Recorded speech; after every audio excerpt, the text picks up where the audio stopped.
لحظات البداية عاشت معنا، كنا نحسبها وقت للتسلية بس، نحسبها بس ذكريات. عبود أعطي أختك اليد يا ولد. ابتكرنا فيها ابتكارات، وإذا بغينا قلبناها خرافات. كنا نحسبها بس لمة وصحبة وسهرات. انتبه نوب ترى نوب. لكن كنا نشوف عالم ما حد يشوفه. ليته يشغل وقته بشيء يفيده. الله عليك على اليد سود. عالم كبر وعاش فينا، عالم الحماس فيه يوصلك كل مرة لحلم أصعب، بس ما يصعب عليك. بارد معك وين ما تروح.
Honor 200 series, the best portrait phone AI empowered.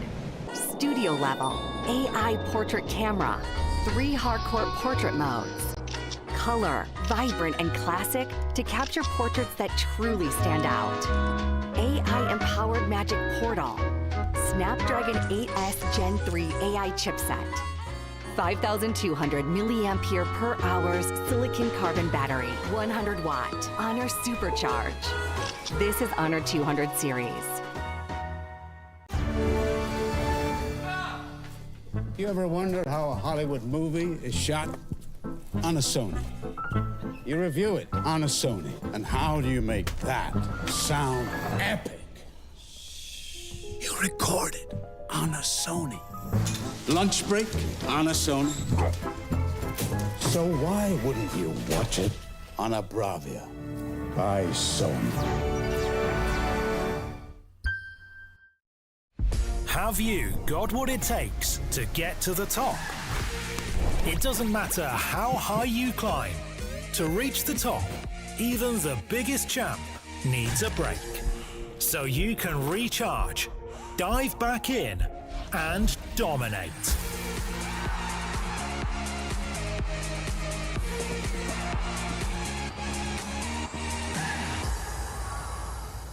Have a break. Have a KitKat.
Hey everyone, what's up? My name is Phil and we are at the round table. And for this one, it's going to be for MWI at the Esports World Cup here in Riyadh. Alongside with me is Mirko as well as Eterna. So first question, how you guys feel here in Riyadh? Do you guys enjoy yourself so far? Have you guys ever been here before? No, this is actually my first time. We were here last. You know, why can't you just go along with the jokes? Sure. You know, yeah, first time. It's the first time ever. Haven't seen you guys in like forever, by the way. Yeah. Oh yeah, dude, like we're moving on, right? So MWI, like seriously, how do you guys feel that MWI is in the world stage now? I think it's great. I think like, I mean, you know, the guys have been getting so much attention, especially with the crazy prize pool. It's only fair that MWI gets its fair share of like the prize pool increase of the world's attention as well. I think it's amazing. I agree. It's a long time coming. I think we talked about this even the first time when we saw MWI. I think it was 2 years ago. Yeah. 3 years ago? 2022? Who knows? I can't math right now. But anyway, like even then I was mentioning, like you mentioned, right, there hasn't really been a media for the women's scene to kind of develop, and the fact that now we're coming into EWC, one of the largest events that we've ever seen, by the way, in MLBB history, and now the women's are here. It's crazy. It's insane. It's something that I believe that even the players did not even dream of having. I mean, like, I guess we all can agree here that it has been great, right? Honestly, a lot of international tournaments for the female league as well, but now I gotta ask you guys, because in Malaysia, honestly, the female scene is growing. It's looking pretty good, but in Indonesia, it's even more intense because now the teams are even in MDL. So can you guys give us a little bit of insight how the female scene is in Indonesia? I think it started off really, really well already. I mean, I think it was all because of WSL, right? We had a women's league all the way from the start, and we had a lot of different teams already. A lot of the teams that you guys are familiar with back at home in MPL Indonesia. We had Bigatron, obviously we had RRQ. We still have RRQ to this day, but back in the day it was dominated by EVOS. And after that, a lot of transfers happened. It literally just felt like the same from the men's side. You know, it just kept on developing. Teams started going for superstar teams. The other teams trusted the process, and I think the team that we all see as favorites here, they are one of the teams that actually trusted the process. They went for some of these players, put them together, and they just trusted the process. They started off okay, but then they became absolute gods. Goddesses. Goddesses. Yeah. What about you? Like, you feel the same way? I would kind of say that it has been kind of, what would you call it? Very Streamlined? Yeah, in a way, right? Yeah. Because, like you mentioned, right, earlier on, it felt like there was a lot of competition between these particular teams, especially in Indonesia. But now it feels like it's just been dominating by one team in particular. Sure, we have a second team that's coming very close to them, but they always fall short, right? We're talking about Falcons Vega here, previously known as GPX Basrang. They were amazing as well as a team. Even on the international stage, we've seen them do really great too. In MWI, we've seen them as well. But now, coming into this with Team Vitality, it's basically still the same story. So my hope is now, with so many other emerging regions that are coming into play now for EWC, especially, hopefully that will be able to challenge Team Vitality, maybe. I mean, like, we gotta talk about this, right? Because there are 12 teams from 11 different regions. Only Indonesia has 2 slots here. So let's talk about the other regions for a little bit. And I'm gonna start with Eterna. Besides Indonesia, is there a different team or a different region that we have to look out for that might be the dark horses? Honestly, I think there are a lot, right? A lot of people are talking about I'm gonna say Malaysia. Homegirls got it. Sure, yeah, great. I think they do well too. But for me personally, I'd really want to see what Falcons Vega MENA are made of. That's a good answer. Exactly. We were casting a different tournament, and then we saw them play because they were the Egyptian national team. Yeah. They won 2 games in 6 to 7 minutes. Oh, wow. That's very fast. Exactly. They almost beat the record, of the What was the fastest game. record? Fastest game? 6:15, I think. 6:15. Wow. This was like 6:30. Yeah, around there, 6:30, 6:40. It was very close. So, but that was for the North African regional qualifiers, right? So I'm curious to see with how dominating they were in their region, how do they fare against the other regions? And they had a different answer. You know, when most teams are asked, which team are you looking to go up against, like forward to? And everybody would just say, Vitality, Falcons, Vega, Indonesia. They said Philippines. Oh, interesting. For me, though, I think I definitely got to give a shout out to the homegirls because of the same tournament as well that we casted. I didn't get to cast that game, but I watched it, and yeah, very impressive stuff from the homegirls. Thank you, they're very good. They are very good, but I think another team that deserves a lot of recognition as well has to be CFU. CFU from Cambodia. They are also looking to be very, very strong. I think I've always just been a fan of CFU, even the men's team, because they're notorious for actually making their own meta, playing their own style of MLBB. They're on a roll with these, crazy metas, but unfortunately just don't make it to international tournaments. So hopefully, CFU women's, it's time for them to shine. I mean, like, I feel like you have to do that for this one, right? You do. Especially because we're actually going back to the question of the favorites here. Because you guys said Vitality as well as Falcons Vega are probably the favorites. So even though with me saying that, what are your favorites? And more importantly, what makes them different from the rest of the other teams? For me personally, I'm going to start this. It's not that, it's more of the story that I'm very interested in. And do you know which team that is? What? It's Cloud9. Oh, It's an interesting choice. that's an interesting one. That's who you're rooting for. I kind of am. I don't know if we're allowed to kind of talk about that in detail here. Yeah. I don't think we should. I think we'll let the viewers kind of, figure it out for themselves. But I'm going to put Cloud9 on the table.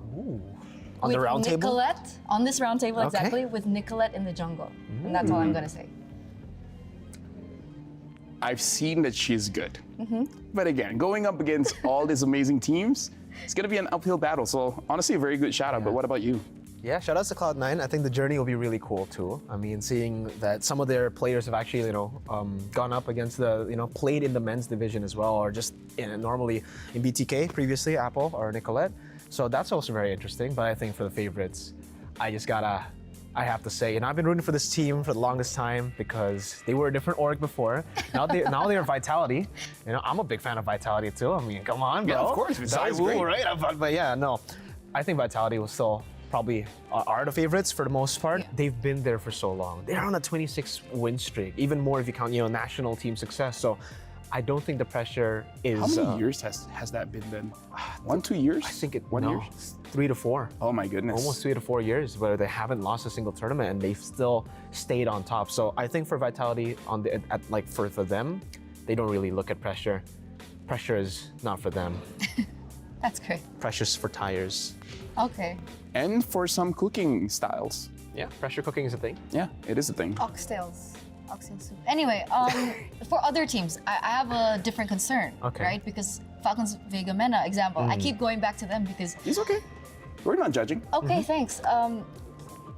This will be their first, international tournament that's offline.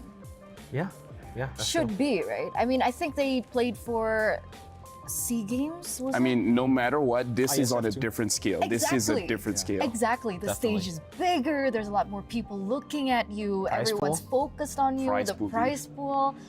There's just so many things that have been magnified. And I think it's a valid question for these emerging teams. Agreed. So the thing is, Vitality, 3-4 years undefeated. Yeah. We saw that Fnatic Onic, they lost, boohoo, sad, whatever, Will the same thing happen to Vitality? Again, they might say pressure smasher, but maybe it could Pressure smasher? It's like potato. Okay, Pressure okay. smasher, it's whatever. Yeah, I mean, the thing is, I would say the same thing if they're on a normal win streak. If they're like, oh yeah, we haven't been beaten this year. We haven't been beaten the last 2 years. I mean, how does that affect you if you've been undefeated for such a long time that you don't know how it feels to lose? Exactly. But remember, even you mentioned that in their last tournament, that they nearly lost a few times. See, I think that this definitely, by the way, winning so much definitely has an impact on you, right? You get overconfident. But the thing is, what makes this Vitality team so special for the longest time, why they've been able to keep themselves on track, is because every time they do get overconfident, they know when to step back, when to be like, all right, you know what? That's a bit too much. This happened in SEA Games, in the grand finals, where they almost lost 2 against Philippines. This happened in the qualifiers, like you said, almost losing against Team Malaysia. So there's a way for them to always just come back, stay composed, and then destroy their opponents. It's just so systematic, you can't really explain it. I don't know how to explain it, but that's Vitality. I mean, if you want to, of course, that's the argument, but, anything can happen here at EWC. Yeah, of course. And I think a lot of people were like, no way, Falcons AB Brand will definitely win MSE. But they didn't, So there's definitely a Which chance. team won again? SRG. Congratulations. It's been a long time coming for you. Thank you. I heard they were pretty good at scrims. Oh yeah, they're very good. We may have talked about that a bit much, but you know what? It's okay now. It's okay now. Not everyone wants to talk about it. But speaking of which, it's which teams do you guys think is going to be the hungriest for this one? I want to say Smart Omega Emperors. Number 1 in their respective region, obviously, but they always, again, fall short against these Indonesian teams. Yep. I think the last tournament that they entered was SPS Women's League, where they were second place behind, of course, Team Vitality. So I'm pretty sure after so many same scenarios, I mean, you're going against the same team over and over again, by the way, against the same members. And it's also the same lineup from Omega Empress that, the hunger is there and definitely they'd want to win it this time. Yeah, skip breakfast, lunch, dinner, Everything. just to win. But I think it's a bit different for home girls. I honestly think, for me, it's home girls. I think that's the team that's hungriest. Why? Because Malaysia's, come on. Malaysia's pretty hungry, you're not gonna lie. Malaysia's very hungry. The esports ecosystem in Malaysia right now, it's growing. And it's time for these girls, for the home girls, to show the world that it's not just the men's, but it's also the female division too that has gotten this boost. Now, honestly, for me, as a Malaysian, I kind of feel like if Homegirls wins this one, then it will grow the scene in Malaysia, which I feel like is true for every single team here.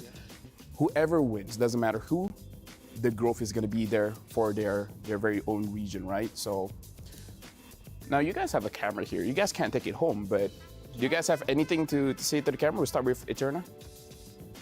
Okay, never mind. We'll start with Mirko. I need time to think. All right, Don't put me on the spot like that. I'm sorry. I don't know, for you guys... and girls. Guys and girls, I when usually... he says guys, he means guys and I know. girls. Just because I call you guys, kind of, but guys and girls, there you go. Guys are gender neutral.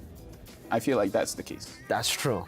For you guys back at home watching, the Roundtable and MWI. Thank you so much for watching and supporting. Again, for the women's scene, it needs a whole lot of support to continue developing, and for all these teams, it means a lot to them, because I think especially now, considering it's getting so much more attention, even if they don't win, some of these regions, the fact that they make it top 3, top 4 without a coach, without an analyst, it will push the region more to push for these coaches, push for the analysts, push for them to have better facilities as a team, as players, and it'll be great for the scene. That was so endearing. Yeah. Is it my turn? Yeah. I don't really have a message, right? Okay. All I just want to say, just cheers. You can call. I just want to say cheers. Okay. Right? Cheers for finally the female scene in MLB be getting recognition. The recognition that they deserve. Yeah. And of course, the recognition that will pull forward into the future to one day a competitive landscape between both female and male MLBB. Isn't this like an eternal thing to do? She's like, I don't have a message. And then just goes on for like a few I seconds. just wanted to say cheers. I just wanted to say cheers, but I have more. But speaking of which, thank you guys for watching. You guys have been watching the Roundtable. In terms of messages from me, make sure you guys have a healthy diet, because diet is very important for your life. Sleep is essential. 5 hours I think is fine, but if you can do 8, that's great. Exercise if you feel like it. Mobile Legends is great. Be nice to your parents, and give food to cats and dogs, and etc. My name is Sofel. Bye-bye.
Hey there, Renmar here, currently at the STC Gaming Hall, where it's one of the many attractions at the Esports World Cup.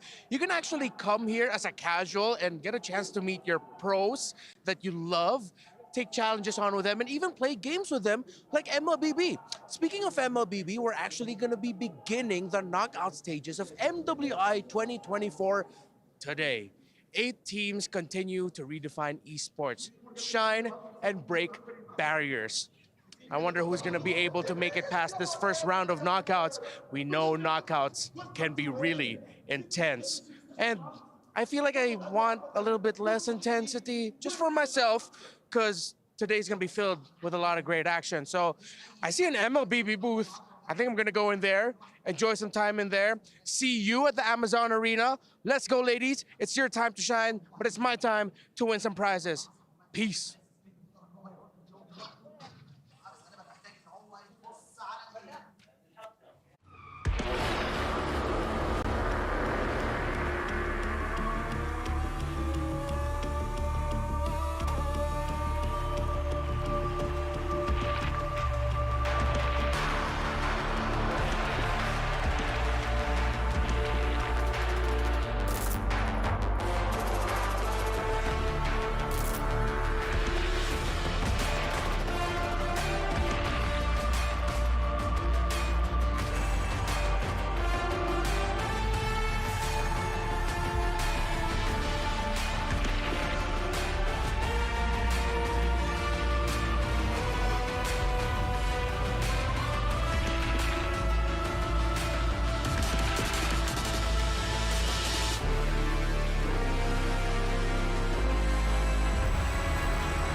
Okay, should be hearing time now, man.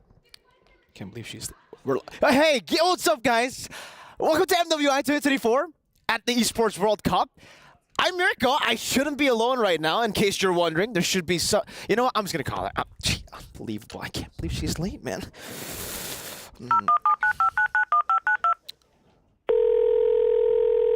Pick up.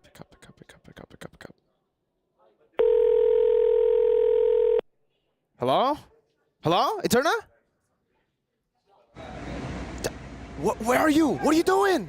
Yeah, I know. It's just, I need a coffee, okay? We didn't make it to MSC, and now there's no possibility of an Indo-Indo finals, and I'm scared one of them will have to say goodbye, and then they go home, and then I can't. I can't even think right now.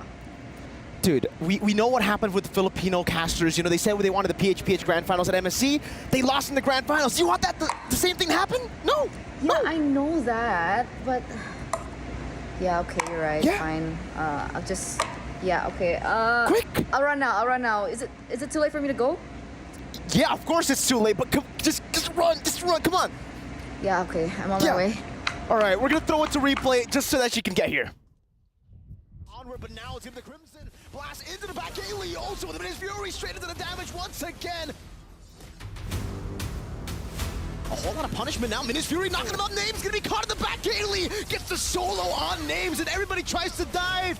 But victory song gamers, they take names and they sing songs.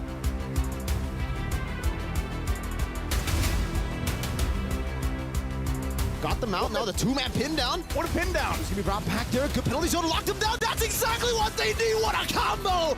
In the pin as well. That's a good penalty zone into the Meter's Passion. Straight into the beacon, still able to survive. Halang taken down, but so does Angelus. Penalty zone are going to be used, luckily for the body of Smith. However, he doesn't go down just yet. Feather Airstrike also. Guess he will go down, and now next on the chopping block. A couple low health bars here for Smart Omega Empress, but Conceal going to be used. They push back Carria.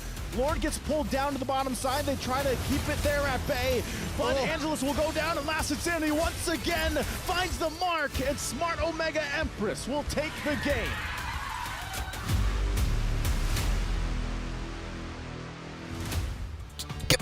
Wait. I'm wearing heels. Okay. Okay, I'm trying my Should have best. been making coffee. I'm sorry. Wait, are we live? We are! You didn't say we were live. You should have known.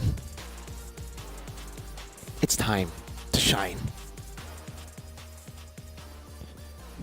I was never gone, by the way. So, ladies and gentlemen, boys and girls, welcome to the playoffs, to the knockouts of MWI 2024 at the Esports World Cup.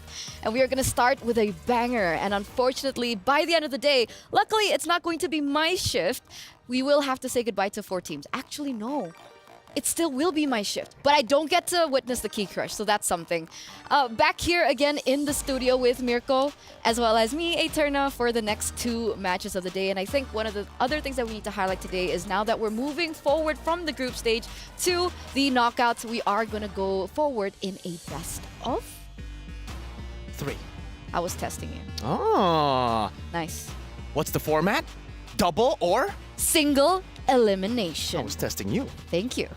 So we're going to start with the quarterfinals today, and we're going to get through all these 8 teams. And unfortunately, only 4 teams out of the 8 will be able to move forward to the semifinals. It's going to be really tough. I mean, we saw exactly how brutal it is with the single elimination format here at MSC and in MWI 2024. And yeah, you guys heard it earlier. Why Eternal was super stressed early in this morning is because Indo technically can meet Indo in the semifinal. So it's already very similar. It's literally the same as MSC, but I won't say it's the real grand finals. Wink, wink. We are going to head over to the Aramco top 5 plays of the day. And here it is, yesterday's highlights. Who do you think was the main eye-opener for you? I think it definitely has to be Kyoei.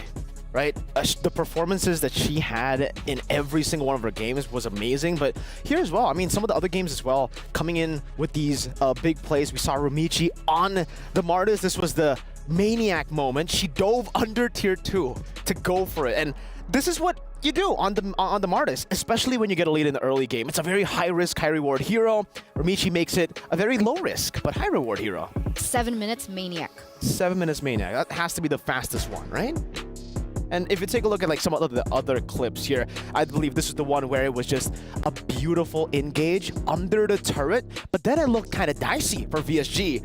But you can always trust on the all-reliable Kyoei to make a way for the team. Picking up a Maniac as well on the Julian, understanding how to... That was super impressive, by the way. She put a chain on the right. She went in with the enhanced sword to chase the other. The calculation was crisp clean. And that was just the group stage, right? Imagine coming out into that was the group knockouts. Stage? It was. And this was also an incredible play, right? Melissa debut pick. A lot of people were wondering whether or not that this could actually work against the composition of the opponent. And it did for the moment. And this was like the big play that me and Leo were reacting behind the scenes. Or like, wow, we did not expect that Julian to pop off that way. There's so many maniacs, I think. I mean, the group stages alone, yeah, I think we've been talking about it off cam as well. These girls, they're braver when it comes to taking these fights. They actually want to take more fights compared to, you know, what we saw at MSC. It's a bit more objective based, but the women, they want to clash, especially for the neutral objectives. Even when they're 5,000 gold behind, you can always count on these teams to say, nah, I'd win. And I really love the reactions that they make when they make these plays happen. Yeah. So we're going to take to the Doritos reactions to see what happened yesterday, because there were so many emotions. There was sadness, there was happiness, there was relief as well. Do any of the reactions stand out to you the most? I think there was, most of the reactions that I have in mind aren't the celebration, or like those are the reactions that's my standout. When they make a play and it doesn't turn out the way they expected, when ultimately they also kind of like understand, okay, you know, the enemy team outplayed us. That's cool. You know, those faces of like, you got us that time. That's what I really like to see, because it always feels like when I'm playing, that's the reaction I have. Among others though, what you don't usually react to is that bond. That bond. Right? The high fives, the hugs. For sure. I think especially yesterday, we got a lot of very, high-stakes situation. One team from every group will get eliminated, and definitely for a lot of these teams, they were fighting for their lives, their tournament lives, on their very first day that they're playing. And you can see, ultimately, some of the teams had to go home with these devastating crushing of the keys shown in front of your faces. I wish there was a highlight of my reaction when we had to talk over this. I was on the floor bawling my eyes out. Were you actually on the floor, or is that like a... I was. a phrase? I was. Okay. Yeah, on the floor. I can see that, definitely. You're a very emotional caster. I think I work with Trex a lot too. He's a very emotional caster. When Cloud9 won the tiebreaker, he wasn't even casting, but I could hear him from all the way from the talent room. Are you serious? Yeah. I mean, if Gideon was here, he would also be bawling. Well, technically not yet. Not yet. Not now, because obviously GGHG are still on the run to make it all the way to the grand finals here in the knockout stage. But let's say GGHG makes it all the way, then that would be one of the reactions that I would love to see on broadcast. Gideon? Yeah, he cried. He full cried when SRG won. Yeah, I know. Have you ever seen the man cry? I haven't seen the man express emotions. Exactly. The man is a robot. And yeah, I mean, in that moment, it caught me off guard as well. And just goes to show you that technically anything can happen. A lot of people at MSC, they were expecting one team, two teams to shine and everybody else to really not do anything.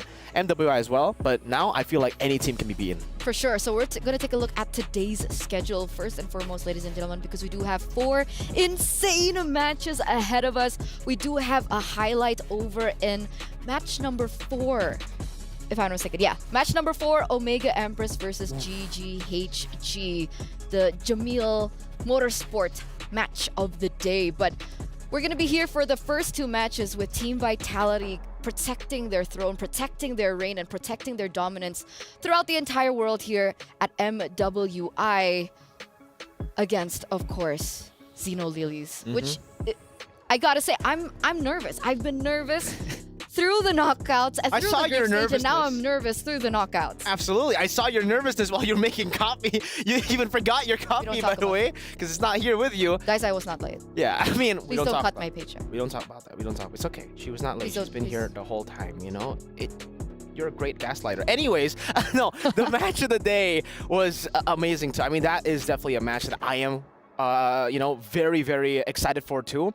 Homegirls were able to take a game off of Vitality. Team Vitality, they're known as the favorites. I think a lot of people even from Indonesia would expect that Team Vitality wouldn't even lose a single game, wouldn't drop a single game. So the fact that Homegirls were able to do it, even though they had to rely on a little bit of cheese with the Zosk and Bane, that means they can pull off a lot of upsets. And technically they're up against the second favorites in Smart Omega Empress. And they did look kind of vulnerable yesterday, taking a game loss in their first game in the series up against DreamHack Girls.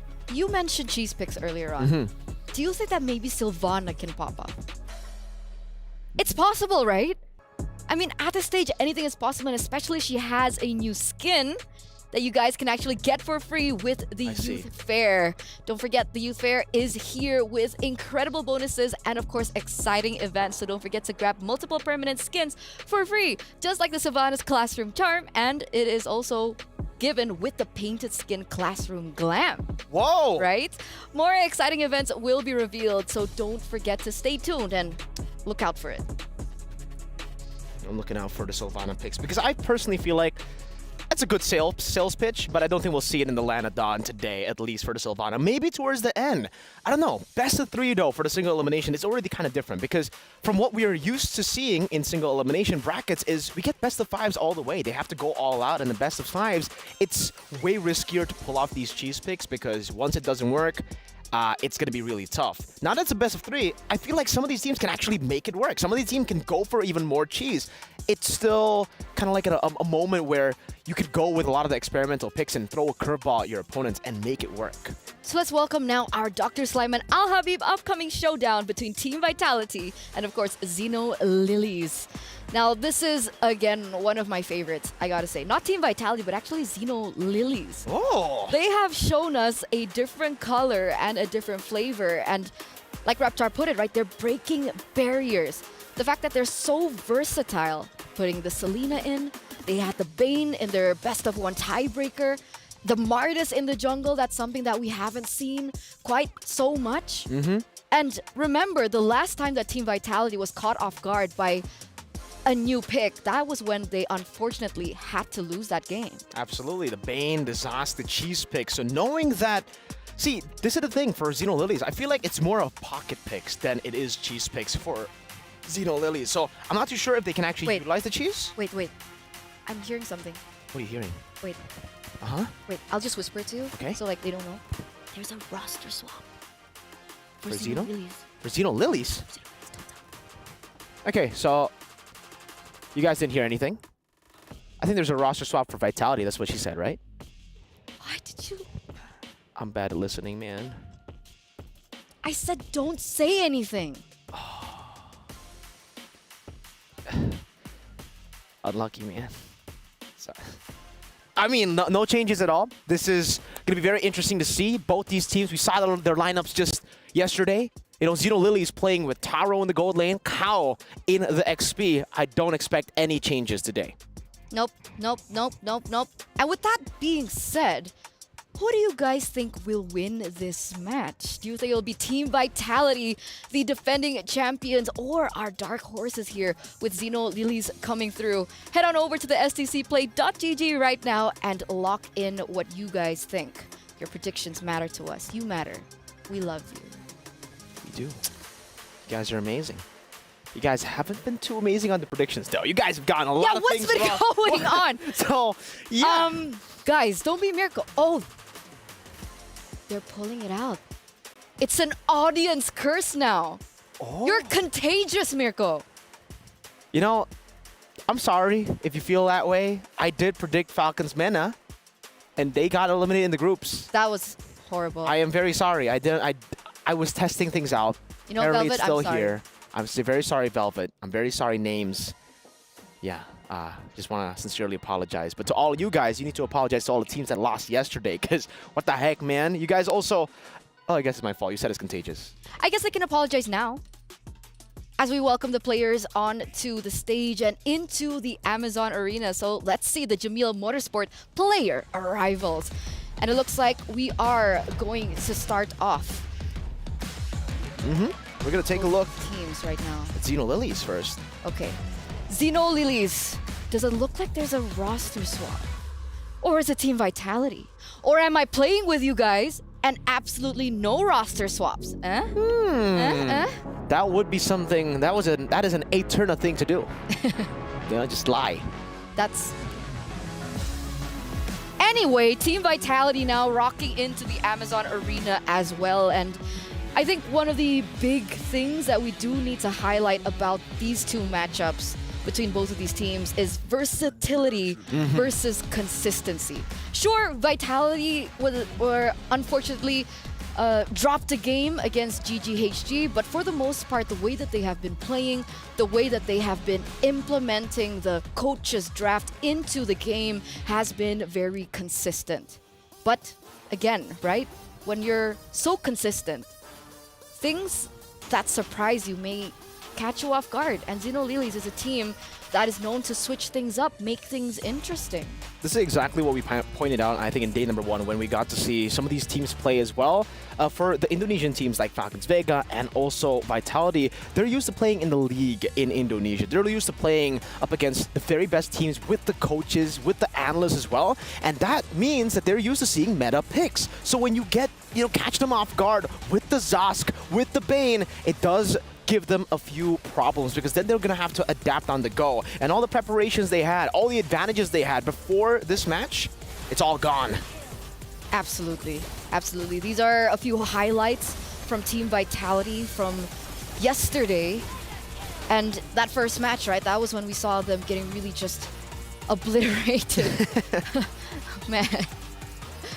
I think for Xeno Lilies, though, Eterna, we can talk a little bit about how they have the longest game and the shortest game. Up against VSG, game number 1, 30 minutes. And I believe it was 13 seconds or 14 seconds. Correct me if I'm wrong in the comment section down below. But what it means is that they are very, very good at adapting into the late game as well. And that's something that a lot of teams here at MWI, they kind of struggle with. Decision-making in the later stage of the game requires a lot of discipline. And like what we said earlier, a lot of the teams here want to go for the brawls, want to go for the skirmishes. And because they're focused so heavily on their micro skills and mechanics, sometimes they forget about that decision-making that can get them games. Not for Xeno Lilies, though. They know exactly how to take games fast and how to take games long. But look at this, Mirko. It's so beautiful. 20 seconds. Trophy. Oh, man. It's a mixed feeling here. It's time. Right? Because remember, ladies and gentlemen, coming into the knockout stage, a single elimination, which means that after this best of 3, one team will be going home. Will it be Team Vitality or will it be Xeno Lilies? Let's head over to the stage.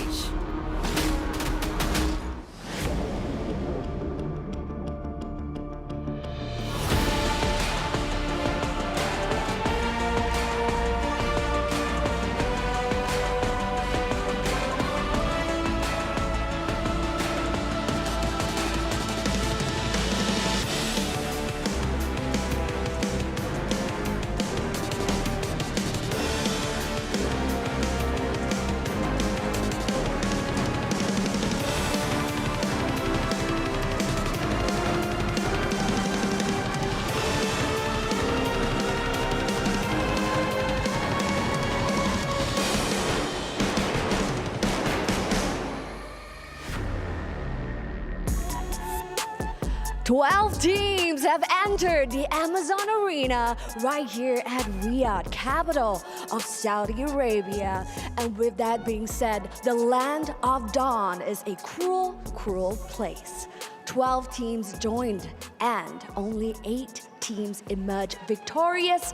And welcome, ladies and gentlemen, to the knockout stage, baby. Let's go, ladies and gentlemen. وأعزائي المشاهدين والحضور، نرحب بكم معنا هنا بالمملكة العربية السعودية رياض لكأس العالم للرياضات الإلكترونية. We are starting right now the first day with the best of 3. I cannot wait to see the teams getting over here right now to continue their journey to claim that trophy for MWI.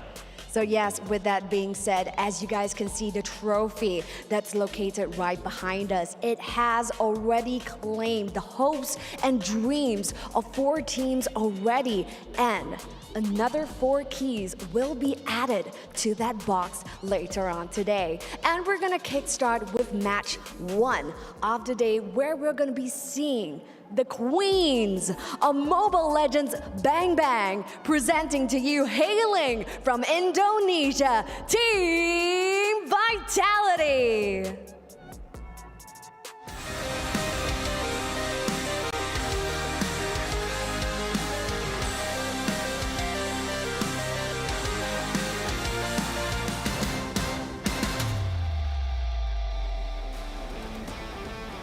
Now, the reigning queens, the back-to-back champions of MWI, have finished their group stage campaign as Group D's top seed.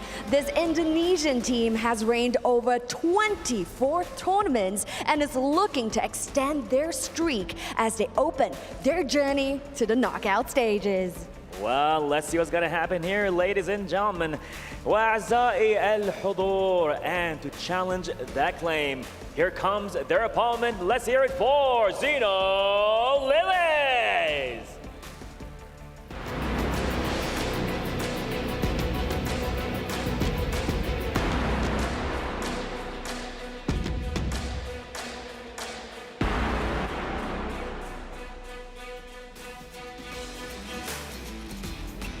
Well, ladies and gentlemen, this Vietnamese team ended their group stage campaign as the 2nd seed of Group C, with a versatile hero pool ridden without meta picks. This Mekhong representative is looking to prove that they have what it takes to upset the defending champions. Now that's absolutely right. We have seen unorthodox picks that are outside of the meta, such as Selena, we have seen Alice, and of course even a Bane, which was truly the bane of all existence over at the Land of Dawn. Now will we be seeing more of this unorthodox picks over at the Land of Dawn today? We can only stick around to find out more. Oh, you got that right. You know, I'm always up for a surprise. We might see a Hanzo, Halos. I'm not sure. I'm no expert, but you know what? We got the experts with us here in amazing MWI 2024. So yes, ladies that stand before us today, it is going to be a best of 3, and only one team will emerge victorious.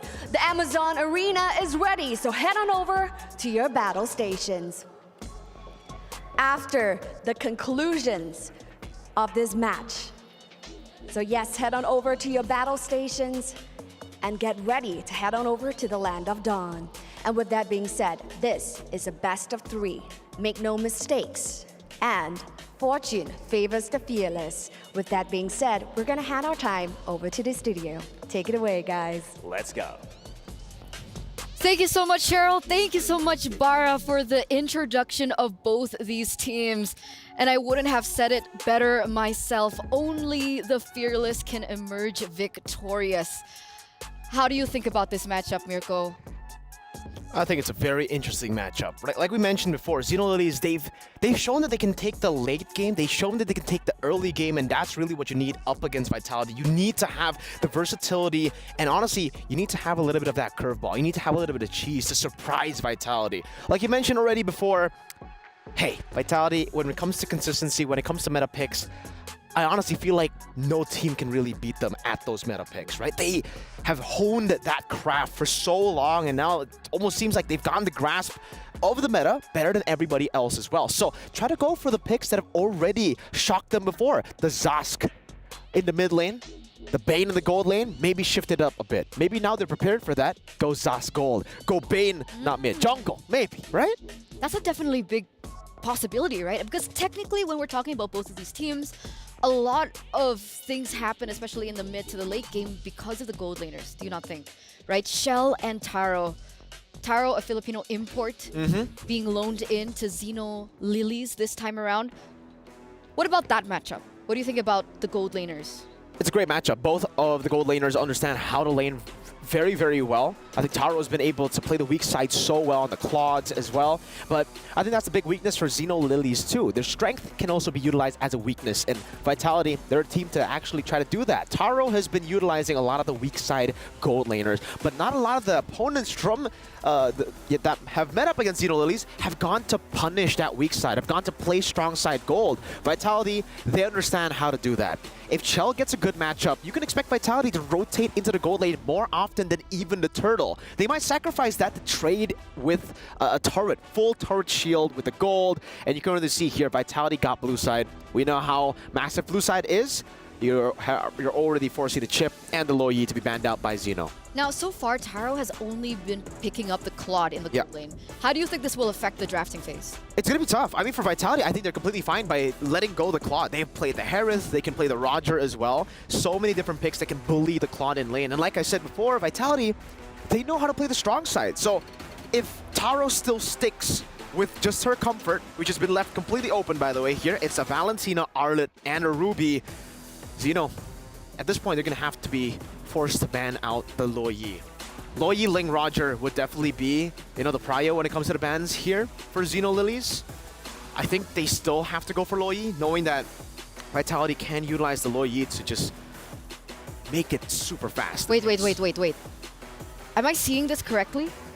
Xenolilies, Cow, Roamer? Oh, you're right. Wait. So we're missing Shayromi here. Shayromi is no longer their roamer.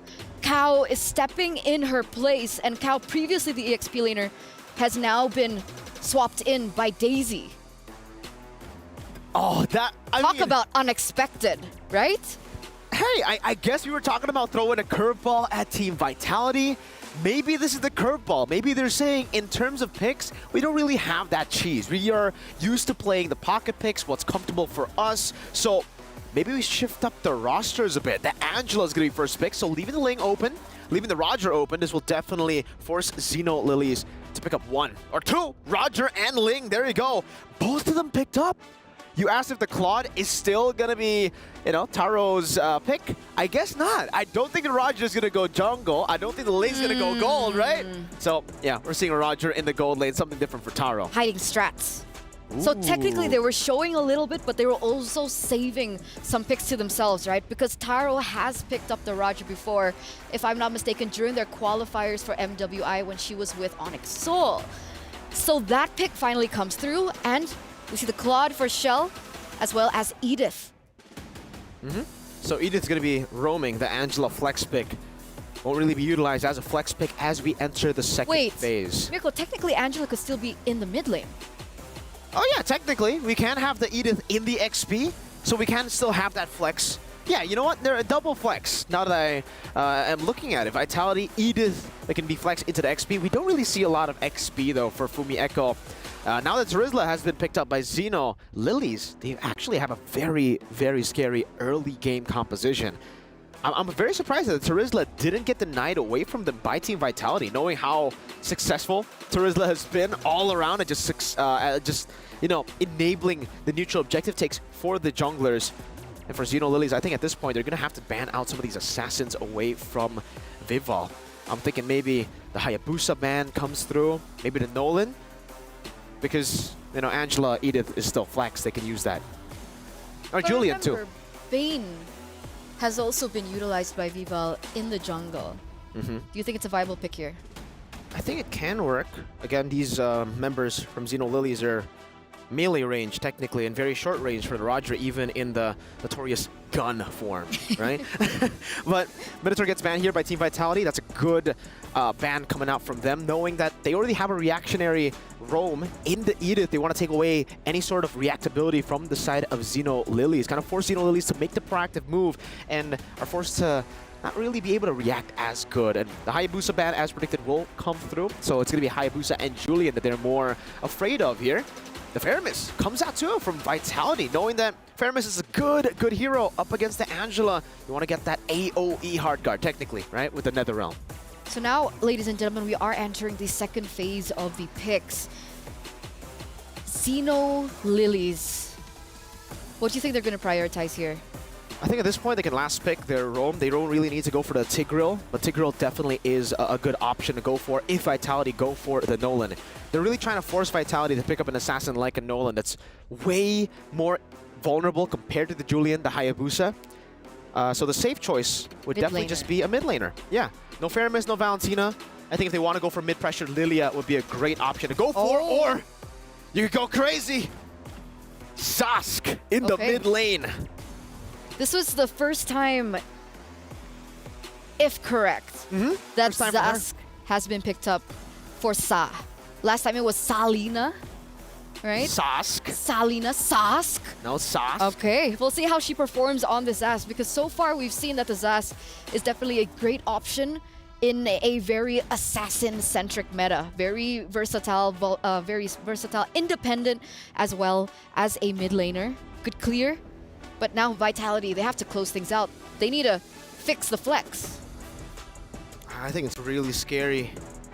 I'm struggling to find choices to go for now for Vitality, and I think it's the same for the players and the coaching staff. They're really taking their time with the picks. They go for an X-Borg here and a Guinevere. Wait. Guinevere. It's still jungle? super flexible, Eterna. The X-Borg jungle. Exactly, right? X-Borg can go jungle, can go XP. We can still see the Edith go roam, XP, Guinevere go roam, jungle, and then Angela mid or roam. So it's a very, very flexible composition. But this will mean that it's going to be very hard for Xeno Lilies if they wanted to go for the Tigreal. We kind of expected a Tigreal if Vitality go for an Assassin. So Xeno Lilies, they're forced on a different pick. I think getting mobility might be a good way, something to react. Matilda? Yeah, something like Matilda could be good for them, or they can go for a healer too. What about Minotaur? Banned. Oh, they want to go Initiator. So, It should be X-Borg in the EXP, right? It should be. Wait. Vival's on it. It's a jungle. Sydney is Guinevere on mid? Vitality. You said they were consistent. You said the other team were, you know, versatile. Vitality shows that, hey, we can be versatile too. You want to play fire with fire? You want to play versatility with versatility? We got you. No you. problem. You think we've been playing safe? We've just been hiding strats to surprise you in the knockouts. Ladies and gentlemen, game number 1 between both of these teams already opening up with these picks. I am flabbergasted. Let's hope Xeno Lilies are prepared as we welcome the casters. I mean, sure. Hey guys, what's up? It's Phil as well as Trex. We're gonna be casting for this game, and let's talk about the draft, man. Not gonna lie, I'm okay with it. Gwyn in the mid, I'm okay with it. It's definitely very theoretical in a sense. There are lots of possibilities here. I mean, we were just talking like, how do some of these mechanics work? Does the Dominator's Ascent, is it still able to attack while it's getting knocked up? There's just a lot to unpack here for Team Vitality. And my question on my mind is, was this planned, or is this just running by the, you know, the seat of the pants? I would say this is one of those things where you're coming in with the right mindset, right? I feel like if you want to go with this draft, it has the right mindset. But honestly, looking at what Team Vitality has, the damage numbers are now okay. Because I feel like if it's the Xborg in the jungle and the Guinevere, the Guinevere in the jungle and Xborg in the EXP lane, I feel like it will take a little bit of time, which I feel like is not a good risk to take going up against Xenolilith, where honestly looking at the draft, having this Roger, if the rotation is heavy towards him, which looking at the map right now it is, it's going to give the Roger quite a good time. And just because Taro has not used Roger so far, only using the Claude, I'm pretty sure she can use it well. For sure, and I think to mention as well, early on in this game, throughout the first few turtles and everything, having Vival on this Xborg, using that last Insanity, they have good ways to secure objectives. And then as the game moves forward in the late game, I think it all just kind of comes down to Shell on the Claude, right? And those Heart Guards, we're going to see him on the Claude a lot. I think there's a lot of possibilities with that. But the real kicker here is going to be that that Guinevere. Since it's going to be mid Guinevere, will it be damage Guinevere? Are we going to see her maybe hybrid build? Because for a while it was all jungle and roam Guinevere, more tank builds. So I'm excited to see how that build moves forward as well. Yeah, honestly, that's a very good question, especially looking at Team Vitality. They're more, oh, hold on, Fumiko taking quite a lot of damage. A lot of damage from onto Fumieko there. Cine able to dash back. Same thing with the flicker coming out a little bit early from Fumieko right before this turtle. Saw gonna try to make her way over the turtle, but Vivian still able to secure it first. They trade that up for an orange buff over to Ramichi. I feel like it's worth it for Xenolilith because they really do want to get those items first onto Ramichi, because looking at the draft coming in from Team Vitality, it's about sustaining the team fight, right? You got the Angela, you got the Xborg, you kind of want to stack your damage first and then you go in for the finisher. So I really want Ramichi to go for a more, like, I would say skip the Sky Piercer for a bit, get your Berserker's Freeze first so that you have a lot of burst damage, take down Vivian first or take down Shell first, and then afterwards, their whole composition is screwed up. They can't do much. Very, very true. I think in the way Xenolili's right now really playing around the whole map, we're seeing them rotate down to the gold lane, look for picks. They're playing very proactive currently, which I think is going to be very important. And if they can get an early game pick onto Shell, it's going to be huge. But here comes the Dominator's Ascent, getting a lot of damage onto Cine. Ramichi coming in to clean up. Violent Requiem does go off, trying to get a little bit of life back. Heartguard able to lock onto Cine. Now Ramichi in trouble, forced to try to get away, but Vivian gets the first blood. Now Vival stuck against the wall, but they should be okay at this point. But Cine doesn't want to let up. Echo here with the Earthshaker. Misses the knockout, misses the knockup onto KO. But still, Team Vitality walk away with first blood. I would say that was a very good attempt. It's just because of the hard guard that we saw it as a mistake. If there were no hard guards, then that's it. Hold on, Shell is actually winning out, going up against Taro, having a level up as well. And now a rotation coming in. Cine can go in for Taro. Yeah, Taro gonna go into the wolf form, should be okay, able to get the Lycan Pounce onto Vivian, get a little bit of life left, but the stun connects. Shell doesn't want to fully commit, KO's there, so they back off. Right now, really for Xenolilith, they just got to make sure that they have enough damage, because we saw what happened just now with the hard guard. And again, talking about the draft coming in from Team Vitality, if you shut down Shell or you shut down Vivian, most of what they want to do is not really applicable. The Xborg is going to be a bit of a problem, but again, I feel like as long as Shell or Vivian are taken care of, Xenolilith, they have a good time. The only thing is, do they realize this winning condition coming in from Team Vitality? If they do, and they execute them first, I'm actually looking forward for Xenolilith to take game number 1. Yeah, I would say that Xenolilith's depth, I mean, the way they've been hovering around that gold lane, checking in regularly if they can get something on a Shell, they know the possibilities there. The good thing for Xenolilith's here is that they do have a lot of outs, but here comes the turtle. Daisy holding down the front side. Vival still able to get it. Ramichi does dive in, but still misses. Dominator's Set comes in, a nice wild charge to get the knockup onto Fumieko, but the Heart Guard, just too much sustainability. Taro gonna get involved now with the Lycan Pounce onto Fumieko, gets the kill. Taro now trying to get away. A nice Tempest of Blades to get the knockup. Vival, Cine, more members dropping. Xenolilith's feeling good, and Ramichi still playing the walls. Taking a couple shots to the face from Shell there. Shell still under the tower. Xenolilith's back off, but they come out on top of that trade. They lose the turtle, but find 3 kills. This is amazing for Xenolilith because they were able to set it up so that Taro gets the kill. Taro is now 2-0-0. Not sure what kind of build she's building up for this one, but now you have 2 members that you really have to worry about. And looking at the builds here coming from Taro, it's a Sky Piercer first item. So they can eventually snowball off of this, especially if Vivian is not careful with her positioning. It's going to be an easier target for the Roger to eventually take her down. Something that's crazy to point out, though, and this is the thing about Shell, she's still holding a 400 gold lead, even with Taro having those 2 kills. So she knows the assignment, right? She knows it's okay if everyone else is dying. My goal is to farm, hang out in off lanes, and do the best. Xeno Lilies, Taro's doing great, but wait a second, big Violent Requiem, and in comes Shell with a nice blazing duet. Saw, brought low, not taken out just yet. They're trying to get away, but now with the Heart Guard, Cine is gonna have to back off. The rest of the team shows up. Saw there, the Dominator's Descent saves the day in that situation, essentially. Team Vitality unable to get a pick off. Yeah, but Xeno Lilies, they gotta be careful there because they already traded a lot of their HP, and then going back in, I feel like that could potentially be a mistake, especially when you see the Heart Guard.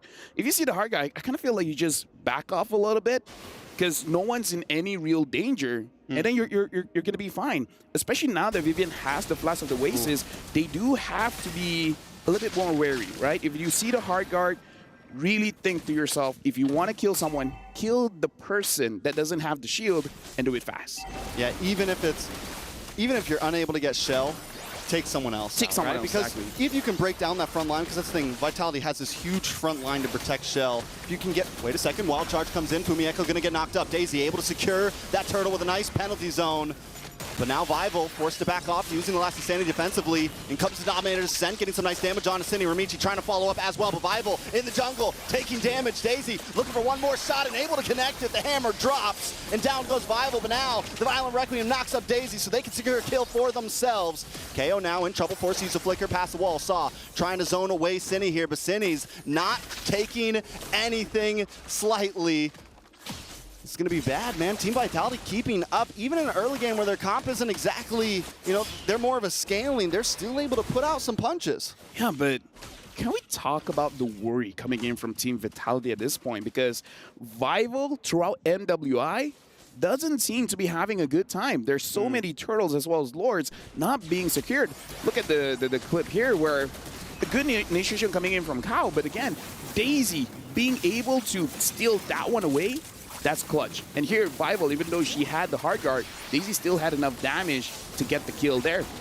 This is becoming a problem. It looks like Xeno Lilies, they might understand how to take down Team Vitality and perhaps just shutting down their junglers. And now they want to shut down Shell. Oh, wait, the Violent Requiem to save the day. Kao tries to do something there, but unable to get the Wild Charge off. They do back off.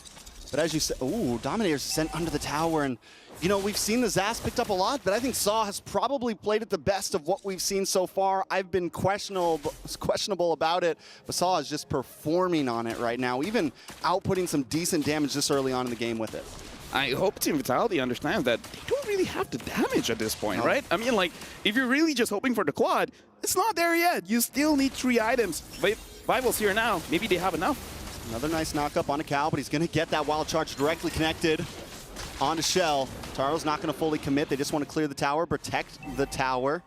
Daisy holding down the bush as well. Team Vitality still hanging out in this bush. And, you know, I think Cine also, we wondered if Cine was going to go damage. It looked like she started off on more of a defensive build there. And again, that just means even less damage for Team Vitality. And what we were saying in the beginning is Xeno Lilies has so many outs here. Nice penalty zone onto Cine. Cine might not be able to get away from this one, but Violent Requiem connects, paired up with the Blazing Duet. Saw takes a face full of damage. In comes the last Insanity, trying to connect onto Daisy as Shell looks for Taro and Cow. She's going to BMI back, lock onto Daisy. Daisy going to go down. A nice kill for Vival there. 2 for 0. Team Vitality getting back in the game. Oh, and now looking at the jungle here, Ramichi is going up against Fumieko. Ramichi, you're in trouble. Ooh, Tempest Ablaze does come down. Ramichi able to get the purple buff, which is, oh, I thought that was a kill for a second. The tower. No. I get you. Even I was like, wait, no way. I was like, no way. What did you just one-shot? Yeah, either ways right now, Team Vitality, they are on the Lord. Looks like the Lord is going to get started. And I don't think Xeno Lilies has the time to really respond to this. This is going to be a free Lord for Team Vitality. So just one good engage on the top lane, getting a few kills. And now the entire game is for Team Vitality. Yeah, I mean, it's quickly moving into their hands. Bataro's going to be able to take that tower now. So now the playing field's starting to get evened out. I think Xeno Lilies need to convert some. They didn't convert any of those early game kills into towers, into exact map pressure, and that's a bit of a problem. Kyle needs to be able to hold down this front line, use the passive where he can't get CC'd up, and he's not going to get caught off by Cine, right? Use the power of nature while he's against these walls and everything, and he should be okay to face check some of these bushes, and as long as he can do that, he can kind of create space for Xeno Lilies. But let's take a look at these items. Yeah, honestly, looking at the items here, again, I kind of feel like in terms of the damage, it's really just on Vivo as well as Shell for Team Vitality. Kind of feel like for Xeno Lilies, the fact that they have the first item, Sky Piercer, I kind of feel like they could have played around the Roger a little bit more, get more stacks on the Sky Piercer, because, again, the Sky Piercer is a stacking item. Just 2 stacks is really not enough. Yeah, it needs a couple more kills in the book there, but in comes Cine once again with a Violent Requiem on the 2 members, Cal, Daisy, both knocked up, taking a face full of damage. Vival here, holding down the front line. They're able to get rid of the Dominator center, at least send it back onto the tower. They're going to move on to this purple buff now, and Xeno Lilies is helpless under this oppression. I would say this is more on them, right? Because like you said, they got a few advantages. They didn't really push it. I kind of feel like once you have an early advantage, before the Cine goes in. Oh, Cine just the star of the game right now. Wild charge for Cal to try to get away. Cine does go down. Taro able to get the kill. But another stack in the pocketbook. Shell backs off along with Fumieko. Ramichi takes the tower on the top side, so good split pushing. Xeno Lilies now kind of picking up the pace. Yeah, now, Vivian is there, but Ramichi probably not going to go for it. Because honestly, if Ramichi gets a kill there, and then eventually the purple buff gets spawned, maybe not the best idea to stay there for a long time, but still, getting a kill onto Vivian might be clutch here. Shell right now is 0-0-3, which is actually kind of good, because if you have a lot of kills, then there's a possibility to give over a shutdown gold. The shutdown goal right now is on Taro. So Taro has to be careful. Not only do you have the shutdown goal on you, the bounty on you, but you also have the problem of letting go some of your stacks.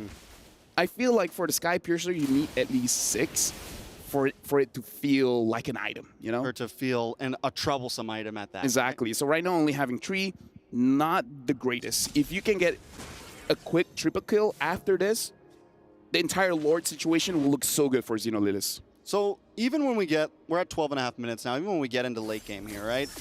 Do we think that just means it's it? Team Vitality has it? Because I still feel like Xeno Lilies have some options here. The major problem has been Cine so far, but Saw on this Zash should start to scale pretty well into the late game. Taro might fall off a little bit since we didn't get that major pop-off early on, but wait, Cine gets the knock-up on a Daisy here, the battle for the purple buff. Pretty sure Vival was able to steal that away from Ramichi, yes. So now it's like, can Ramichi even really contest for this Lord? Actually, yes, just because Ramichi, she didn't use her retribution. So in terms of can she do it, she can. But it's really on Daisy as well as Cal. And Cal already taking quite a lot of damage. So Daisy, if Daisy can have a beautiful ult onto Vival, then yes, she can do it. Especially because Vival has to stay relatively close to Lord. It's definitely possible. And again, we got to remember, Vival hasn't been winning a lot of retribution battles. It's true. Vival has had some issues overall. I think you mentioned Cal. I'm going to mention Cine here. I think these two need whoever gets the better set here, right? Whoever gets the better knockup, whoever can set up for the team. Those are the 2 players that we really need to keep our eyes on. Fumieko, we haven't seen too many crazy onwards yet, you know, Earthshakers or anything. But if any big set happens for one of these teams, it could be a game changer. Ramichi. Finch poise on the wall, comes in, Vival still able to get it exactly when it counts in, comes to penalty zone, but Chaos pursues as Vival pops the last insanity and takes out Kyle, takes out Ramichi. Next on the chopping block, Daisy's gonna go down, Saw just trying to get away, just trying to have a good time, but not today. That is it, a 4-man wipe on Xeno Lilies. Team Vitality got the wave coming down the mid along with the Lord. They could try to push this, maybe even end this. 20 seconds on the clock. Yeah, I don't know what the Roger can do. You're 1v5 at this point. 1v6, the Lord is here. Looks like this is going to be game. Team Vitality takes game number 1. That is a great start for Team Vitality in this best of 3. It's 1-0, and Team Vitality had a slow start in the game, but they knew their win con, and they performed and executed it perfectly. I would say Xeno Lilies didn't really use their draft very well. They had a lot of options, but they didn't take those options. So, again, I feel like the draft is good. It's just the execution. But I don't know. That's just me. I don't know what the experts think about it. Thank you guys for that cast for game number 1. In a brutally unorthodox way we begin that. What did you think about how things panned down? Oh, I think we'll have to talk about the drafts first, right? Because I feel like in terms of prio, Xeno Lilies really got all of the prio. They got the Terizla, Ling, and Roger. For most teams, when you get that, it's like, all right, we've won. In the draft itself. But in the execution, it's a bit different. I mean, there were a lot of great moments, by the way. Lafel pointed it out as well in the game itself. The fact that Daisy was able to punish Vival's performances here, here as well on the Xborg, not able to finish off that turtle with a retribution. It's great timing by Daisy, but also for Vival, she should be able to space out. And if they didn't end so instantaneously, I would have actually taken the Lord fight moment to go and, draw around with the Telestrator, because I think it was just a classic example of how they utilize the Lord Dance, which is something that's already not as common. It's very rare to see that kind of Lord Dance where they just stood their ground and took the fight. I was even saying, they should don't take it. Don't take it. But in the end, it's really all about, for Team Vitality, baiting out some of these big ultimates coming in from Xeno Lilies. And the biggest ultimate has got to be the Zask ult. So another way to do that is if the fight is just spread out. And in that final fight, you can see the Grok go in, Daisy go in, way too aggressively, and it just leaves the Zask so far behind. And when the Zask ultimately does come through, it's a bit too late. Some of the frontliners have already been chunked way too low. Chell is still at full HP, still has the hard guard on her, and on top of that, consistent damage of the Edith, of the Xborg, as they all clump up like that, just give them so much more value in that skirmish. So it was just really well played by Vitality, executing the game plan that was a very weird game plan. That's a very unique game plan. Guinevere mid, I don't know how they pulled it off, but they did. That's Vitality for you. So that technically shouldn't have worked. Guinevere in the mid lane versus the Zask in the mid lane. That wasn't prio for the Guinevere. On paper, no. I mean, you don't have any mid prio, right? It's so hard to outclear the Zask plus the Grok. It's not just the Zask, it's Zask Grok. So mid lane prio is almost never there for them, and yet they still won in rotation. Sorry, I think. Hello? Who you calling? Lafel? Trex, you there? I don't want to pick up. Working right. I don't want to pick up. Oh. Yeah. Oh. But okay, we're here. Guys. You said you don't want to pick up, man. No, because I heard Mirko's like, I'm okay with Mirko. Okay. Shout outs to both of you. You guys are doing a great job. But honestly, looking at that game, like Mirko said, when you have this combination of heroes, it's like, I won the draft. And I don't know, I kind of feel like they had an opportunity to put Team Vitality on the floor and then their foot on their necks, but they didn't do it. Yeah, their foot slipped. Yeah. And then they fell on their back like a banana peel. Exactly. It's not enough to win. They but I do want to argue one thing for the Guinevere. I think we really doubted another crazy mid pick in MSC, and that was the Martis, the aggressive fighter. So I think maybe the Guinevere has some possibilities. Okay. Thank you, guys. Next time, maybe pick up my call? I mean, we'll consider. We'll consider. Okay. Maybe I should call them next time. Maybe. Right? Maybe they'll pick up if you call. Why is it? Oh, I don't. Me and Lafel, it's not a thing anymore. Usually it's me and Lafel that is We're not friends anymore. Usually we're not friends. We're best friends, right, Rafael? Yeah. But we are gonna give our flowers to the MVP by PlayStation for that game, Cine.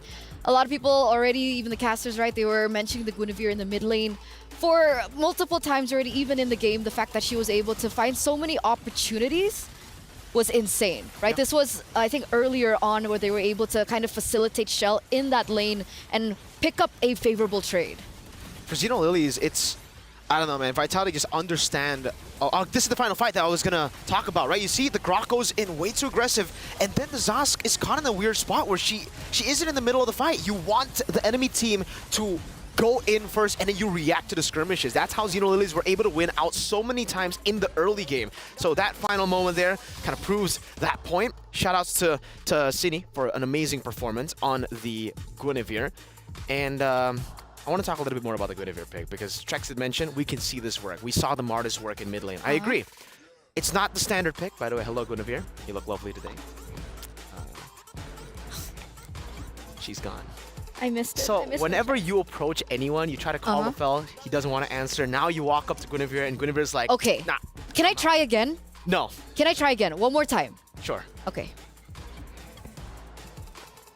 Reptar, you there? Sa, you there? Are you serious? No one's there? No one's there. Guys? No? No, no one's saving you now, Eterna. No one wants to pick up your calls. You have a good phone, but Thank you. I thought they'd pick up. you know, sometimes when life gives you lemons, you don't do anything with it because I don't know what I'm gonna say next. I do know. It was still very, very good. The fact that they utilized it in a way where she was always just constantly engaging to bait out the Zask ultimate. That was what the value was from the Guinevere. Insane sustainability and amazing escapes. Because usually when you engage on a Zask, you're kind of screwed. You go in, you're chain CC'd. But Guinevere has an anti-CC with the Valor Requiem, and she also has the second part of that spatial migration dash that she can use to get out. Wait. Can I try one more time? One more time. It's been like 4 times. I know, but maybe 4 times the charm. Okay. For 4 some people. times the Okay. charm. Reptar? You there?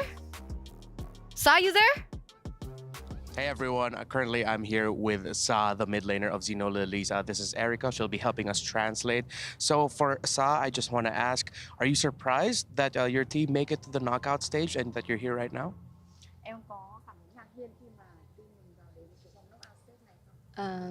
Actually, not really very surprised because we already know and we have 100% that we will in playoff. Yeah.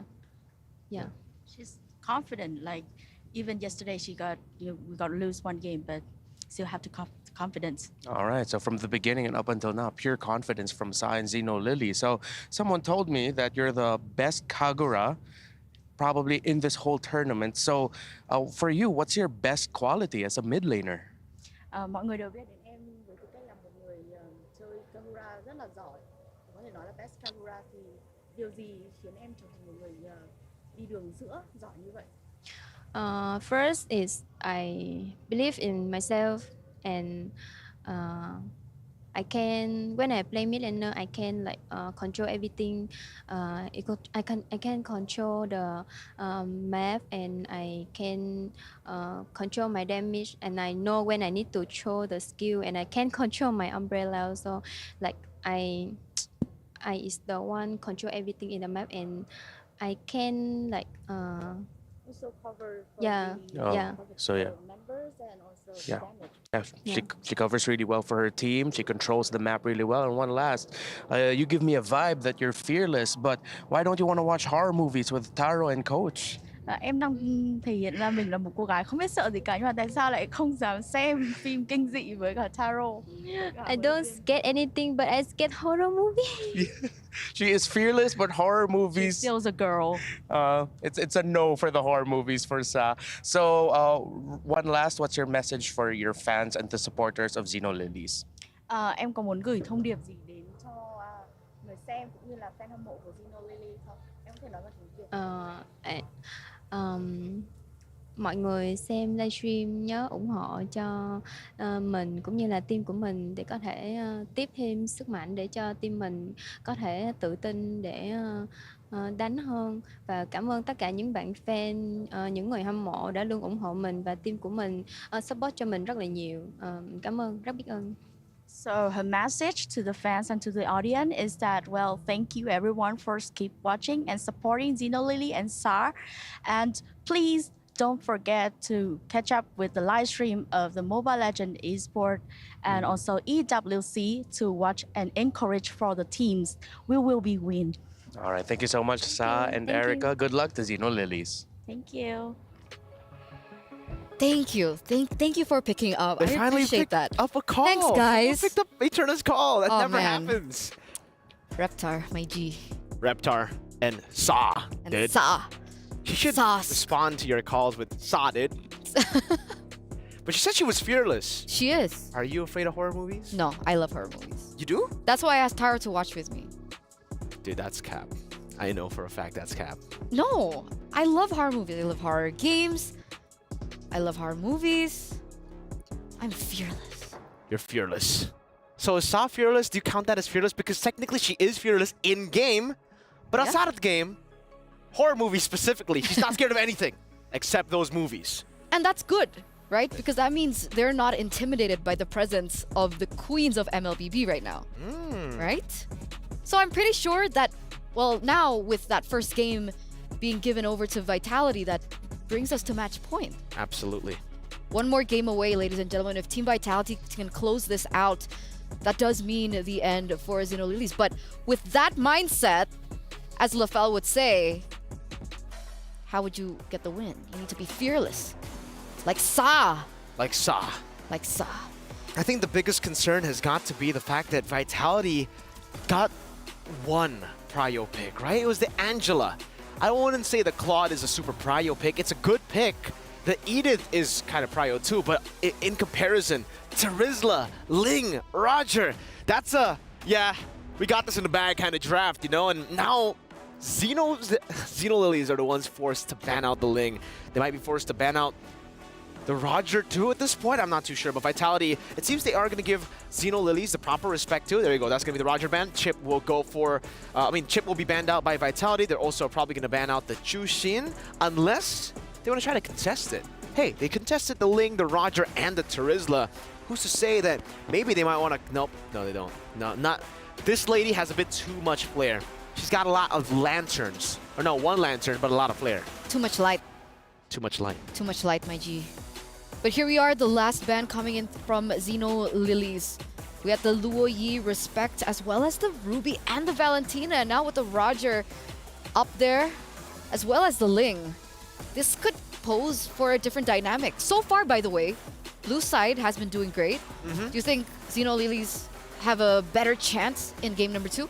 Yeah, you can dictate a lot of the matchups here with first phase. Remember, Ruby was banned out, so was the Valentina in the first phase by Vitality. And now those picks will be left open, so Xenolilies might be able to go for the Valentina first pick this game. With a Hayabusa banned out, that means they're really targeting Vivo here. So trying to put her on a hero she's not comfortable with. Something like the Export, perhaps. But even then, she kind of looked comfortable.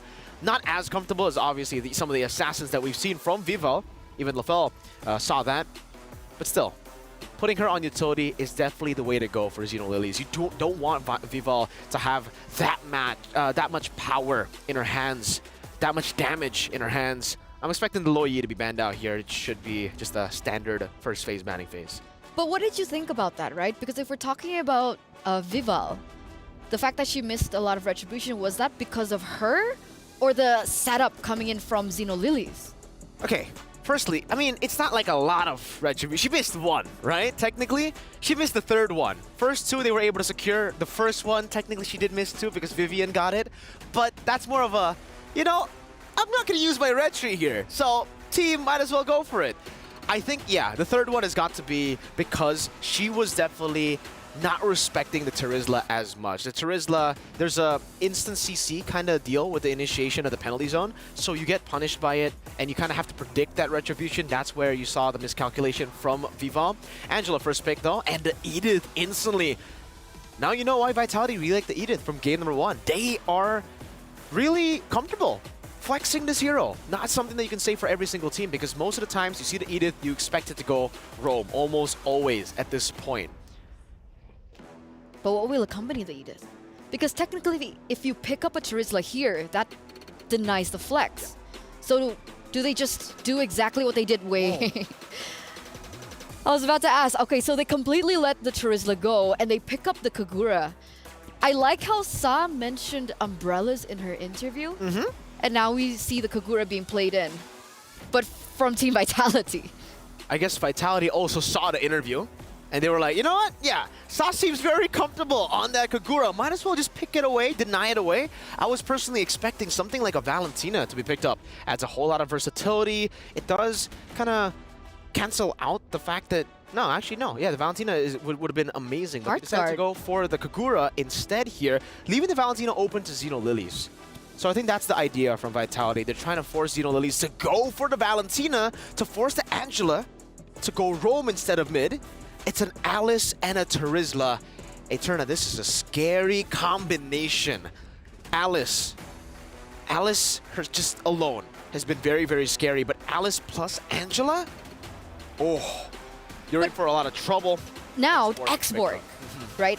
How does the Export fare against the Alice and the Terizla? It's great against the Terizla. It's great against the Alice if you have lockdown. Terizla, you're just great. I mean, with the X-Borg, you're amazing up against the Terizla. But the Alice, the thing is you have Flowing Blood. It's a blink ability. Very easy for you to get out of the blast coming in from the last Insanity. So Vitality are really going to have to rely on the Edith and also technically the Kagura to stop the Alice from taking the Flowing Bloods here in these skirmishes. And that's why Vitality, they're taking or getting rid of a lot of the other heroes that can actually escape these kind of combos. Edith, Kagura, and X-Borg. It's going to be hard to land these abilities, these big abilities, these skill shots technically, on someone with a blink. So getting rid of the Claude, that's Julian as well from Xeno Lilies. But at this point, Vitality could just say, hey, X-Borg's going to the jungle. So your bans are really not saying anything. But who knows? Maybe they're going to throw another curveball, pick up Guinevere and play it in the jungle. That's what I was about to say, right? I mean, technically, X-Borg and the Edith are still flex. Yeah. So if they're lacking the setup that you mentioned, they could still bring in something with that in the roam position for Vivian. Yeah. I think at this point, if they really want to lock down the Alice, they could go for a Kaja carry to end things off. They already have enough AoE as it stands right now with the X-Borg, with the Kagura, and the Edith. And just like that, Xeno Lilies actually reads it out, knows that if they do get the Kaja carry, it's going to be a bit troublesome for this tank, this hyper carry, you can call her, the Alice in the jungle with the Angela. So now that the carry has been taken away, another combo that we see usually with the Kaja is the Beatrix. So if they still want to force it out, they can go Beatrix Kaja. But it's Vitality here. They might just go Guinevere again, you know, or Ruby mid, or Ruby Roam, XP. Ruby was a very high prio in game number 1. So I wouldn't be too surprised if Vitality actually go for that. And technically it is lockdown, right, for the Alice. Yeah. And it really hinders the setup coming through. So it is an option. One of the other picks that were left open was the Arlet. But it looks like Shell this time around, no Beatrix. Carry being banned out, goes in for the Moskov. Despite the Harith being completely let go. I think they have too much magic damage if, you know, they pick up the Harith there. So I agree. Moskov, you need a little bit more consistent damage too, because technically right now it does seem like they are relying a lot on that burst from the last Insanity, from also the Kagura Yin Yang overturn. So at this point for Xeno Zenith, gold lane. So I'm trying to think about it. I think Natan would be a bit too greedy. But if you do want to play in towards the late game and just play for the early game with the Alice and the Terizla Angela, that could be a good choice. They could even go for a Grok here. Get some more lockdown to give a bit more prio again towards the Alice, but they go for an even later game pick. Leslie and an Esmeralda. This is Leslie's debut. This is Taro's signature pick from MWI last year. Yeah. Leslie. That's Leslie.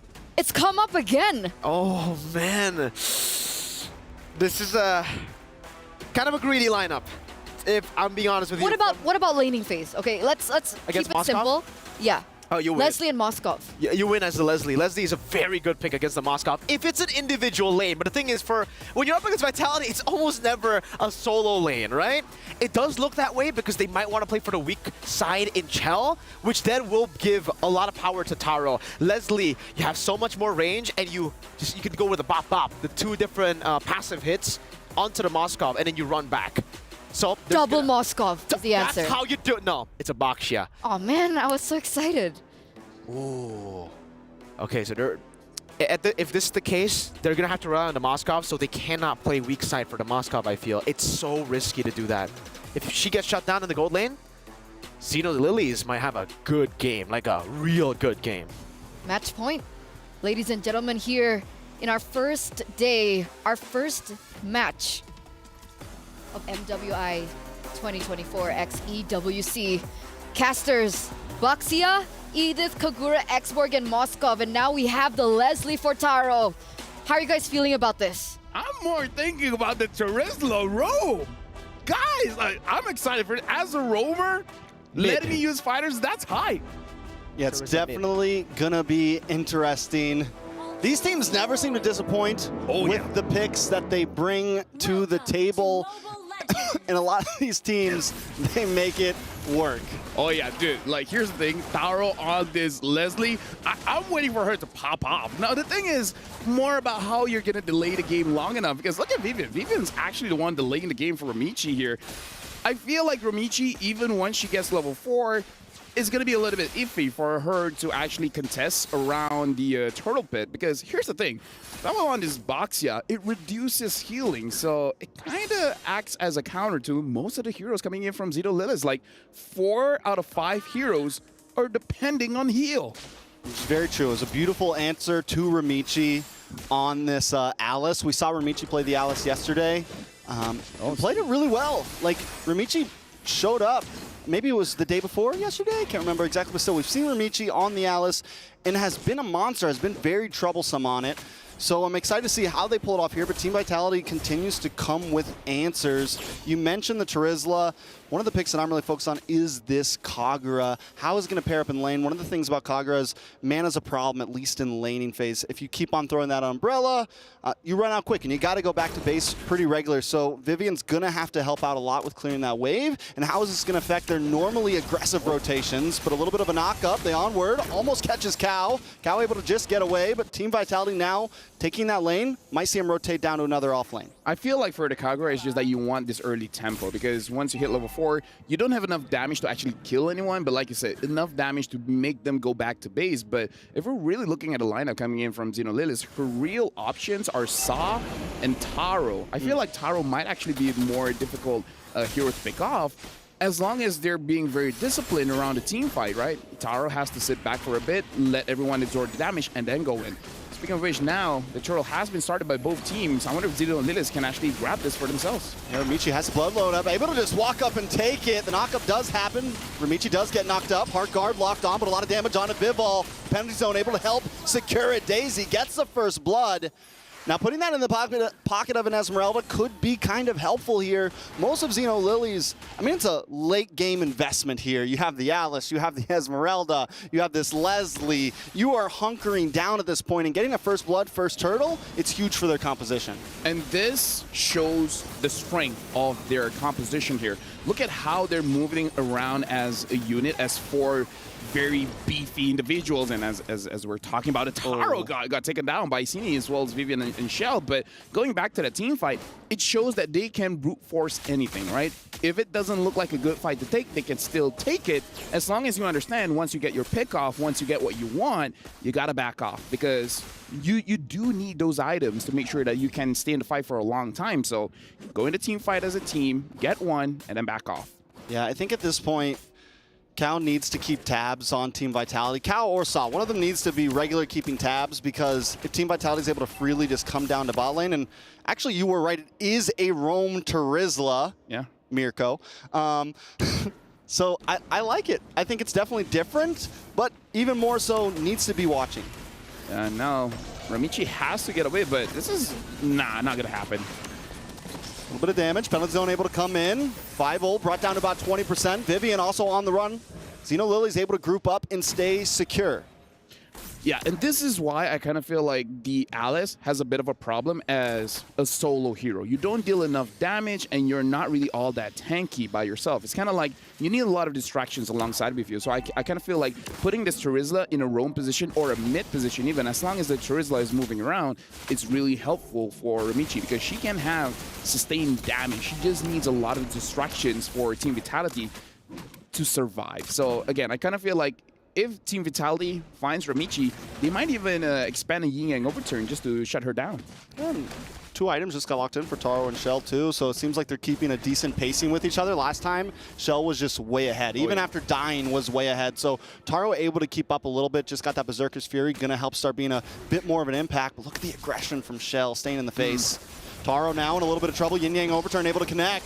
Taro does get the heart guard, so able to survive it out. Shell now on the run, brought down very low. Vivian as well. And here comes Ramichi with the flowing blood, the flicker in, looking for the stun onto Vivian. Can they secure it? Vivian goes down. Ramichi with another kill. This time Xeno Lily's taken off quick. Can they push the envelope though? Oh, that was all because, oh, okay, not hitting anyone. That was all because of Cow. That was an amazing penalty zone to make sure that Taro was able to escape. Now, the thing that we have to talk about is that Taro, I think just with the Berserker Fury, are really dealing quite a bit of damage. So Xeno Lilith, they're reaching their power spike, and they're reaching it quite early here. So for Team Vitality, they got to make sure that they understand that kind of the same thing with Team Vitality in the previous draft. As long as they take down Taro, it's all good. But in a crazy team fight, but before that, it looks like there's an engagement mid, and Kao goes back in. Yeah, penalty zone, able to respond. Ramichi looking for the flowing blood in. Maybe a little bit of a premature heart guard there, but it's okay. Xeno Lilies don't lose anything.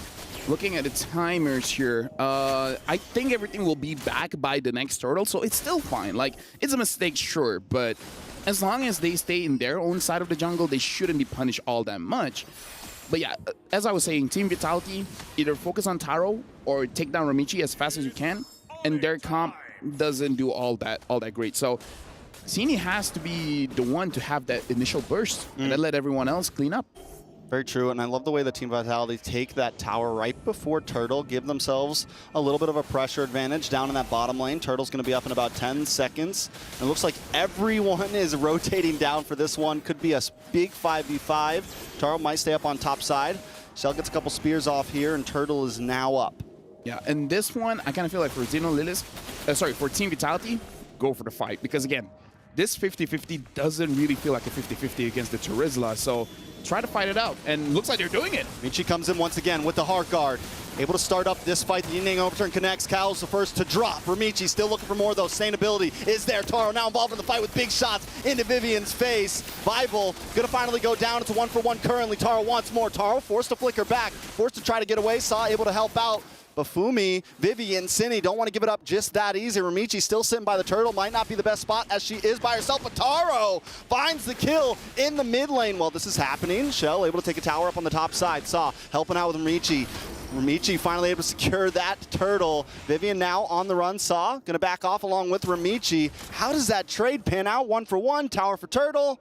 I would say it's good for Xeno Lilith because, again, they want to scale up, and they're able to scale up. They're able to give kills over to Taro, even though, Saw taking a bit of damage, but should be fine here. Again, I kind of feel like this is good for Xeno Lilith. Team Vitality had the right idea. Go for the fight. Don't really try to force out this turtle. But again, they're not able to take down Ramichi or Taro, which is both win conditions for Xeno Lilith. So that's the only reason why Team Vitality didn't really look good in the final fight. You know, that umbrella range, man, is sometimes we wonder about the Kagura and how well it's really going to work, but right now Cindy's using it so well, just kind of zoning them away. The range, the umbrella's always there, and it is a threat. Yeah, again, it's deceptively long, and now looking at the items, having that Lightning Truncheon early kind of does make it so that you have quite a bit of burst. Looks like it's going to be the glowing one next coming in from the Kagura. So the burst is going to be enough, I feel, going up against Ramichi. Although we do have to talk about that Clock of Destiny. If the Clock of Destiny has its cooldown, you're not going to be able to burst down this Alice. Does some damage though. Vival look for the dash in. Ramichi there as well. Decides not to take the flicker in. Xeno Lilies do lose another tower in the mid, and this is kind of the problem we saw in last game.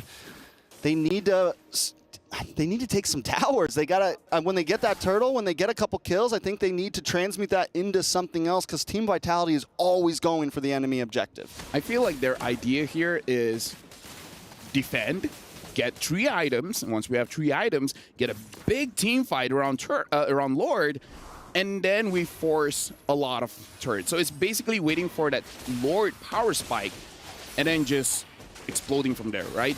Take every single tower on the map.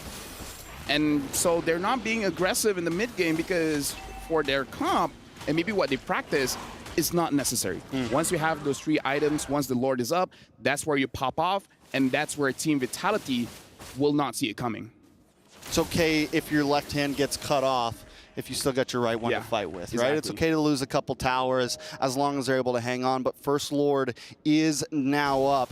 Is this going to be the one? Do they feel comfortable yet? Do they push it a little bit farther?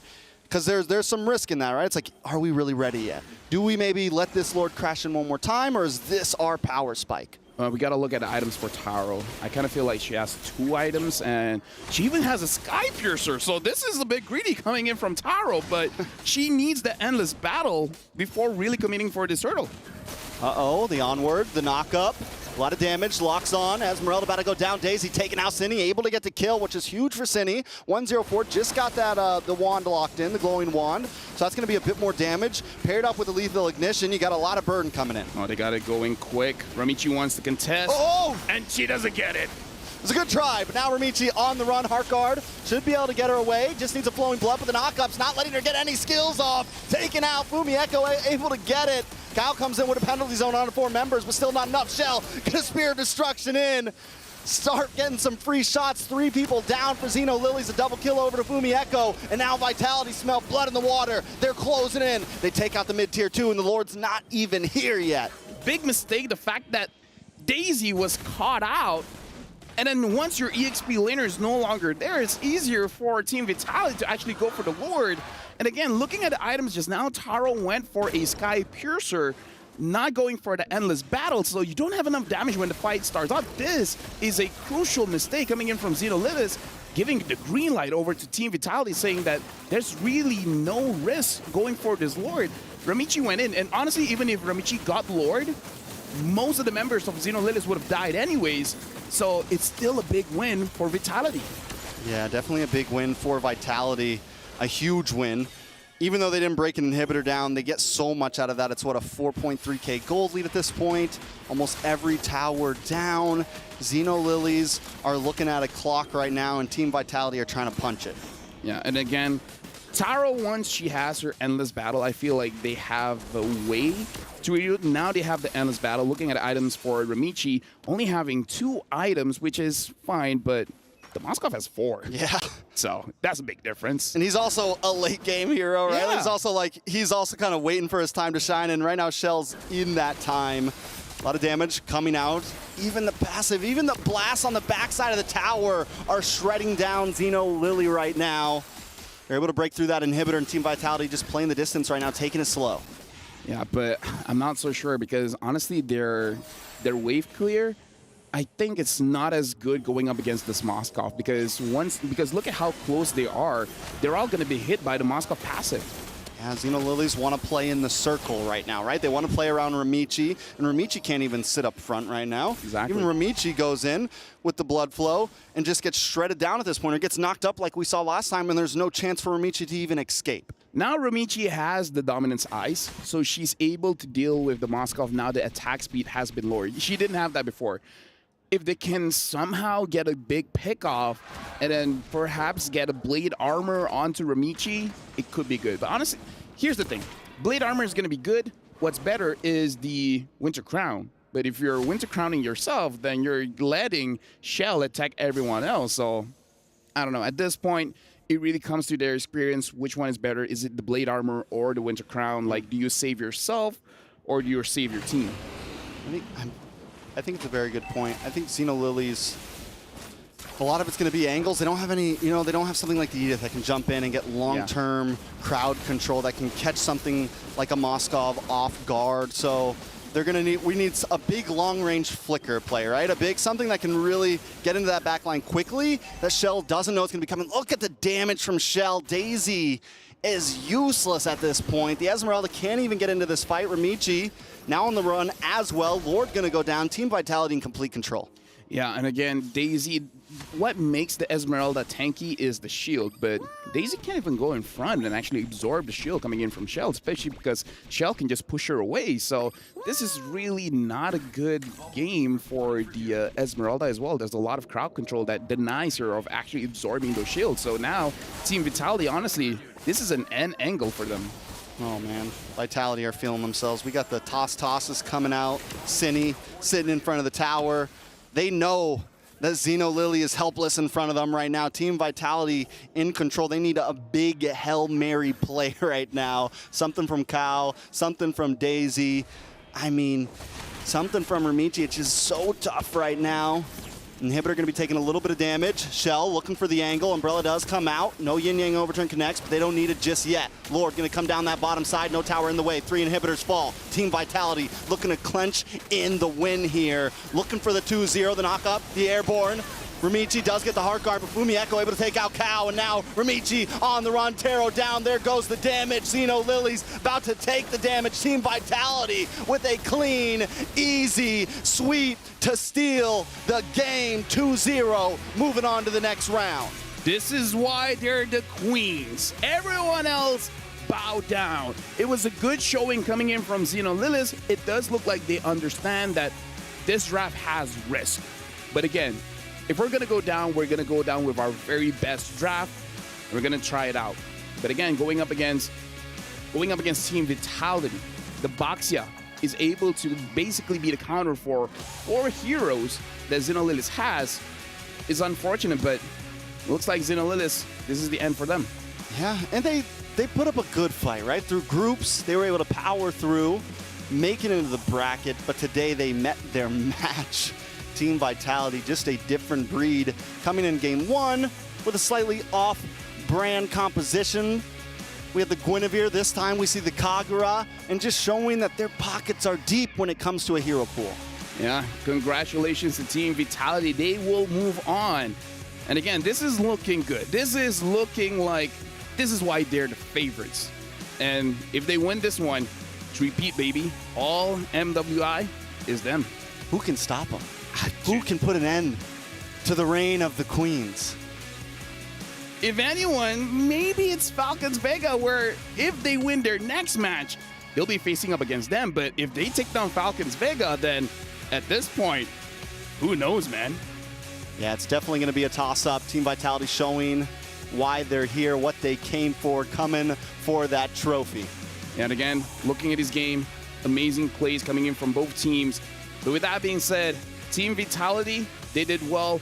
Later on, we'll go to the stage for them to be interviewed by Bara as well as Cheryl. That being said, it's over to you guys.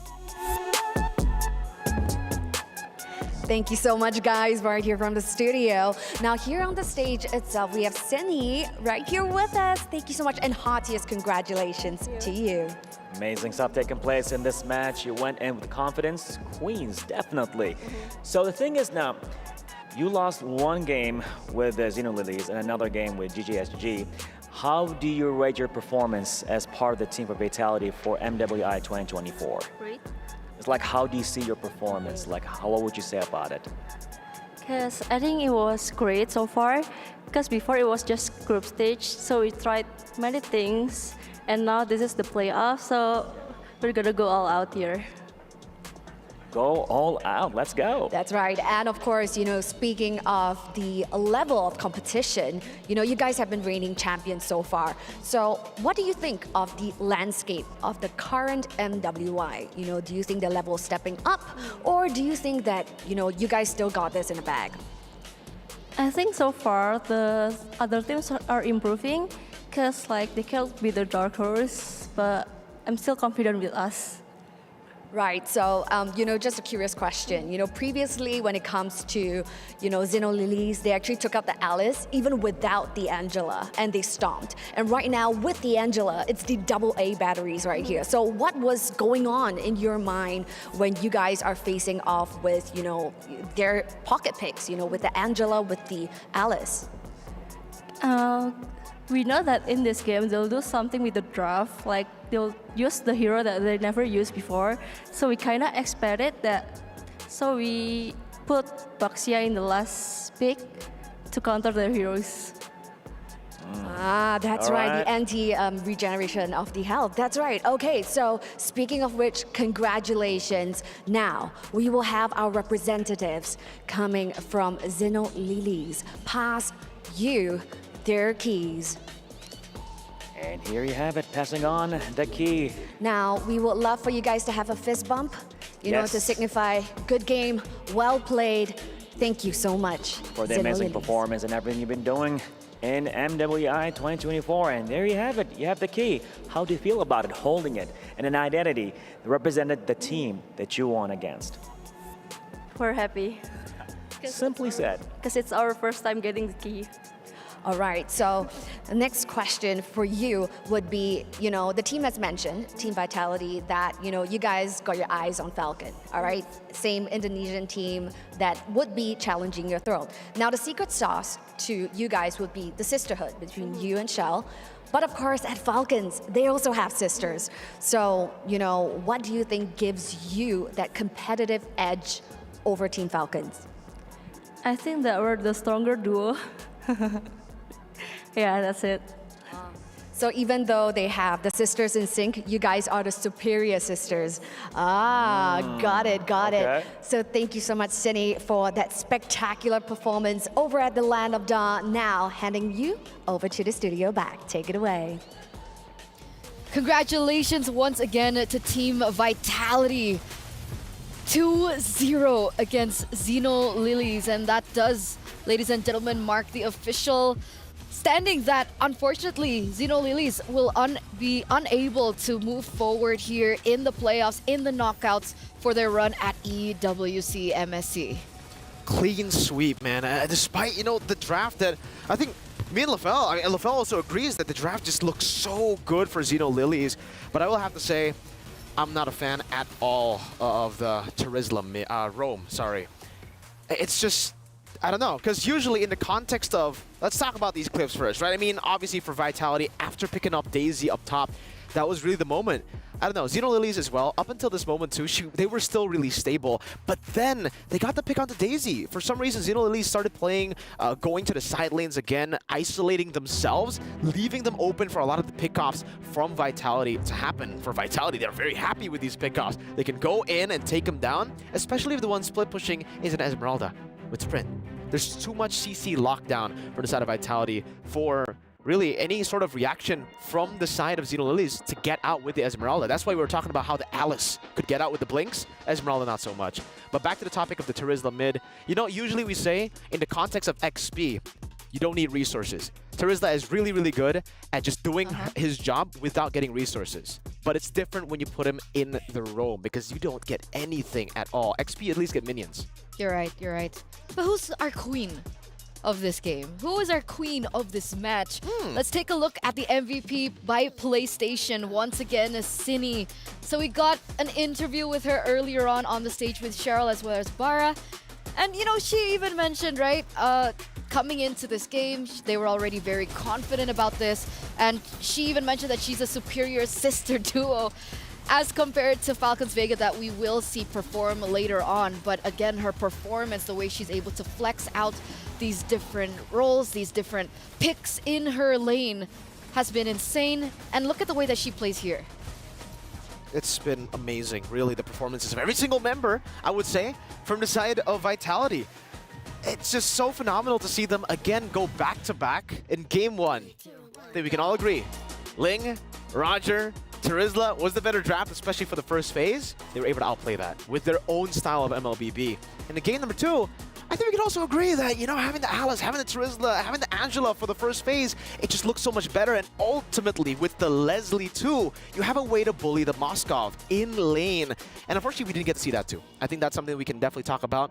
Taro, I think, wasn't confident in going in for a lot of these trades in the early game. And she was just really trying to farm, looking for that power spike to hit, and then playing late game with the rest of the team.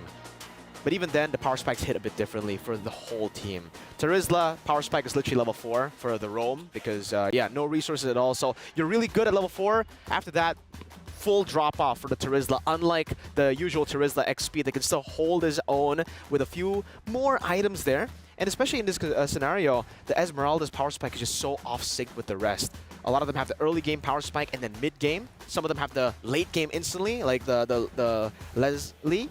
But the Esmeralda is a weird one where it's like early game good, mid game horrible, and then late game good again. In the mid game, she was completely demolished by everyone, Moskov, Kagura, anyone, because they already have burst plus anti-regen. Wait, I'm gonna go for a call again. Shell? Oh! Oh, there you go. Thank God you picked up. Hi, Shell. Hello. Congratulations. Thank you. How was that for you? 2-0, that was very dominant. And I think a lot of people expected that you would go, undefeated even in the group stage. But coming back here, it feels like you got your groove back. What happened? What changed? I think we just need a little loss to improve more and just to do better. Okay. Yeah. It's all about the reality check, Eterna, right? I mean, for them, they've been reality checked quite a few times, but they've always been able to bounce back somehow. So my question for you, Chell, is the drafts. Because I think for me and LaFell, as analysts, we think about the draft and we always look at the other side. Lilies, they have an amazing draft, but you guys were able to outplay them constantly. Do you think your draft was better? Do you have your own style now with, your new coach, with your new analyst? I think the draft is so-so, but I think we did better. So execution was better or draft was better? Execution, maybe. Yeah. The execution was phenomenal. But how do you keep yourselves from, even in the game? You spoke about the reality check, taking a few losses out game and then coming back. What about later stage? Like in the game, you lose the first fight. How do you come back from that? Maybe for me personally, I just keep in mind that I'm better. So yeah, just be confident. Confidence. But what are you confident about the STC predictions? Do you think that you guys won the predictions from the audience in that game? I don't know. I have no idea. Okay, let's take a look. 88% for Team Vitality. You have the masses behind you, Shell. So once again, congratulations and good luck moving forward. I believe straight into the semifinals, best of 5. Yeah, tomorrow's the real day. Tomorrow's the real day. I really love the confidence, right? The mentality of just being better. But okay, as the better player, what's your predictions for the next match? For the next match, Falcons Vega, of course. Falcons Vega. No pride. 2-0? All right. 2-0. Yeah. We'll see how they do in their next match of the day. But of course, we do have to toss to a short break before we get into that. So once again, thank you, Shell, and we'll see you after the break.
Welcome back, ladies and gentlemen, boys and girls, from that short break, that short, quick break, as we all restart for the next match of the day, Falcons Vega.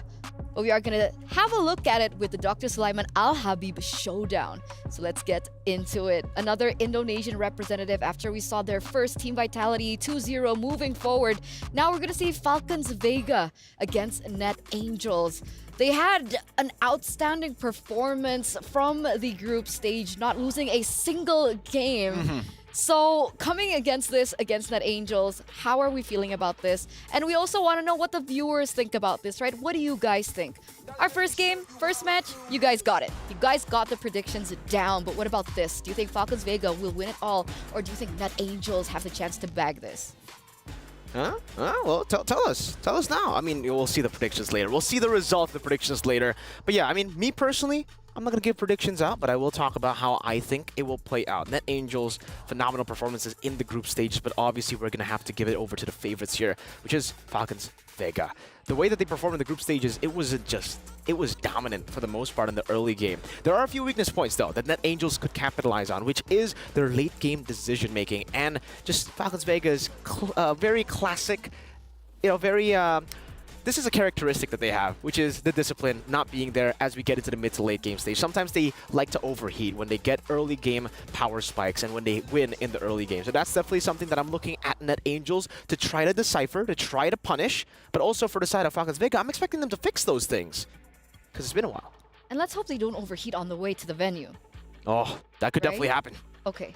Let's take a look as they walk into the Amazon Arena, ladies and gentlemen, as we take a look at the Jamil Motorsport arrivals. And there you have it. Falcons Vega. Earlier on, you know, we had a little bit of spice between these Indonesian teams claiming that they were the better sister duo, but it looks like the sister duos from Falcons Vega are also rolling in. Do you think that this might mean that we're going to see a different roster from the side of Falcons Vega? Because in the group stage, we saw two different lineups, right? We had Caramel and Agatha, and we also had Maylene and Funi. From your feeling, who do you think will be playing today? I mean, personally, I think it should be Agatha and Caramel. You know, the more experienced bunch. Technically, experience is also a weird term to use because Funi is also very, very experienced. But obviously, with the lineup, they have been starting Agatha and Caramel way more compared to Funi and Maylene. So that's what I'm expecting. Hopefully, we get to see that. But hey, even if they deploy Funi and Maylene, I'm expecting kind of the same for Falcons Vega. Early game dominance. We're also kind of getting that, right? That's the same kind of feeling of match number 1 where it was like a powerhouse against a dark horse. And it's a similar story here, right? Net Angels, I think a lot of people were surprised with how dominant they were able to perform in the group stages. And now coming into the knockouts, they're also considered one of the dark horses. Last time, match number 1, it was the powerhouses that were able to pull through and reign over, but maybe this time it's a different story. Hopefully we get to see a little bit of splash here and there, upsets, because we've been hyping up upsets all the way from the group stages. Unfortunately, we really haven't seen a lot of upsets. We saw an upset victory in Group D. Homegirls, GG Homegirls were able to take a game off of Vitality, and that wasn't an upset for me. That wasn't an upset. Because you guys were talking so much about scrims. Yeah. Oh, we don't talk about scrims? We don't talk. We can talk about scrims. It's only LaFell that can't talk about scrims. My point being is that I thought that GGHG, that was my highlight match. I wanted to see how good GGHG were, and no disappointment, right? 1-1 against Vitality. Exactly. Very, very big impressive contender, stuff. by the way.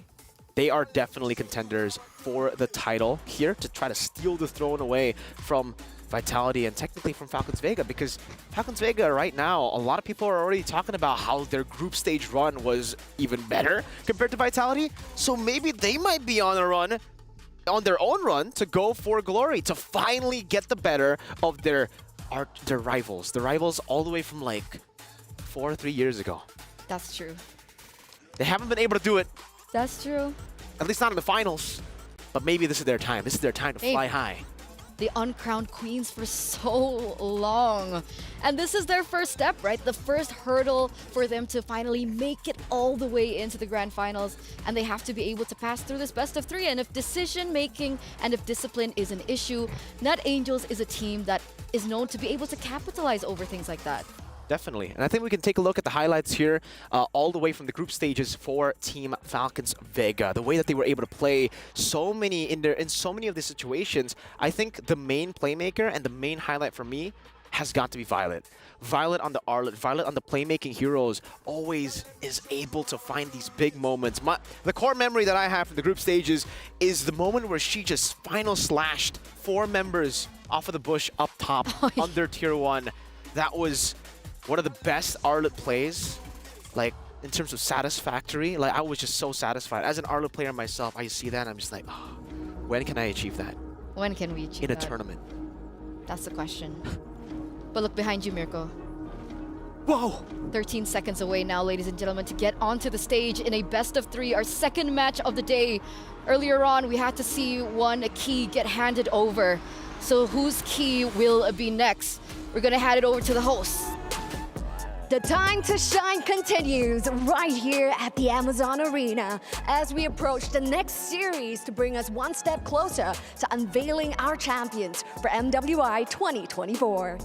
Well, ladies and gentlemen, as we have it right now, competing to pretty much secure a slot at the semifinals with the powerful powerhouse. All that taking place right here, ladies and gentlemen, and an Indonesian powerhouse may go against a potential dark horse, all right here at MWI 2024. So speaking of which, let's jump straight in and let's take a look at the wonderful faces of the Indonesian powerhouse. Presenting to you, Team Falcons Vega.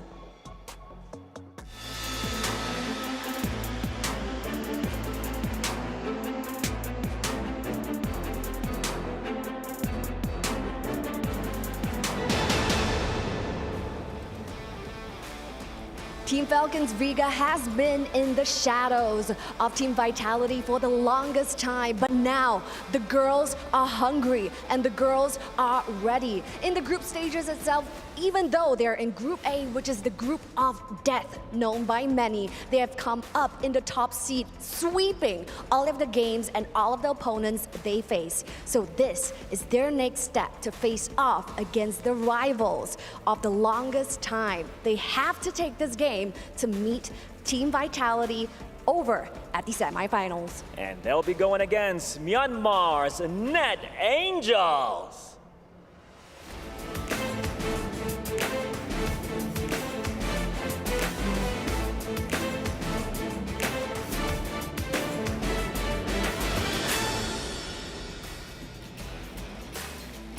Well, there you have it. With us here right now, Net Angels, a mix, a multinational team, as we have members, Burmese members and Philippine members, all in a mixed team, pretty much competing to go to the semifinals. That's right, stakes are ever as high right now. Ladies behind me, in just 2-0 earlier, keys were crushed. This time, it is a best of 3. May the best team win. Please head on over to your battle stations. The Amazon Arena is ready for you at the Land of Dawn. So yes, with that being said, the ladies are looking to head on over to the Land of Dawn. Stakes are high as ever. For the Indonesians that are currently watching, they're praying for an Indonesian semifinals where they'll hopefully get to see Team Vitality going up against Team Falcons. But up against that, we have our Burmese princesses who are going to challenge that. Gonna happen. That's what's gonna happen, right? They're gonna challenge that. They're gonna deny that Indonesian versus Indonesian semifinals. A lot is taking place right here, but you know what? As the slogan goes, it's their time to shine. Take it away, friends, at the studio. Thank you, Bara. Thank you, Cheryl. And take over we will. Again, another matchup that will be, I don't even want to say interesting anymore. This is going to be an intense matchup, seeing as how they've performed in the group stage. Both of these teams are known to get aggressive. And now we get a confirmation of the lineup that Falcons Vega have brought in. It doesn't look like Caramel is on stage, so that should be Maylane. And I do believe that's Funi as well. No Agatha, no Caramel. It's Maylane and Funi who takes center stage. So not as expected, but still a really, really good lineup. I don't know, it almost feels like even in the group stages, we were expecting a bit of difference from Agatha, the way that she usually plays from the way that usually Funi plays. But no, we saw the exact same. They played the exact same heroes too. Funi played the Vixana, Agatha played the Vixana. She didn't really go towards, the carry picks that we would like to see. But maybe Funi does it here. Maybe she does it with that synergy. Oh, I know why they deployed Funi. Why? I mean, earlier, Chell mentioned they're the better sister duo. Well, now it's time for Chin Chao and Funi, I guess, to try to show the world that they're the better duo. Maybe, who knows? Well, that's great. Net Angels now. So, despite Caramel not being in the jungle position, right? Okay. Despite it being Maylane, we're still gonna have an ID versus ID jungler battle. What do you think about the playstyles, the difference in playstyles, and maybe the difference in picks, maybe? I would actually say it's kind of similar. Vanilla and Maylane. If we were to compare Vanilla and Caramel, then it'll be completely different because obviously they're different flavors. But also, they also play different picks in the jungle. We are used to seeing more of the Hayabusas from Caramel, the Alpha. Marcus as well, the Alphas of some fighters too. Meanwhile, from the side of Vanilla, she really likes to play the Rogers. She really likes to play those kind of heroes where It's hyper carries too, but it's a different kind of hyper carry compared to Hayabusa. Some of these assassin picks, they're very niche, I would say, in the way that we can describe them in their playstyle. Because a lot of people can play the Lancelot, but they can't play the Hayabusa, they can't play the Ling. And I think Vanilla falls in that category a bit, where she's definitely more comfortable on the heroes like the Roger. And I would say maybe even she can still go on the Ling. But when it comes to the Hayabusas and the Lancelot, I'm not too sure about that, right? And this time, it's already a bit different here because Falcons Vega, I believe in their group, they were always able to get first pick. Now it's Net Angels who get first pick, blue side. So we'll see how this actually impacts their gameplay and, of course, that drafting phase. And I was about to mention, as we head in over for our first game of the series, that Roger would be such a contested pick. But it looks like no contestation whatsoever. They're just going to eliminate it out of options entirely, as the Roger is the choice as well as the Ling. So maybe they want to leave the Hayabusa open? Yeah. We were literally just talking about it, right? I mean, the Roger for Net Angels. For Vanilla, she can play Ling, she can play Roger. She's that type of jungler. Falcons say, nah, let's not give her the Ling. And same for Net Angels, seeing how Mei Lane performed on the Roger. I believe that was game number 1 on the Roger. Their first game at MWI in Falcons Vega, where Mei Lane got, was it a Mania? I don't know, but it was a really amazing performance. Crazy KDA. Minotaur ban coming from Falcons Vega. This is already very interesting because usually we see the Chip banned out by red side. We see the Lo Yi banned out by red side. And this is already kind of scary for Net Angels because usually on blue side you want to try to force those bans upon the red side opponents so that you can actually go for a lot more respect and you can leave a lot of the other heroes that you're comfortable on, that are your personal prio picks, open for first pick. So if they can't play the Chip and the Lo Yi, it'll definitely be concerning when Falcons Vega get the blue side. But we'll see their game plan. Maybe Terizla is that much prio for them. They want to just first pick it. Edith, man. Talking about Edith, before we continue on in this drafting phase, I just want to point out that Net Angels, they also have a variety when it comes down to their EXP lane, right? We've seen Line and we've seen Namira, and they get interchangeably swapped out. This time, we are going to be seeing Namira step in that EXP lane. So I believe in this situation, last time she picked up the Arlet, maybe that's something that might pop up here, Mirko. Yeah, I would say for the difference between Lang and Namira, Namira is more of a individual kind of XP lane in a way where she thinks about what to do individually. Meanwhile, for Lang, she follows calls a bit better and she's a lot more brave, going for the Terizla picks, and whenever the team needs her to initiate, needs her to body block, she will be there. She will flicker forward, standing there in the way. And Namira, now, will we see still the Terizla being prioritized? Because we didn't see it get banned out. Terizla has been left open. Lo Yi has been left open. The Angela too. So a lot of different picks. They go for the Terizla. As the Vexana gets banned out, that's their prio. Okay. Valentina still opened up if Funi wants to go to that direction. There are other few things option as they're open as well. Nolan could definitely be one of the options that they can go for here. Jin Chao, the signature Harith. Ooh. Saman 4, Synchrovision, Lane Kingdom Dominance. That's what is known about Jin Chao, at least in MWI 2024. Actually, her entire career, she's always been an amazing laner. So if you set her up for success, the Roger's already been banned. So not a lot of other gold laners can really stand head-to-head up against this Harith. And wow, we got that Hayabusa coming in from main lane. Hot there pick. you have it. Hot pick. You usually see this from Caramel. And it seems she's been learning a thing or two from, you know, her partner in crime in the jungle. So the big question is, what does Vanilla play, right? The Hayabusa's been taken, Roger's Julian. been banned, and the only hero that she's been playing before from the group stage is Julian. So the Julian does get instantly locked in. Maybe there's fear that perhaps she might be pushed onto something that she's not comfortable, although it has not been put to the test. And Ruby is the next option. Does the Ruby still counter the Hayabusa in the way that it used to, like back in the day? Yeah, it's still the same idea behind it, right? Don't run Wolf King, and obviously the I'm Offended. Every time you get into that vicinity of the skill, it's a stopper. It's always a great stopper against assassins. But now there's an Arlet there too, picked up. So for Falcons Vega, it's really all about comfort picks and setting themselves up for success. Violet, the Arlet, She's a playmaker. She needs a pick like this, and she gets it. Even though in lane, it's not going to be as dominant as we usually see for Violet, you know, really trying to win out in that side lane too.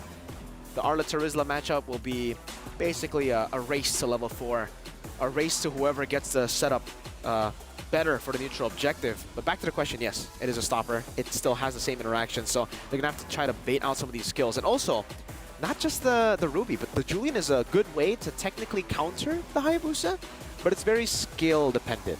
Because when you're on the Shadow Kill, the Enhanced Sword does get you out of the Shadow Kill. It's an untargetable ability. So there's a way. So there are 2 ways, essentially. Yeah. Okay. Coming into the second phase, the Claude does get banned out. What else would be a good laner against the Harith? Do you need to continue to give Chinchao that better lane? Understanding that the Arlet, like you mentioned, is not in the best of matchups. Yeah, I think setting up for Chinchao is amazing. Good Claude ban. The Claude can blink out away from the Synchro Visions. Carry has been a very good choice as well up against the Harith. Not in the way that you bully the Harith, but in the way where you can actually just dodge away from the Synchro Vision and just farm up. I think for Carry, we've been talking about how she's basically a non-laner. She gets to decide when to disengage, and she can trade pretty well too with the QC and dodge a lot of the skill shots. But they'll decide to go for the Moskov ban here. I think mainly, not for the matchup itself up against Harith, but for the rest of the team, with Arlet dashing forward, with the Hayabusa as well. They're already gonna kind of struggle up against so much CC coming in from the Terizla, technically even the Julian with the chain, and especially the Ruby. So they want to get as much CC out of the composition from Net Angels with the Moskov ban too. So one to set up for the Harith, the other one to set up for the team, and then the Valentina that has been left open all the way to second phase. And those are some big ultimates, by the way. Penalty zone, I'm offended. It's a comfort hero as well for Funi, so I was surprised that it wasn't picked up in earlier on, but wait a second. Phoveus and the Novaria has been locked in. So with this being said, who goes where?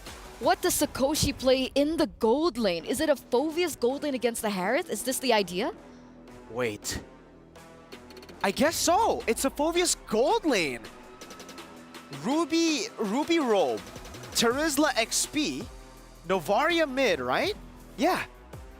So Phoveus gold. Unless they pull a crazy swap again, but that's going to be the Tigreal. It's an amazing answer to the Julian, to any assassin.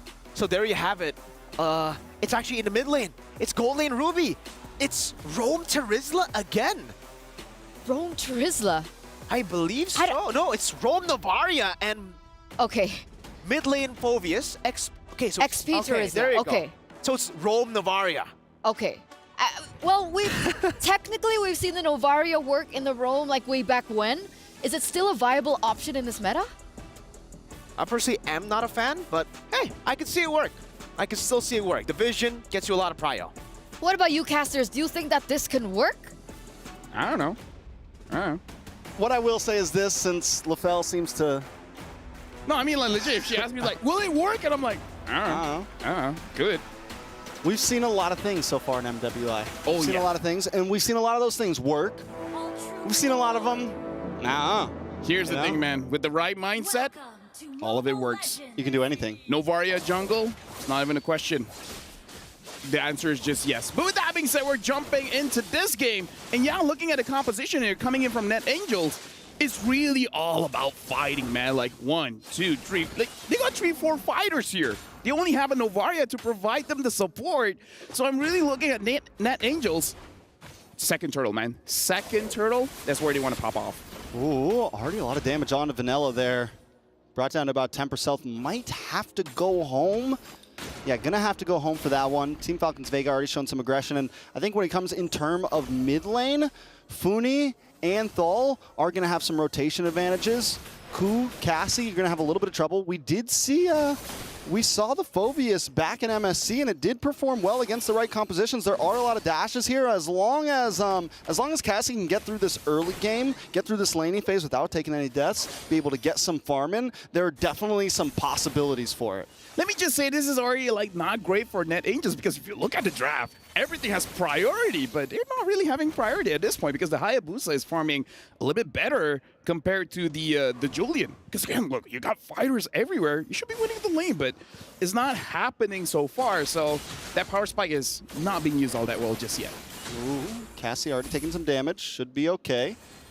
Now, what I will say for NetAngel's composition here, because it's all these fighters, you're going to have kind of this box around Ku here. Ku needs to be careful how far back she actually goes, because it's going to be the perfect target for Melee. And if everyone else is diving forward and Ku's just sitting in the backside waiting to line up that meteor shot, Melee's going to have the perfect target to lock on. Also, another big thing that NetAngels need to watch out for when they do that big engage is the reaction from Thal and the reaction from Violet. You get caught by one bad implosion or one bad final slash, you're a little too grouped up, it could definitely spell death. But Thal already pushing away Halang there. Vanilla keeping a good position in front of this turtle, but Melee already gets first blood. Down goes Helene. Violet now trying to lock up. The implosion does lock onto Vanilla here. Vanilla not going to be able to even fight for this. At this point, they're just trying to get away, but no, Helene gets a nice enhanced chains, able to back off. Melee able to get the turtle. Penalty zone does lock in. Thal, Violet, Funi there as well, trying to lock onto Cassie. Demonic Force does proc, but Cassie as well just wants to get away. Ku looks for the meteor, isn't able to get the final hit on. Hey, good job on play by playing that one, because a lot was going on around the map. Like, it was very messy coming in, especially for NetAngels, where honestly, this is the kind of draft where you almost just shut your brain off. You see someone and then you go for a fight. But looks like Team Falcons Vega, they roughly understand how to play with this kind of composition, because they just focus on one target, let possibly Melee to just get an advantage, get the kill, and now she has, honestly, like the Hayabusa having more farm and one kill here, it's not going to look good for NetAngels. Sakoshi looks for Thal there. Zamon's Force does drop, the implosion locks on, and Sakoshi might not be able to get away from this one. Jinja gonna be able to lock on, get one more Synchro Fission down, and gets the kill. Thal escapes with just a sliver of health. And this is something I'm a little worried about with NetAngels not having a marksman, right? Where does the damage come from? Is it gonna be Cassie? Is it Vanilla? Is it Ku? How do they even, like, when do they hit their power spike? When do they actually get online here? Honestly, it's going to be all on Vanilla. It really depends where the Vanilla wants to go for. Oh, hold on. Nice knock up. Hands chains, does lock on, and in comes Cassie with the Demonic Force. Not able to get another proc. Jinja able to just get away.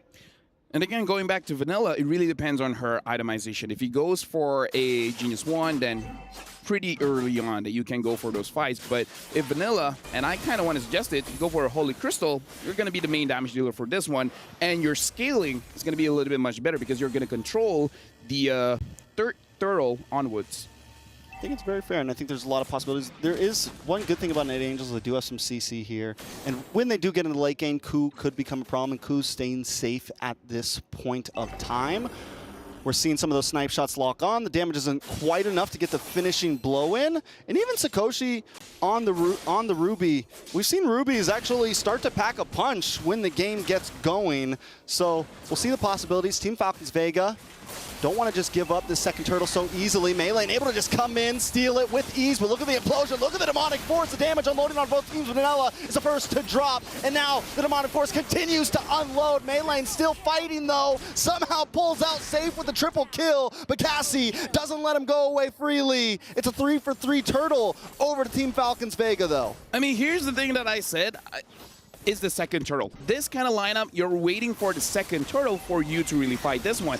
If they were able to secure it, then it would have been much, much better. You can see how Thal, honestly, should have turned things around with that amazing implosion, but because this is a lineup that has a lot of ways to defend themselves, they don't really rely on someone else to give them the protection, makes it so that even if they get caught, it's still fine, as long as you have at least one item, which we saw Cassie got a little bit later. But again, now Cassie having that Clock of Destiny makes it so that Team Falcons Vega now will have a difficult time to get down Cassie. Looks like Vanilla is going for that Genius 1 route, so the damage is going to be there a little bit earlier. It's just that the burst isn't going to be there when you're starting to fight around the board. The fact that Cassie's now 2-0-1, could become, I mean, that could end up being one of their major damage dealers. You know, that Phobius could end up being a big problem. But look at the conceal play, locking on to Violet here. Violet going to be in a little bit of trouble, locked in by the implosion and taken off. Sakoshi goes down. They keep on getting those ganks into the bot side. Net Angels needs to find the answer to it. Teams Falcons Vega just out-rotating. Yeah, at this point, Sakoshi really needs to think about just being a little bit safer here because, again, even though she's not a marksman, you have this mentality as an EXP laner. You want to go for the trades, but it looks like Team Falcons Vega, they don't care if you're Ruby. They still see you as a marksman, and they're coming for you. But to be fair, comparing Ruby to maybe something like a Beatrix, you don't mind going 0, 3, and 3. She still has her War Axe during the fights. She's still very much usable. She has a lot of ways to deal damage, not through just pure damage, but sometimes even with just the crowd control, it helps out a lot. Very much. Now with Third Turtle up and Vanilla up in the top lane, Net Angels going to have to just give up this Turtle. Up on the top side, though, Vanilla might be in a little bit of trouble. Final Slash able to connect. Zamon's Force drops, and there goes the damage. Enhanced Change able to help him get away. Helene comes in with a penalty zone, but Maylane doesn't want to let anyone escape freely. Shadow Kill does go off. Ku able to flicker away. Implosion locks on. The Neurotic Force locks on as well. Coming down. Bang, bang, bang. Looking for more targets, but gets the shutdown. That's 2 for 1. Cassie doing everything she can right now, but it's still not enough. Can we talk about how fast Team Falcons Vega is moving around the map? They do look like Falcons, just going here, going there, finding these pickoffs, and is making it a Net Angels. I was saying they're pretty tanky, but 1v3, when you're not moving, when all this crowd control is on you, looks like nothing much can be done. Looking at items here, looking like Terizla is going for the more tankier route, not going for that War Axe early. Kind of feel like he should have gone for that so that they have a little bit more damage in this kind of composition, because even the Phoveus, the Clock of Destiny is the only magic item. Afterwards is going for that dominant eye. So yeah, the damage looks like it's going to only come from Vanilla unless they go for a War Axe soon. Yeah, Vanilla, I mean, the gold deficit's starting to get there. Same thing on the rest of the map. It's 5,000 for Team Falcons Vega. Cassie did pick up Clock of Destiny. Picks up half of the Dominance Ice. So there's some possibilities there. But I think at this point, Net Angels might just need to start grouping up a bit more. We're seeing Vanilla kind of run these off lanes, trying to macro a little bit, but it's not going to be enough. And kind of like what we saw in the last series, even though it didn't work well from Xeno Lilies, you might just need to bide yourself a little time and look for that 5v5. I think their composition will work much better if everyone's together. Yeah, Trix, my friend, do you agree that for today, it looks like one of the major problems looking at most drafts is that they don't have enough damage, right? And it's an aggressive meta right now. It is an aggressive meta. And it looks like Team Falcons Vega, they're actually pulling around Net Angels because they're showing Hayabusa up top. It's like, hey, I'm here. You guys want to group up? You guys want to take me out? And then Chincha just starts getting turrets everywhere. So Team Falcons Vega, they're pulling Net Angels around. It looks like Net Angels are the one getting netted. Yeah, they're the ones definitely getting controlled right now, being a bit more reactionary to just what Team Falcons Vega want them to do. And now with the Lord up, Team Falcons Vega with a strong box controlling this pit. So the Echo does come out, so nice vision over to the Net Angels. Maybe they can get a position on this Lord. I feel like they got to go for the pickoff as well, because if they try to fight for this Lord, Tal has a flicker, right? If the Tigreal has a flicker, it can go lights out very, very fast. So Net Angels, they got to take this calculatively. Like, they have to prepare to sacrifice one. Who's going to be the one sacrificed? I don't know, but right now, Cassie tries to come in, but look at the damage coming out.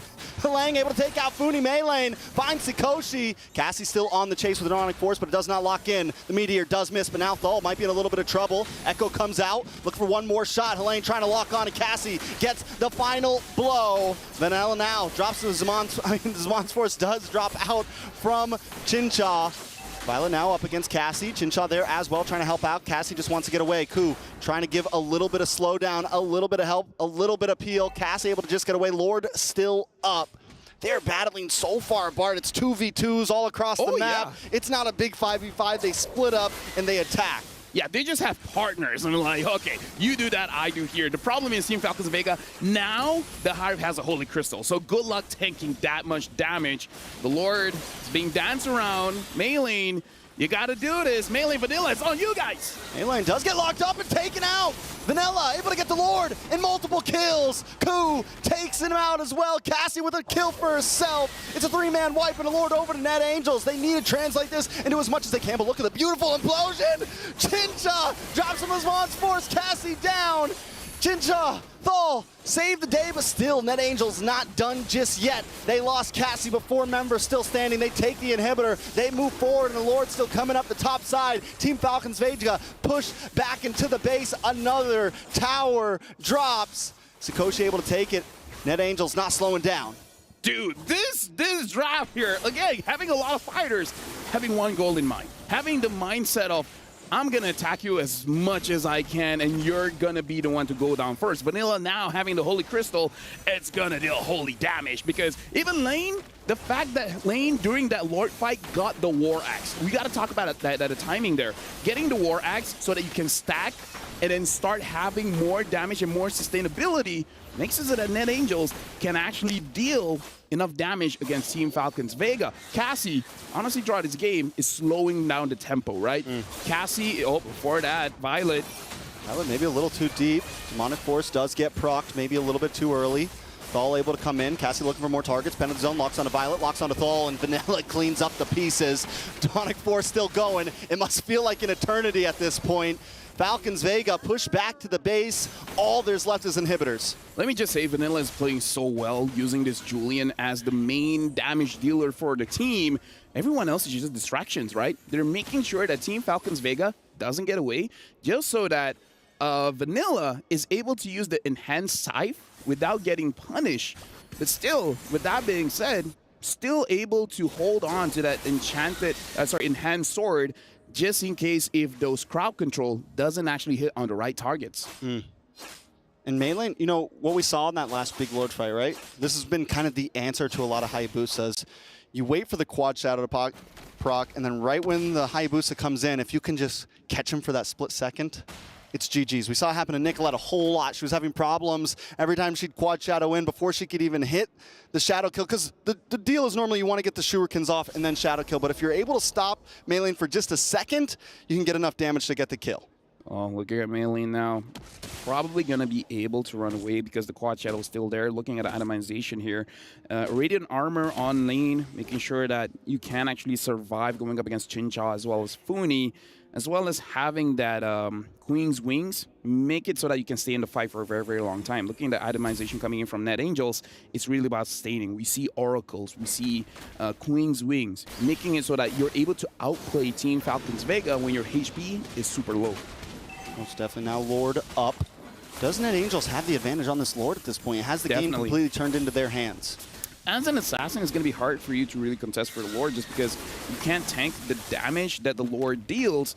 And Net Angels, we got to remember that War Axe has a stack. They can hold on to their stack for a very, very long time. So they actually do quite a lot of damage at this point during the Lord dance. Very fair. And another person that we've kind of failed to mention, but Vanilla's been doing great. But look at Ku, 2-0-7. We're 15 minutes in. Those meteors are going to start hurting a lot more. The vision also getting applied gives Net Angels this great advantage when it comes to especially objectives like this. Thal, though, looking for the play, looking for the lock-in. Yeah, again, just be careful of Thal. Having that flicker, you kind of don't want to risk this. And now we see the concealed play being used, and then you reset the Lord. So that's one thing out of the way. Now you got to force the flicker out, and then Net Angels have a good time going for this. Oh, but Maylene finds Vanilla. Vanilla able to get out of there. Yeah, Funi also takes a bit of damage, though. Now we're back to the tango, man. We're back to the dance. Again, I feel like it's fine for Net Angels here. They can heal up, so it's all good. And they kind of have to do that because it's all about the trigger finger. Who's going to go first? Is it going to be Thal, or is it going to be Net Angels here? Yeah. Helene also, I mean, it's got to be tempting when you see them all grouped in that jungle to pop the penalty zone, but the patience coming from Helene right now is going to be crucial. Same thing from Violet, looking for the final slash. But here comes the shadow kill onto Cuckoo, able to get away though using the flicker, and that is going to be a utility down. Helene able to lock on to Thal. Here comes the Demonic Force. Trigger has been pulled. Can they get the final blow, though? Can they find the kill? Down in the mid lane, though. Chincha getting the push in. Gonna move on to the tower as well. Ku trying to go back. Vanilla doesn't want to stop as well. Thal taking damage. Thal goes down, but Chincha's on the base. Chincha's on the base, and Ku can't defend. Team Falcons Vega with a cheeky mid lane steal. Not like this. That was 2 towers. There's the tier 2.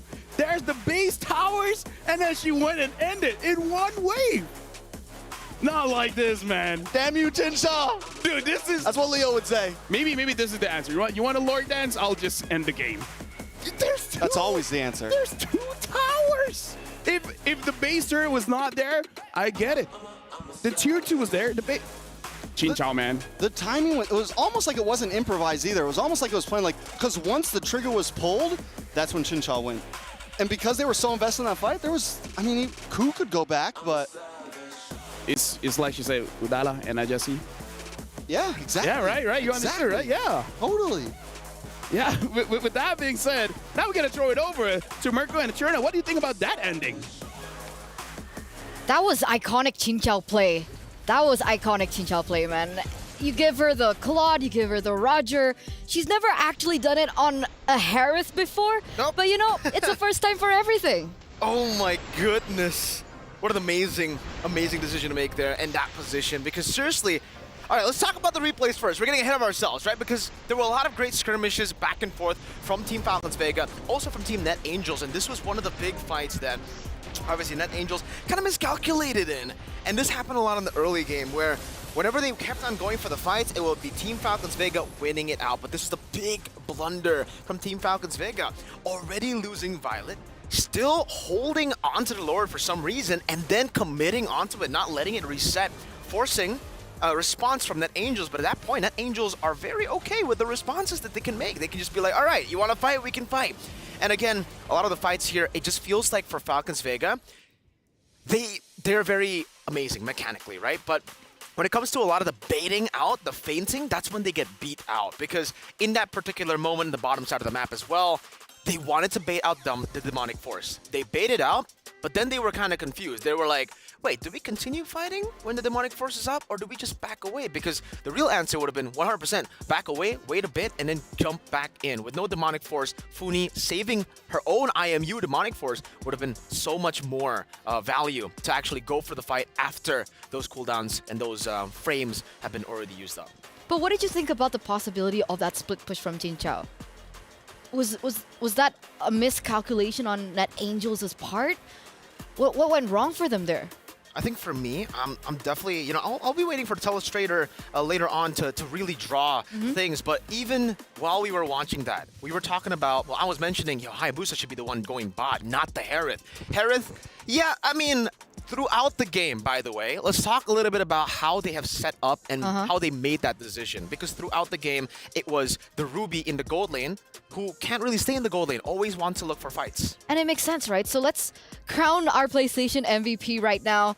And I mean, everybody was like high-fiving, hugging Chin Chow. So is it Chin Chow? Ladies and gentlemen, let's have a look. Okay, there you go. Team Falcons Vega, Chin Chow on the Harith, on her signature Harith, pulling her signature iconic move. I think at this point, right, a lot of the teams, a lot of the players out there should just be very wary of this play. The fact that you will always be unable to count Chin Chow out no matter the hero that is given to her. Because that shouldn't have happened, right?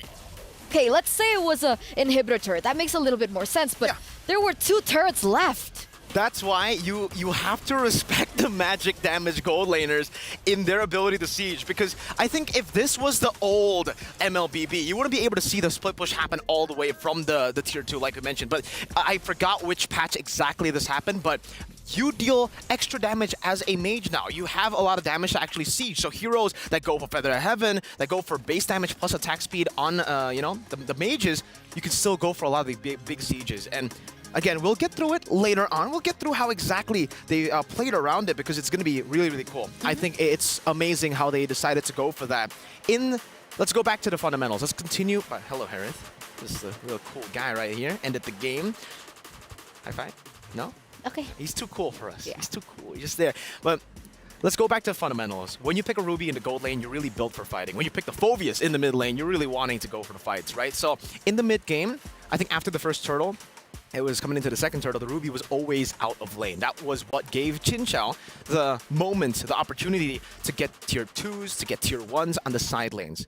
when she got the tier 1 in the bottom lane, she rotated up top as the turtle spawns in the bottom side, just constantly mirroring the maneuvers of NetAngel. I don't understand. Can you show us? For sure. Let's take a look at it right now. I don't know if you guys can see it just yet right here, but there you go. Now, this is a bit further into the game. We were talking about the mid game earlier, but the main concern for me was the fact that Hayabusa, I feel, should have been the one really managing the side lane there, managing the one in the bottom side of the map, right? Just pay attention to the map here, because the Harith, you can't expect the Harith to go back and forth around the map at that fast, and that's why the adjustment was just beautiful from the Harith. She went from the gold lane, which she was trying to go for the split push, by the way, through the gold lane. This was the moment where she was looking for it, right? Here, and then she tried to rotate. She decided to rotate over to the mid lane, which is closer to the fight. So at this point, the Harith will be able to continue joining into the fight through the mid lane. I want to draw an arrow. That's from the Harith's direction, but she can also continue to push in to the base right there, as you can see from the map. The moment that we have here is the moment where Tal kind of got picked off all alone. She used this to kind of make a moment for herself to force a lot of the fights to happen here. And as we play through the clip here, we'll see how they were able to actually stop all of the members from recalling. Tal gets picked off right there. You can see it, right? And then they decide, you know what? Let's start poking them down. Harith gets rid of the tier 2. Like we mentioned, with the changes of the mage, you can actually now deal so much damage to the turret, and I believe here, she does pop the Zaman Force as well. And then the rest of the team, the fact that they sent the Novaria instead of, you know, all the other members, just goes to show you that technically, none of them can really get out. None of them can really back away.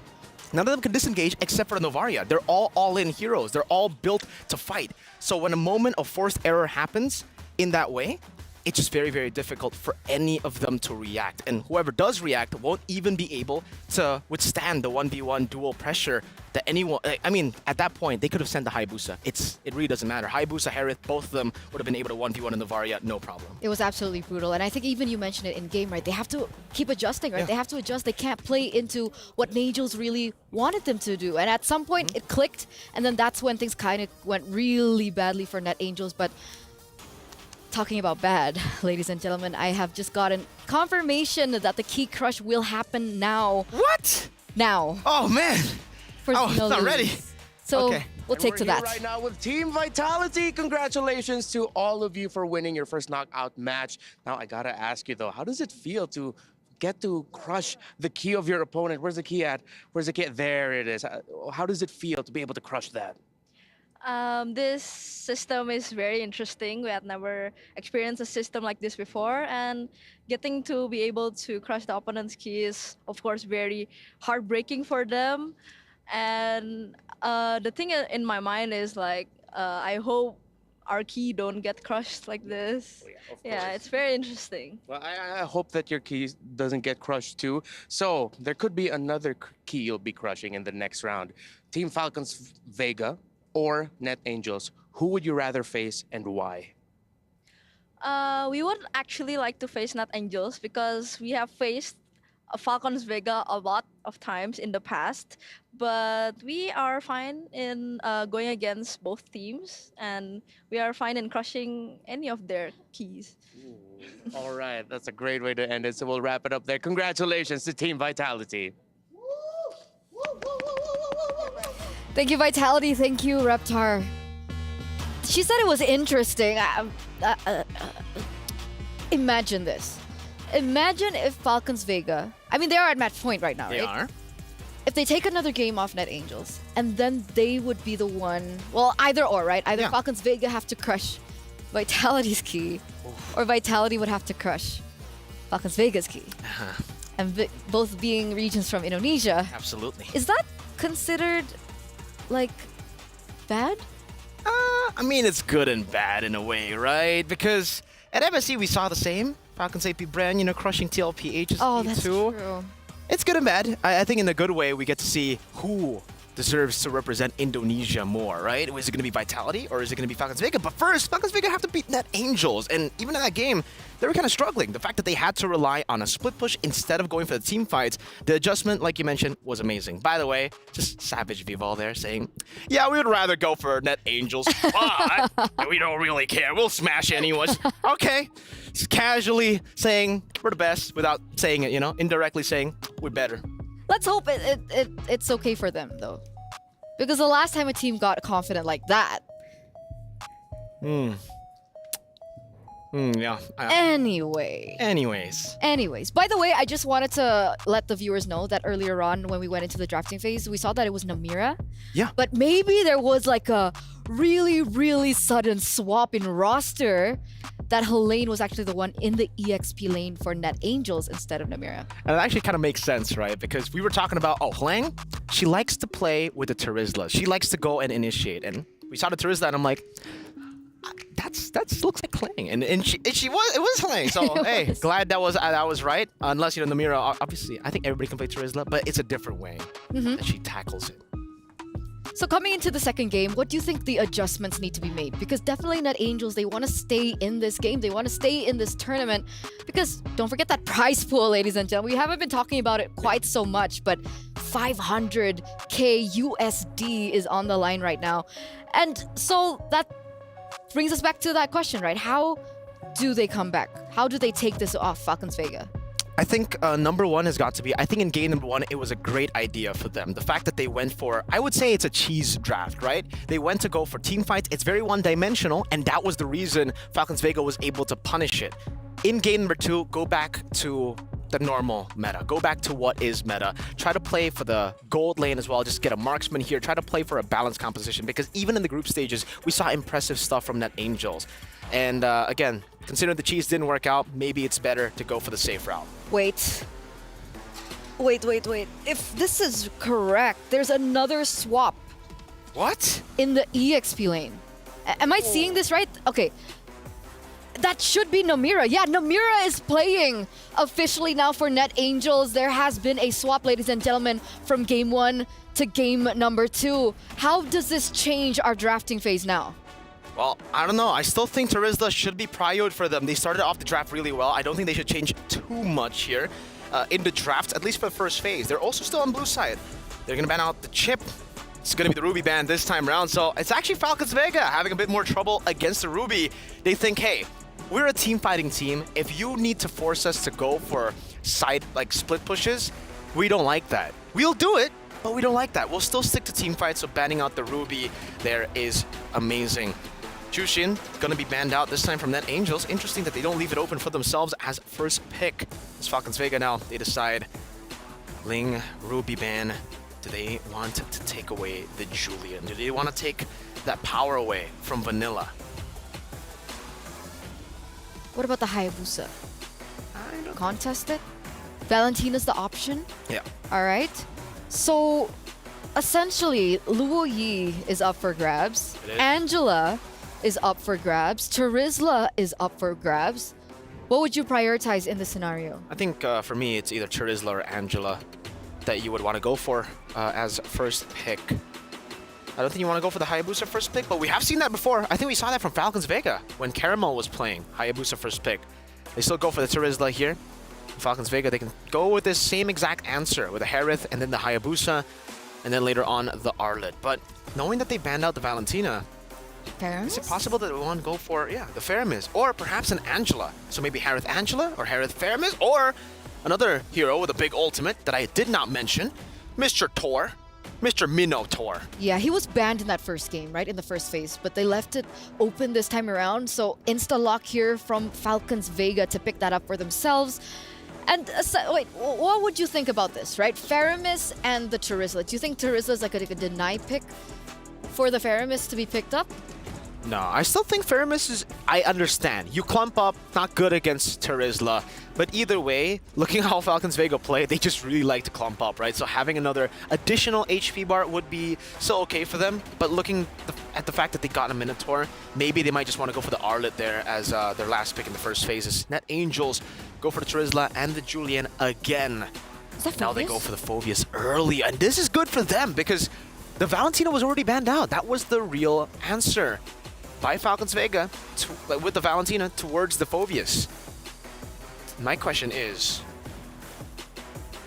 wait, this Phoveus is going mid again, I assume, right? It should.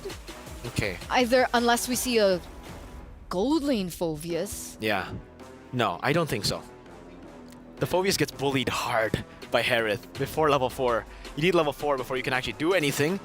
They decided to go for Luo Yi. I was thinking if they want to go crazy too, they go Esmeralda mid, bully the Phoveus. But it's a bit too crazy. Okay, so their choice is the Luo Yi here. A little bit more burst damage, a little bit more control of the map. I mean, if they want to look for an option to go in for that split push again, they definitely can with the Luo Yi and her entire global map presence.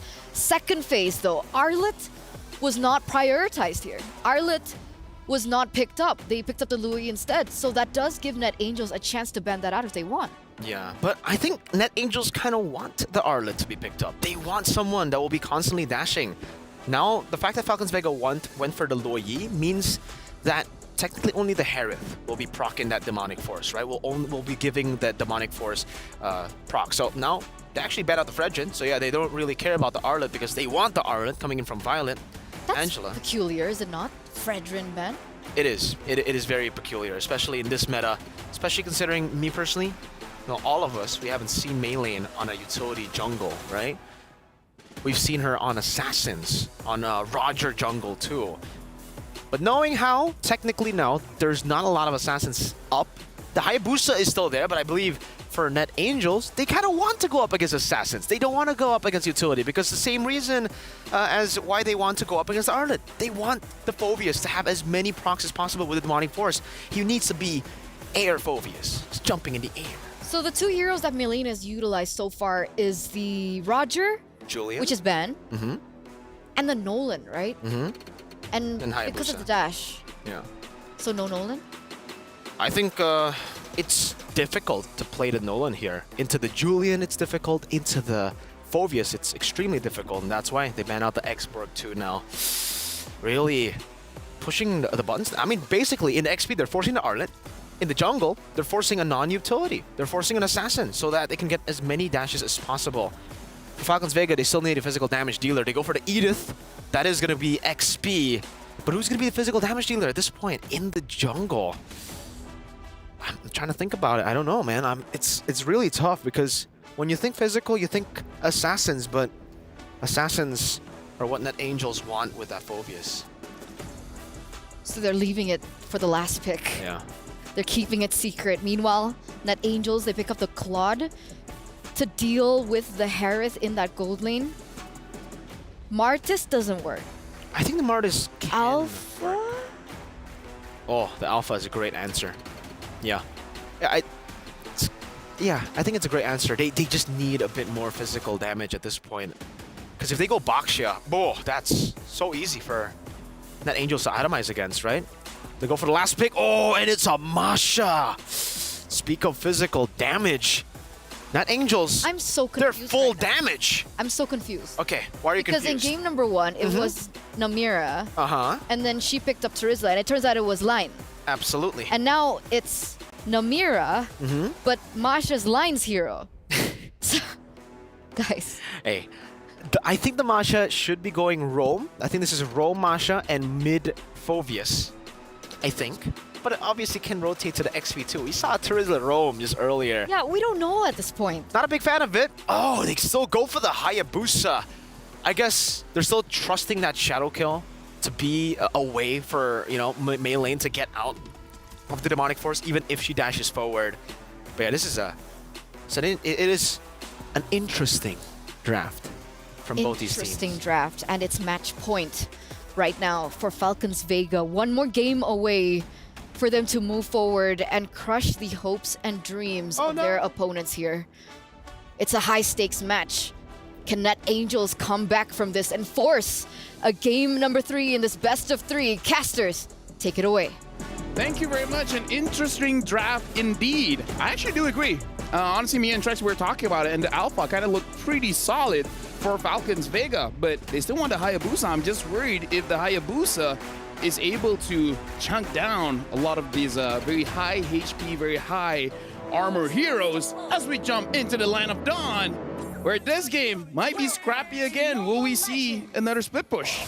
You know, I think the Hayabusa could definitely have a few problems chunking people down, but one thing the Hayabusa will be great at is securing some of these early objectives to make sure that Jincha and Funi get to a point where they can start outputting damage. Even if Meilane isn't exactly the one to reap all the kills, they have other options. I think Meilane's major job here is going to be objectives, right? You shadow kill in, you steal a turtle. You're always kind of comfortable with that. On the other hand, NetAngel, the composition is definitely interesting, a great way to put it from Mirko. My question to you is, do we think they're thinking too far outside the box here? I feel like based on what happened in game number 1, what they felt was the concept was there. Their drive was good. They just didn't have an answer for the split push. So this time, incorporating the Claude into this idea of a fighter in the mid, as well as having a roamer that can actually deal damage, maybe they're like, we just needed a Claude. When we have the Claude, we should have taken the game. Oh, Sakoshi's going to go down in this one, though. Shadow kill comes in. It's going to be a lot of gold plating over the side of Team Falcons Vega. And as you just said, this time they have a Claude. But right now they do not, and Team Falcon Vega knows it. They know, all right, Claude's your answer. Well, we're going to handle that very early on. So we're looking at a second Turtle 0-3-3 gold lane? I mean, that's what happened in the previous one. Definitely going to be problems. Sakoshi's going to have to keep up with Chinsha. We've seen, I mean, from group stage and now, Chinsha has definitely been a performer. Even back on day 1, I think it was, my vote was for Chinsha's lead MVP of the day. Has just been great, especially on the Harith. And if Sakoshi can't keep up, it's going to be an issue because we know how Harris can do. I mean, you drop down the Zamon's Force and you just start cleaning up. Luckily, they have Cassie to kind of answer that. But as we saw from last game, Cassie takes a little bit of time. Here goes the knockup, though. The onward, the Earthshaker, Violet. Going to take a little bit of damage in return.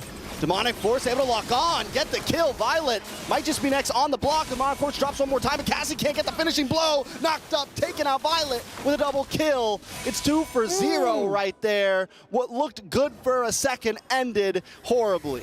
I'm sure Cool wanted to go for that because 2 members were so low. And yeah, this is very good for Team Falcons Vega because before that, Violet, where are you going? Oh, the Thunderclap. Nice kill over to Vanilla there. Going to get the knockup, going to get the takeout, so at least they find something.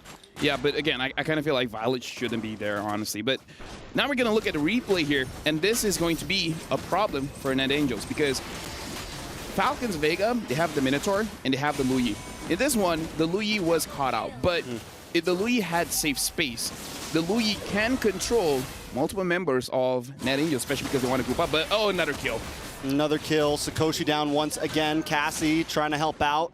Not going to be able to proc another Demonic Force. Able to get it at least onto Thal. Ku wants it, wants something, but can't seem to find it. The damage still not there, especially as a roamer. Yeah, here's the thing. You got to wait for Vanilla. If Vanilla is there, the damage is going to be there. Sakoshi, 0-2 and 0 is going to have a hard time because you want to get that 3 items sub 10 minutes. It doesn't look like it's going to happen here because... But with that being said, only a 600 difference. It's not that bad, right? Yeah, it's not that bad. It's not that bad. Now it's 700. Okay, now it's 800. It's not that bad. It's not getting bad. It's not 1,000. Might be soon. There's some gold plating about to possibly come over to the side of Jincha here. All right, so where do we take it from here? Turtle going to be back up. Second Turtle. NetAngels were able to secure the first one, which at least kind of staunches the bleeding here. It's only 1,000 gold lead over to Team Falcons. All of that seems to be in Chincha's pocket. So as long as Chincha stays down here, the rest of the team can fight for these objectives. The problem is how you handle the Minotaur is you catch the Minotaur. You start the fight first, but there's really not a nice way for them to lock them down. Oh, as I say that, the mirror goes in. Penalty zone does lock on Demonic Force as well, trying to get to Funi. Another shot. Cassie might be able to get the kill, but Cassie's going to come back. This time Demonic Force onto Thal. Ku able to get the kill this time. Meilane also involved. Shadow kills away. Cassie still on the chase. Looking for one more proc, but the ult wears off. Vanilla able to get the dash through. A little bit of damage onto Violet. They're going to revert back to the Turtle now. Meilane, does she want to re-engage onto this? No, going to go over to the purple buff. Let him get the Turtle. So I was right and wrong, right? You have to deal with the Minotaur first, kill him off. In my head, I was like, I don't know how they're going to engage and lock down the Minotaur, but Thal stayed for a little bit longer than she really should. It's like once you deal your ult, you just hover around just to give the heal, not really stay there and take the damage. Koshi just getting denied so much right now. That's tough lane, man. This is not a gold lane experience. This is not a gold lane experience. This is not a gold lane experience, let me tell you. This is not a good experience at all. I'm not having fun right now, guys. It's like, do you guys want to play gold lane next? Let me be roaming. Let me be mid. Let me be mid, you know? At this point, look at the setup. They want to catch someone, but I'm guessing Namira is not the one they want to catch. And now, this time, Namira, a little bit different, going for the War Axe first item. So the next fight, they don't have to wait for the Lord Dance for the Terizla to deal damage. Now even the third turtle is going to be doing quite well. And Cassie keeping up. We did just have the Blade of Hepates as well, lock onto Ku, so there goes a nice little burst of damage. Ku was already able to secure a kill earlier. Violet, though, going to get tossed up. Going to toss up Cassie, that is, but still, NetAngel's taking it slow, and I think that's kind of in their favor here, right? I mean, as long as they don't fall behind too much, as long as they're able to keep this gold to 500 here and there, they should be okay. I mean, here's the thing. What are you fighting for, right? Turtle's not there. Even if you get a kill, you can't really get a turret, so there's really no real reason for you to pick a fight other than just to flex. And being as everyone is so far apart, you're not gonna be having a confirmed kill anyway. So I feel like this is good coming in from NetAngels. They understand there's nothing really for you to fight for. Now this top turret though, if they can get it, it's gonna be pretty good. Ooh, they're gonna try to rush down onto this bot turret though. Team Falcons Vega always have a read for themselves. A lot of damage, no escape for this one. Namira gonna go down. Funi gets the kill up in the top side though. NetAngels also, oh! Melee finds one. All on her own, up against 3. Can she escape from this, though? The Retribution does pop for Vanilla. Try to make sure they get it. Yes, Ku gets the shutdown. A kill into the pocket of the Roamer. Don't know if that's primary, but it does still work out. Falcons Vega, though, still always finding something on the map in return. Well, Ku is still up top. If Ku can get that, well, she's not gonna. I mean, just to answer your question, I feel like it's fine for Ku to get the kill here because you want to get your items a little bit faster. So it's fine, right? This is a niche situation that she's in. It's okay. Now she still needs to do damage. She still needs to do damage. And now, NetAngels, you gotta choose. Do you want to go for this turtle or do you want to go for the fight? Looks like, looking at how they're spacing around, even they're not entirely sure. Maybe they just want to wait for the Lord to come out. Very true. I mean, I think NetAngels, on the other hand, might want to try to force this, right? They need if they can get a little bit more gold, could be dangerous, though. Duality could get procced, pulling a couple people together, and that could be a wraps, right? Namira's been doing a decent job of landing these penalty zones, though. So if Namira can maybe pull something off, could be a game changer. Although I do have to, Batal finds 3 members. Batal has to flicker out. Oh, they go back in. Ooh, Minoan's Fury, though, does get the knock-up. In comes Demonic Force. Cassie able to secure the kill. It's going to be 1 down for Team Falcons Vega. Namira flickers back, is safe. Tower's going down. Up on the top side, looks like Ku could be getting something. A beautiful split push. Yeah, this is good because they understand they need a turret. They don't really need all of this lores just yet because they know that they can control it quite well. Oh, Violet, maybe out of position here. Taking a lot of damage, but there goes a wasted enhanced chains and a lot of damage on a NetAngels from that Lord. Cassie's got to go back to base. Right now, the only question is, when can Ku start 1v1? Because I feel like once the item is there, she will probably go for the Harif, as she's doing right now. Yeah, ooh, but Herod, Jinja, it's a lot of damage. Ku, got to get out of town, run away quickly. That's a tough, I mean, that was Jinja's Ku's not quite there yet. Yeah, it was tough. It's like, okay, let me see if I have enough damage. Okay, I don't. But next time, though, next time I see you, down. You're gonna be Chin Na. Chin Na, like bro. No. Chin like no. Chin, yeah. Yeah. Yeah. Let's look at these items. Yeah. Going for the Holy Crystal here. Now we see the disparity when it comes to gold. 5.4 to 6.8. That's like 1,400 difference. So, okay, now it's a bit of trouble. But still, going for that third item, the Clot should be fine. The only worry is that the Hayabusa is going to do a lot. Oh, they're going for Vanilla. Vanilla escapes it. Namira, can you escape as well? No, you're going in. Namira's going to sacrifice herself for the case of Vanilla. Vanilla might have been able to get away from that, though, but now Cassie also in a bad spot. Demonic Force does proc 1v4. Vanilla maybe look for the re-engage. No, turn around, Vanilla. Get out of town. Ku, though, does get the split push on the top side, so helps balance things out a little bit. Yeah, but that was unnecessary, man. Yeah. Like, the moment you see Vanilla is fine, if you want the penalty zone, you penalty zone away. And then at that point, Cassie should just be like, nah, fam, I'm not joining this one. And because of that, it's a free Lord for Team Falcons Vega. That was quite a big mistake coming in from Net Angels. Chin, nah, fam. Nah, fam. Yeah, chin, nah, fam. Not today. And now Team Falcons Vega, they are in prime position, especially with the Lord here. The Claude, I feel like, doesn't have his third item. So with just 2 items, it's going to be quite difficult for him to defend the base as well. Well, the damage dealt. Phoveus still outputting. They just need a little bit more behind it. Radiant Armor just locked in for Namira here. Lord's going to be coming down mid. Net Angels, I definitely think they can stop maybe, since they have the Claude, might not lose any inhibitors here. No, I feel like it's, okay, now Ku has quite a bit of items. I still feel like it's not going to be enough to handle Chincha, but, oh, looks like someone got picked off. Namira taking quite a bit of damage. Zaman Force already used by Chincha just to secure that tier 2. Yeah, good try with the diversion. Not quite able to secure the full kill, though, and that's 2 ultimates down for the side of Team Falcons Vega. Net Angels might just be able to defend this, but there goes Sikoshi. Taken out quickly. Ku still with the split pushing, letting the rest of the team defend this Lord. Chincha looking for the angle as well. Cassie does not proc the Demonic Force, just play it safe, because Ku's handling business on the other side of the map. But Wave's still crashing in. Ku now back onto the map, looking for Chincha, gets tossed up, knocked up, almost taken out, down to the last health bar, but in comes Cassie with the Demonic Force. Will it be enough? Looking for the kill. The all finally goes down. They want some more, but Cassie taking way too much damage. Chincha reaping the benefits. Violet now also low. Ku looks for another target, got the health bars back, wants to re-engage onto the fight. Ku able to find Melee with a quick tap. No, Melee actually gets a kill onto Ku. Chincha now with his Zaman's Force. Can they end it here? It's nothing but Vanilla and Sikoshi on the field. Minions still coming. Melee is low. Blazing Duet does come out. Violet low as well, but Chincha's getting the free shots, and that's the final one. Team Falcons Vega with a clean 2-0 sweep. Falcons Vega drafted beautifully, having the Minotaur, having the Lui, having the Edith. There's a lot of ways to handle the way that Net Angels want to join in the fight, especially that Masha. Usually we see Masha just free hitting, going all the way to the back line, but having that Edith controlling makes it so that the Masha, even though you have 2 items, is still not enough.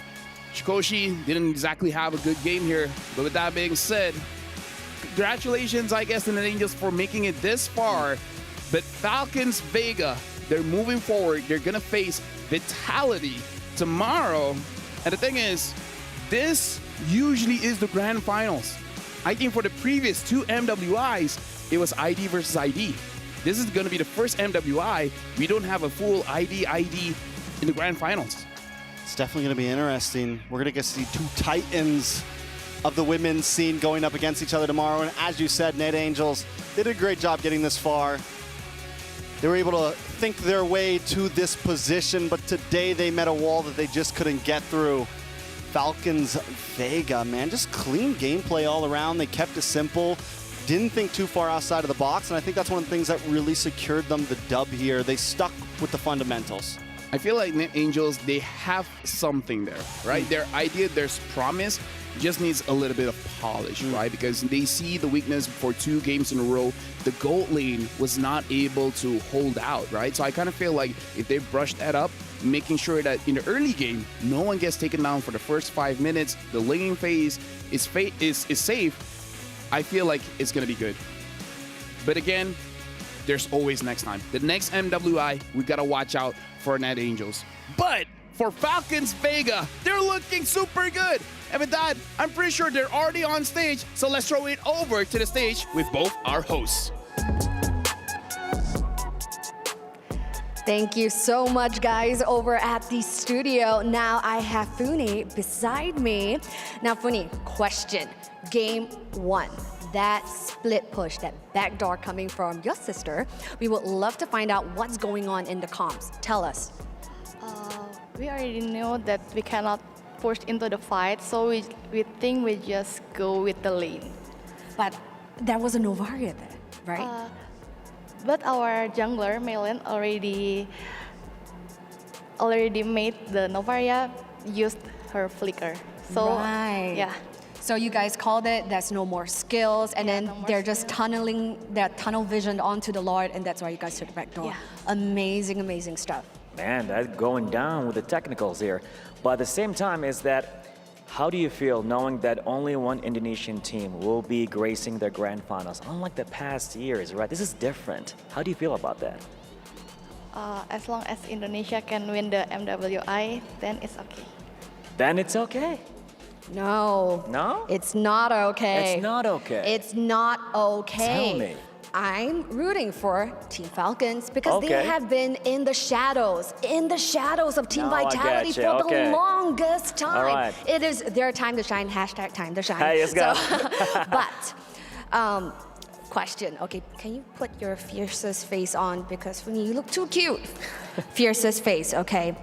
Earlier on, we interviewed the sisters from Team Vitality. We interviewed Cindy, and she said Cindy and Shell are the superior sisters over to you and Xin Chao. What do you have to say about that? Well, if we look at the fact, then it's, yeah. Okay, translated from Bahasa, they will show them over at the Land of Dawn. They don't have to tell you how good they are. They will prove it with results. Over to you back at the studio. Man, we taught Cheryl good Indonesian. Man, that was some good translation there. But yeah, I don't think Funi has an aggressive bone in her body, man.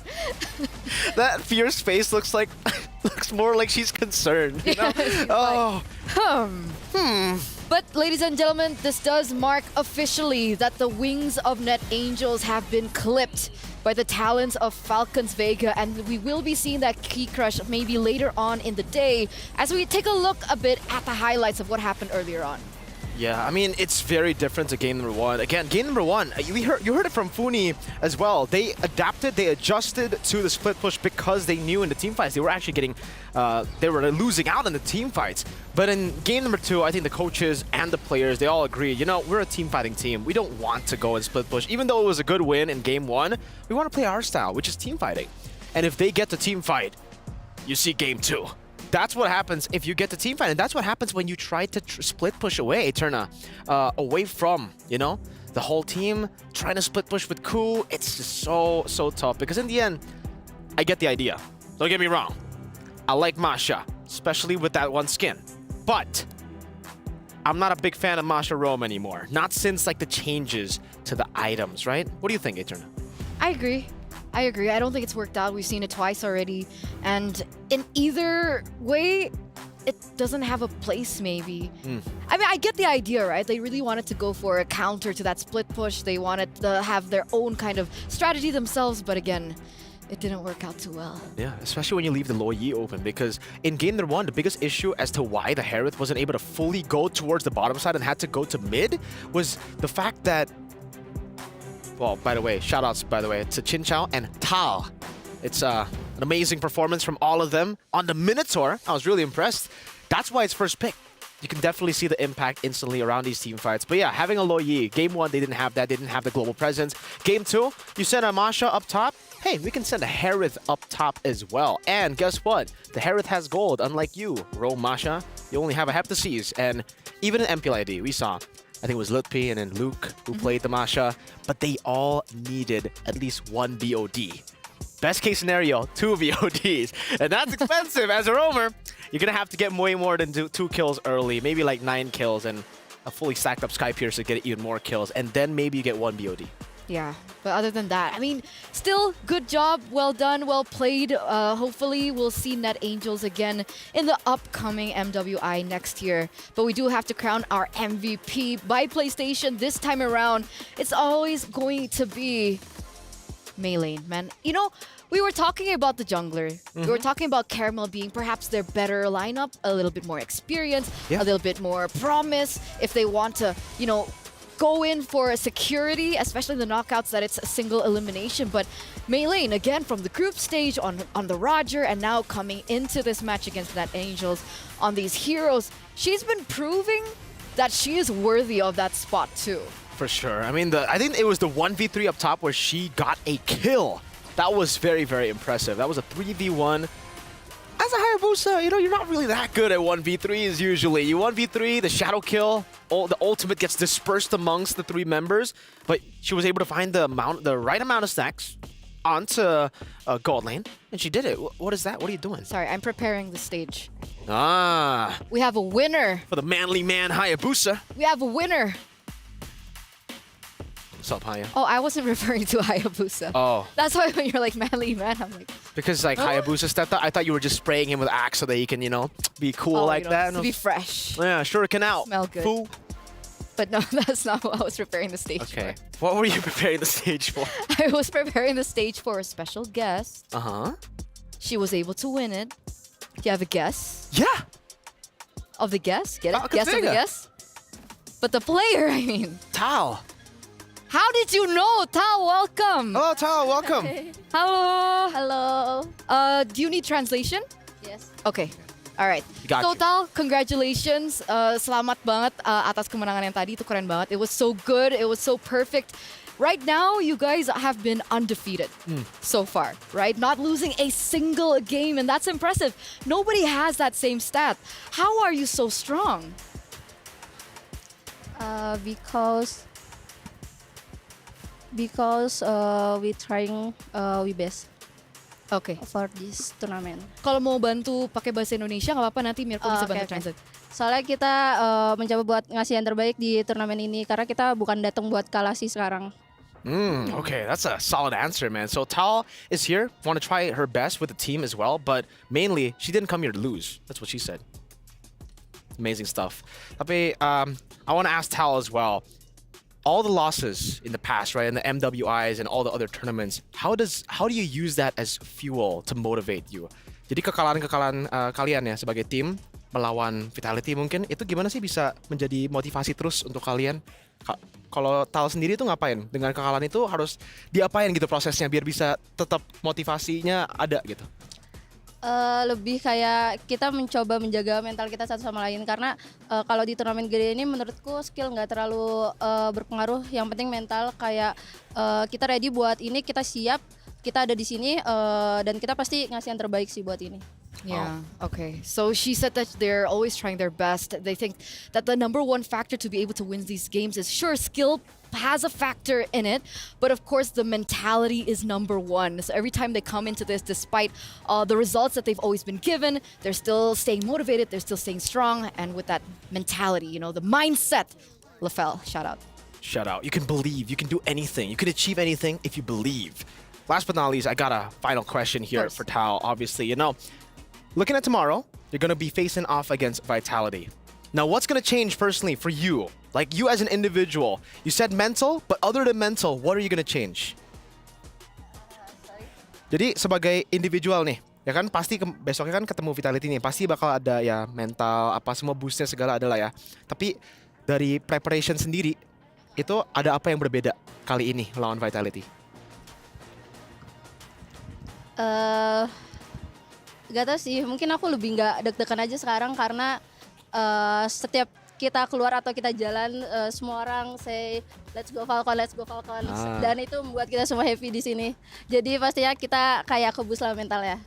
Oh, I like that. I like crowd that. advantage. Yeah, so what she's saying is, so what Mirko asked earlier on was about them meeting up with Vitality tomorrow, and then she's like, you know what, this time around, we're not nervous. The reason why? We're hearing the crowd chant Team Falcon, and that really pushes them mentally, and it really boosts their confidence. So that's great. So shout out to the audience right now.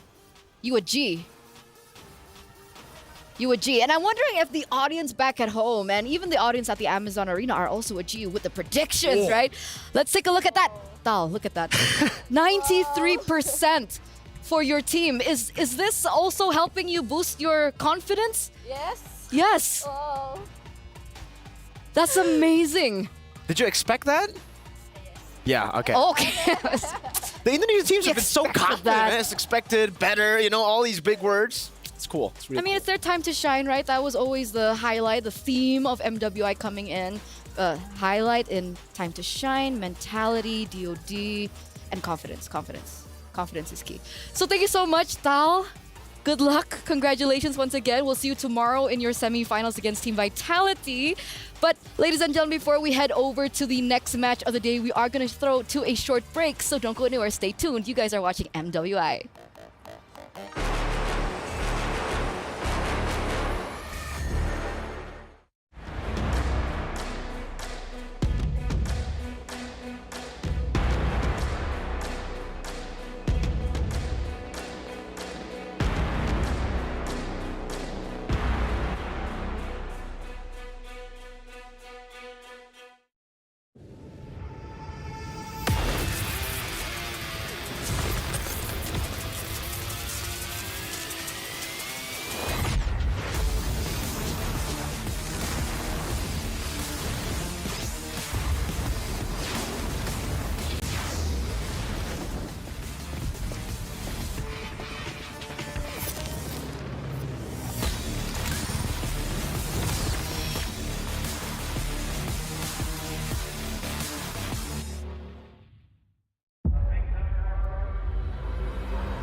Honor 200 series, the best portrait phone AI empowered. Studio level, AI portrait camera, 3 hardcore portrait modes.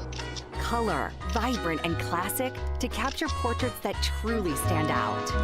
AI empowered magic portal. Snapdragon 8S Gen 3 AI chipset. 5,200 milliampere per hours silicon carbon battery, 100 watt, Honor Supercharge. This is Honor 200 series.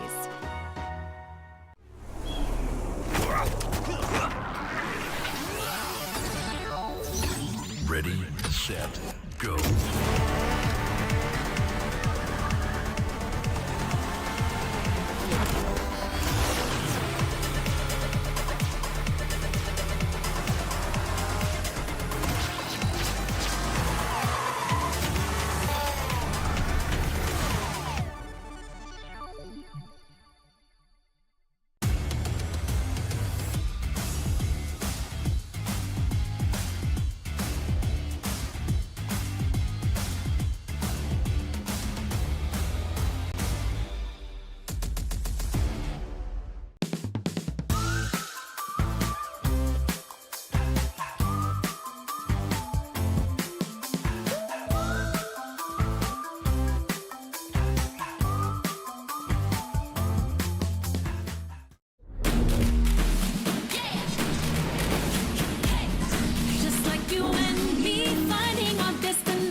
Our team is actually a pretty new team. Ever since MWI, the announcement for MWI released, our captain Ashley, she created a team, and after like a lot of roster changes and adjustments, we got to where we are now with our 5 players and our sub Stella. And for me personally, I think I just got out of NACT playing a different role, mid lane, which is my main role, and I had 2 months to adapt to jungle. And I guess it was an interesting opportunity for me because I've never played jungle before, and this is my first time playing jungle, so we'll see what happens.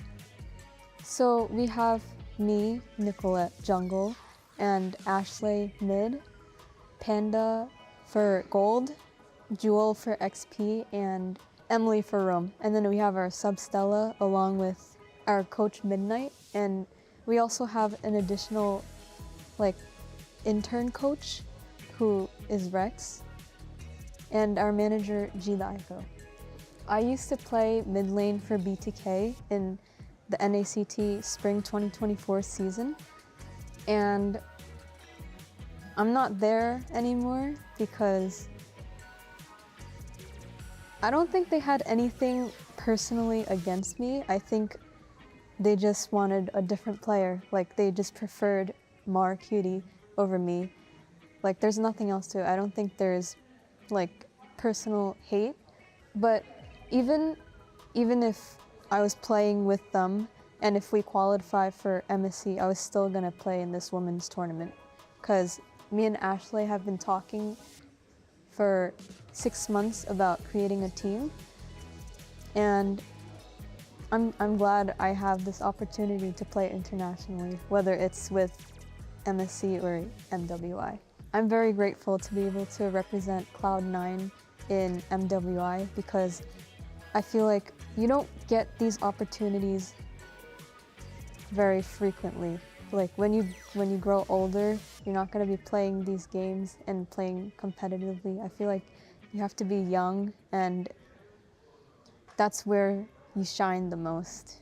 I've heard a lot about the Indonesian teams for Team Vitality, and I've watched their games as well, as they've qualified for MDL in Indonesia, so that's really cool because they're the first women team to be qualified there. And they're not in our bracket, but I'm looking forward to seeing their games. And I've met all of them, they're really nice.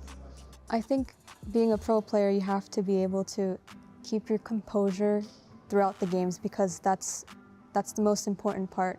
Having that good mental to be able to bring you like to finish the games. And you have to know the difference between playing competitively and having fun. Thank you to everyone who's been supporting me since the NACT Spring 2024 season and has been following me throughout this journey from NACT to MWI. And shout out to all of my friends who helped me learn jungle because they knew that it's a new role for me. And yeah, I appreciate all of you. Love you guys.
adventures bring new challenges. Even as the heat rises, dandruff and grease won't stand a chance. With new Clear Men, powered by triple formula technology. To eliminate dandruff, itch, and grease, gives you 8 hours of freshness and 100% dandruff-free hair. New Clear Men, 0% dandruff, 100% confidence.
Welcome back, ladies and gentlemen, to MWI 2024 X EWC. And right now, we do still have 2 more amazing matches ahead of us as we circle from, the East, the Asian regions, over to the West. We have Cloud9 up next alongside with VSG. And that's not the only thing that has actually changed. We actually have Leo coming in now as the panelist to help us with the analysis. I am stepping in and delivering you guys analysis for the upcoming 2 best-of-3s. Sadly, we're going to have to say goodbye to more. GG well played to Xeno Lilies and to Net Angels, and a heartbreak that we have to say goodbye to one of these 2 teams coming up now, Cloud9 and VSG. Yeah, it's insane. It's uncanny, and it doesn't get any easier, ladies and gentlemen, as we welcome our Dr. Sulaiman Al Habib upcoming showdown.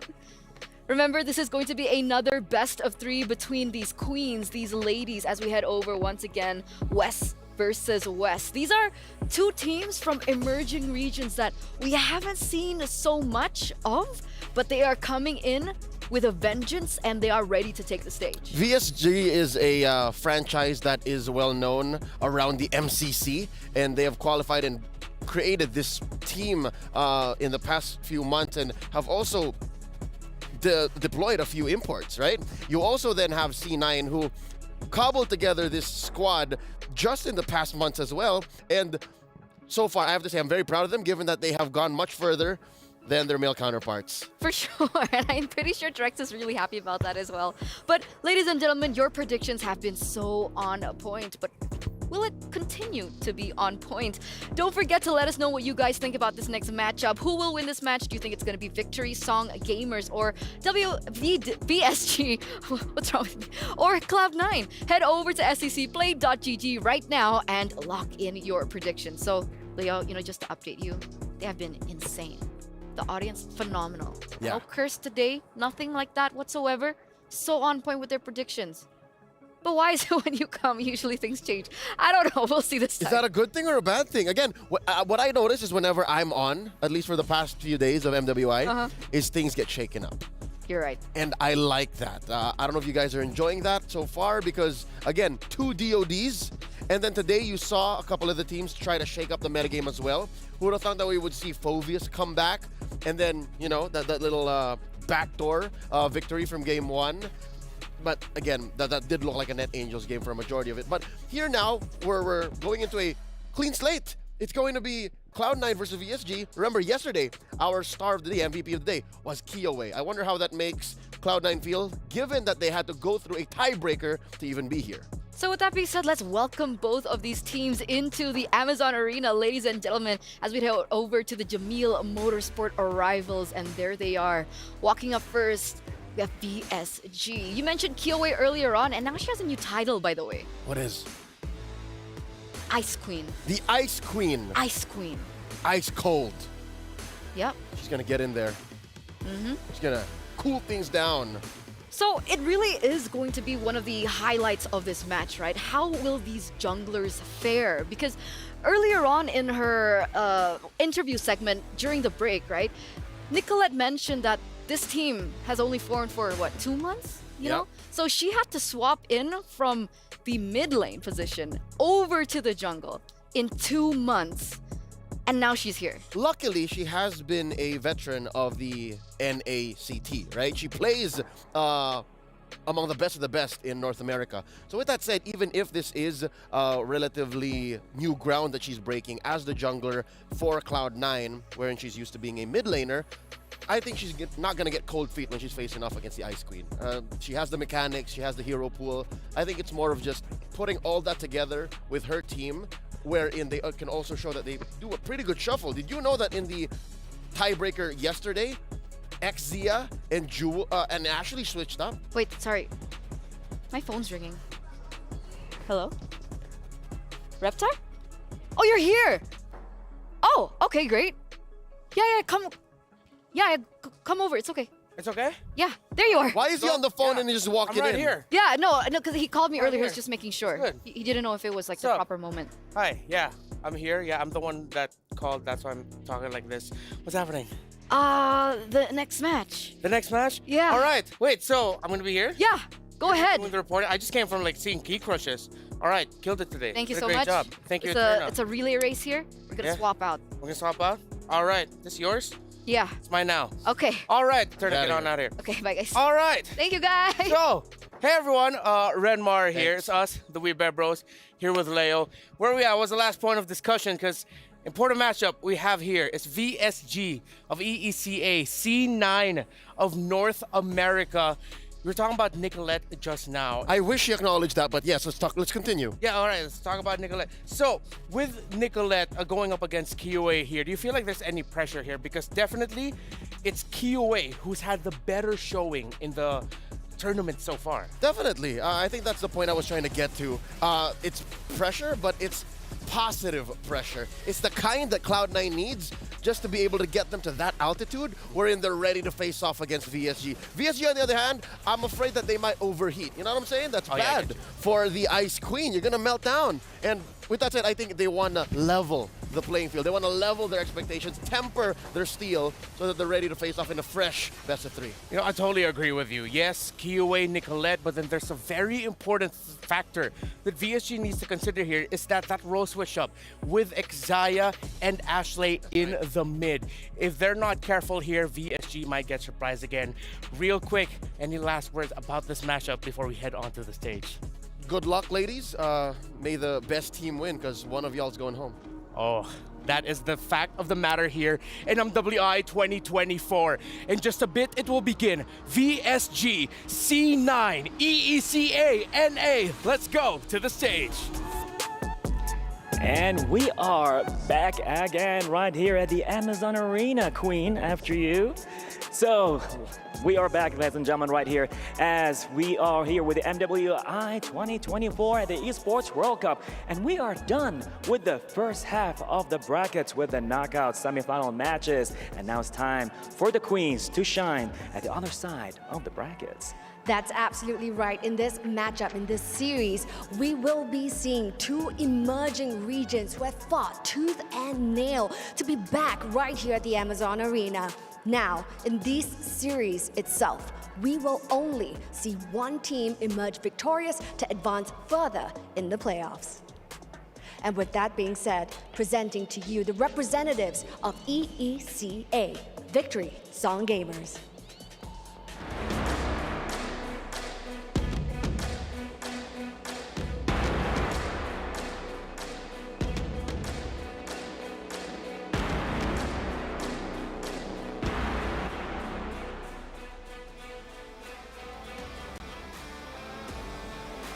incredible stuff. Now, right here for Victory Song Gamers, they have dominated Group C itself, coming up top of their table for Group C. Now, will they be taking the series in a dominant fashion, much like the group stage? Will they belt out something more to advance further in the playoffs? Will that happen? We'll see about that in this coming match. And here we have it right now with their opponents coming in right now with Cloud9!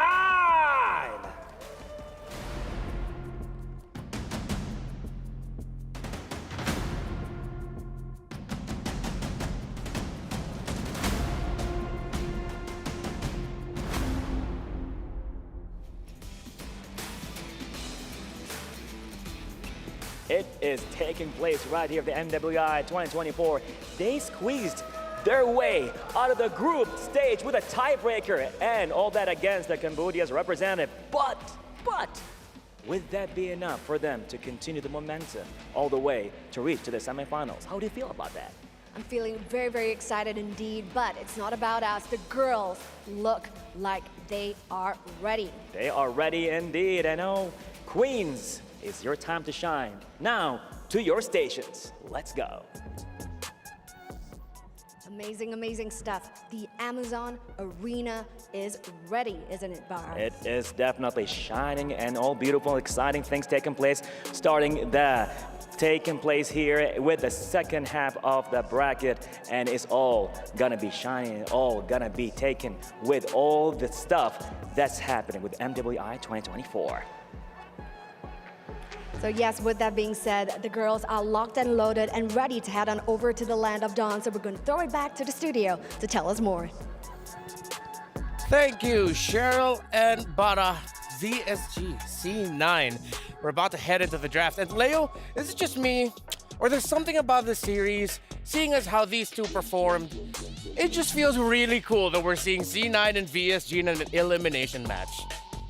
As high stakes as it is, I wish this was more of a 5-game series or a 7, if only, right? Or maybe a lower bracket. I think that's where these two teams might excel the most, but right now we have to expedite the excitement, cut it down to a best of 3, and they'll have to pull out all the stops, no holds barred. If anything, it's C9 who has the deeper pool of strategies, or maybe we just haven't seen enough of VSG just yet. Well, that's true. I mean, we touched on it already. The deeper pool of strategies begins with that switch up between Xia and Ashley in the mid and in the roam position. VSG, they've shown that they have two key important picks in the jungle. They have that Julian, they have that Benedetta for Kiowe, but we've seen their roamer seem to rely a little bit more on the Minotaurs, but I feel like VSG might be that kind of team that will have surprises to show. They both have Filipino coaching DNAs on them. That's right. Coach Ola facing off against Midnight. I'm not so sure if in the history of their previous coaching stints, they were ever in the same boot camp. Almost. If you guys are aware, if you guys don't know the doghouse, like they may have spent some time together there, maybe a week or two. Yeah, a week, because I remember like when Midnight, I think, was on the way out of the doghouse, that's when Ola came in. That's when Zico stayed. That's when the Zico stayed. So again, there's a very rich history even amongst the coaching staff.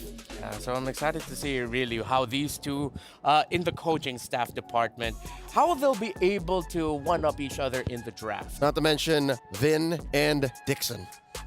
Oh, you're right. I mean, not that they share anything, but you know, they're also instrumental to the success of these ladies so far. Yeah, we have to give highlights for them as well. So in the coaching, the drafting, the strategizing, let's bring it back into the game. There's a lot of focus right now on Ashley with the flexibility that she has shown, but VSG, it might even get to the point, man, where Ashley won't be able to play the game, where Xia won't be able to play the game. That seems to be that VSG playstyle of whatever you want to do in the early game, you're not going to be able to do it. It's very reminiscent of the best of the best as far as EECA is concerned. Deus Vult, that is Davai Gaming at its finest. They just somehow have a way to get into that playstyle, and I picked this up from a conversation I had with Destroyer, a good friend from the EECA about a couple months ago, and that's just how things are in that meta game, in that ecosystem. They just like to fight. And that's why a lot of their series go all the way, is because it really just comes down to that one last big clash. And if VSG can force C9 into a position where they're uncomfortable, you can forget about the switch up. It won't even matter. Yeah, Gaily and Synchro. It was a question for them if communications would be a problem. They're of different nationalities and they both have varying degrees of expertise with the English language, but it seems like their language isn't any language that most people know. It's the language we know. It's Mobile Legends. It's what you do in-game. C9 takes out the Jushin, and I wouldn't be surprised if this hero does not show up this entire series. I told y'all, day one alone.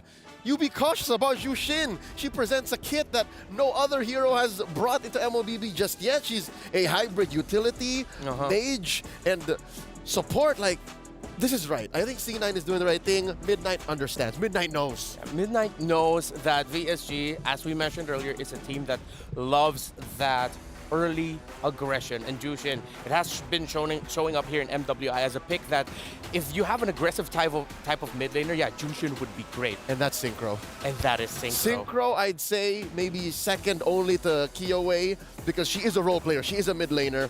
I think she shines in her own way too. Oh, definitely.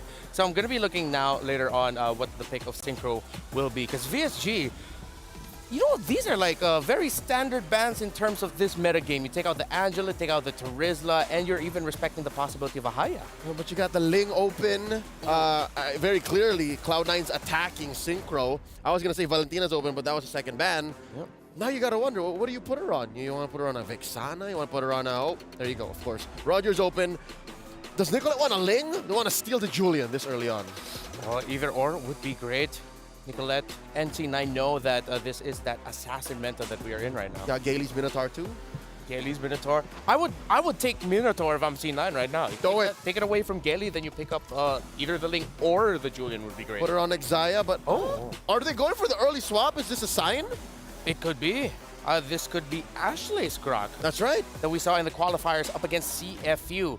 And they go for the Julian instead. So this is C9 sort of like telling VSG, yeah, go ahead, pick up that Ling if you really want to put it in the jungle. Yeah, and they're willing to go toe-to-toe. Like, this is them putting on their gloves and saying, you want to box? You want to go? Yeah. Enter the ring. Because these two alone are amazing. What? Level 2, level 3, you can really scuffle with a Grok and a Julian. And with really good invades too. So Gaily will get her Minotaur as it was available for her. The Minotaur. Minotaur. Minun gets her signature Yuzhong, and then boom, you can. That's a trampoline. Oh yeah, you're right. Look at that. I like that. That's a Minotaur. trampoline. It's a trampoline with a little bit of a, I don't know, breaking your ankles in the bounce house because of the petrify. Yeah. Something like that. Oh, you get the carry for C9. I like the third slot carry here because just the Minotaur and Yuzhong alone, I feel like it's enough to say, yeah, we should pick up the carry. Yeah, just between those two that could possibly compromise the front line for C9, the carry will punish. So put that on the Panda. Make sure you have another... Oh, I see what's happening here. I was just going to say, make sure you have a solid artillery mage. And what C9 is doing here is they're going to choke out the choices so that what's left for VSG might be less than ideal. Oh, I got you. Oh, yeah, they're continuing to choke things out. They're really focusing on the mid lane here. They're saying Synchro's that problem for us. So they take out the Lilia. With how it looks like right now, the carry should be happy. But C9, they're lacking a stopper. The Ruby was taken away by VSG, so they're going to need an EXP laner here that can help defend the members of C9 that need defending. I don't know if you want to send that Grok up, and if there's a... Well, the only problem I have with the Tams is it has almost 0 CC. Yeah. You have a little bit of displacement with the sights, but all you are really is just a, again, mobile doorstop. Yeah. It's not even the chunkiest, but it is active. And here we are. Hold up. VSG. If I'm mistaken, this is a debut, yes? Yeah. First time we're seeing Lunox in MWI. And a bit of a reactions there from the members of VSG onto their own pick. No, I think Gaily just has something stuck in the back of her throat. Hopefully she gets ready. There's a bottle of water in front of her. But yeah, Lunox jungle? It's looking like it? Yeah. No, Lunox mid. Oh, Lunox mid. Thank you. Yes, sir. Roger in the jungle, put in the hands of Kiowe. Rian gets her Claude. And now we're looking for that mid laner. What? Whoa. Oh. Mid lane Grok? Yeah. Mid-Grok, Roam Lolita. Double tank? There is a lack of magic damage, but there is the Julian, and you do have true damage coming out from the carry. One final word, Leo. VSG all aggression. C9 gonna put up that wall. All right, let's see if C9 will be able to ruin Kiowa's birthday, or will the birthday girl celebrate a really great day for herself and for VSG. It's game 1 between VSG and C9. Casters, let's go. And go we shall. And again, happy birthday over to Kiwi. We'll see if she's got the birthday buff. Welcome to the Caster's Desk. It's me, Naisu, joined alongside Mirko to bring you this matchup, the West versus West, the rise of emerging regions here, of course, as we jump into the Land of Dawn for this first game of the best of 3. Mirko, how we feeling, man? What do we think of the lineups here for both these teams? Interesting for C9 especially. Very interesting, man. I mean, hey, Grok in the mid lane. We technically did see this already. I mean, on Ashley yesterday, right? In the tiebreaker. Yeah. There's an Angela paired up together with the Grok. That's the usual combo. I've never seen the Grok paired up with the Lolita. At least it's been a while. Now I guess we get to see. Clear is pretty good. Ashley, QC, not the concussive blast. So it is truly going to be a Grok mid. They're going to utilize. My question is, do they go damage? Oh, like the damage build for the Grok? Good, actually, good question. And I think part of it too is the way that I see it, because we were in the mid cast when they had the tiebreaker game, but Ashley on that Grok did play a pivotal role in them turning that game around. A lot of poke here already early on, and the one thing that they do have to be careful for is synchro on this pick. Time and time again, we've seen debut picks, as Eternal like to call it, the DOD, right? The day of debuts is what it's been up to this point. And so far, even with the Loon Hooks, you have to respect the damage. You have to respect those Chaos Bolts. Once she starts, especially locking, even the first item, already is actually quite a big power spike. And I think, if you go the tanky route, which is what we're seeing here, at least with Ashley and Xayah, it could work. It could be enough to be that stalwart for them. But then where are you relying on that damage? Exactly. Panda to farm up. Oh, hold on. Good side damage. Nicolette's still holding on to the sword. We'll be able to use the enhanced sword. Out Jewel going to be caught now. Minin able to dash in front. Petrified. The Furious dive. Getting 2 members. First blood picked up. Ashley. The OT picking it down. And my God. Minin. Double kill. Picking it up top. I'm surprised it's been a while. I mean, yes, I know Yu Zhang popped up yesterday some, but you kind of get refreshed when you look at this STC replay on why Yu Zhang is such a good pick. Look at the dive into the Petrify, and then the Essence, man. Oh. On point, plus the Warkai emblem, so that little bit of boost really does help kind of capitalize on those kills, and that's what I was saying. When you go back to C9's lineup, it's like you have to wait for your damage. Right now, it's just going to be Nicolette. We've seen this so much with the Julian pick, especially in the jungle. But you kind of lack damage. You sacrifice it for that durability, for that front line. And so sometimes it might just be for a VSG to be like, you know what, let's just fight. Let's just duke it out. We have the lineup for it. And then at the whole time, you just let Rion farm up. It's the same for Cloud9, really. I mean, if we take a look at the play styles of Cloud9 throughout this tournament so far in the group stages, and even in the tiebreaker, Panda's just been given carry all the time. She loves playing this carry, and it's all about really non-laning for the carry. She's a really good, carry is a really good pick to just non-lane. You're just there, farm up, while charge on the Kyoe with the enhanced chain as well. But they're unable to find enough damage. Xayah rotates over. Kyoe's like, yeah, nah, you're not going to be able to dish out enough damage. She uses the Lycan Pounce offensively. Meanwhile, up top, Minion going to be able to dodge away from the enhanced chain. With the Fierce Dive, going to be walled down. Good Petrify in Black Dragon form as well, but will be slashed from the skies. Xayah, now with the Bulwark. Giving a bit of damage. Synchro with the damage. Now it's Gailey with a knockup. It's only on to Xayah, canceling out the Nuna Blast. Nicolette coming in with the enhanced sword. Finding the gap closer to get Synchro. Gailey. They want more. Going back, trying to deal some damage. Back again, immobilized, and the sword once more. Xayah picks up the kill this time to get Cloud9 in the lead. Okay. All right, they got some fight in them. They have some damage too. It took them a little bit longer, of course, but great usage of that. They might still just put the pressure here on this side of the jungle. And, okay, Minun's going to be fine. But, yeah, this is that actually the way that team fight went. It almost looked like they were a little bit off synchronized. But then they pulled on through for that skirmish, for that team fight up top. Able to capitalize on a couple of kills. relatively still even, but here we go. Now the objective for the taking here. They're going to go ahead and start this one up, of course. But we'll see if this is going to be C9's turtle in their hands. Gaily with a knock up. Xayah still able. Reset. Just dash away. Nicolette back on the orange buff. And yeah, it's a reset, but VSG want to take this time to actually go for it. Yeah, right now, too. Gaily doesn't have the Minoan's Fury just yet. Might be back up. That might be why they're stalling this out. Warax picked up now for Minoon. Has the Petrify available. They're going to start it up. I'm not sure what C9 wants to do. Good barrier down. Ashley going in with a wild charge. Able to find the stun, but still Kiowe finds it. Good brilliance to slow her down. Minion finding the Furious Dive and the Petrify. But not to anyone. Not just yet. Numenal Blast. Connecting on Kiowe. Nicolette jumping in and Hash Chain knocking 2 members up. But Gaily's still going to be able to survive. Jewel pops into Vengeance right now. Synchro does damage with the Chaos. And man, that's a lot of damage. Jewel shredded, obliterated down. That's what I was talking about. You know, the damage early on. Still going, though. Re-engage. Flicker out from Synchro. Xayah still able to find the kill. Now Kiowe joining the fight with Rian. Coming in again. Kiowe with Lycan form. Xayah to be caught. Blazing Duet from Rian. Able to dish out enough damage to take Xayah. But then the Blazing Duet gets cancelled by Nicolette's Enhanced Chain. And Rian is still staying in his mid lane, but won't be able to get any hits onto that turret. This is going to be a battle, man. You know, and I hope that this series does go the full distance. You know, the 3 games that we're hoping for, because so far... Ooh. Oh, hold on. Minun? Is she going to be able to get away from this? Nope. Ashley didn't even need to do that, but that was just for good measure.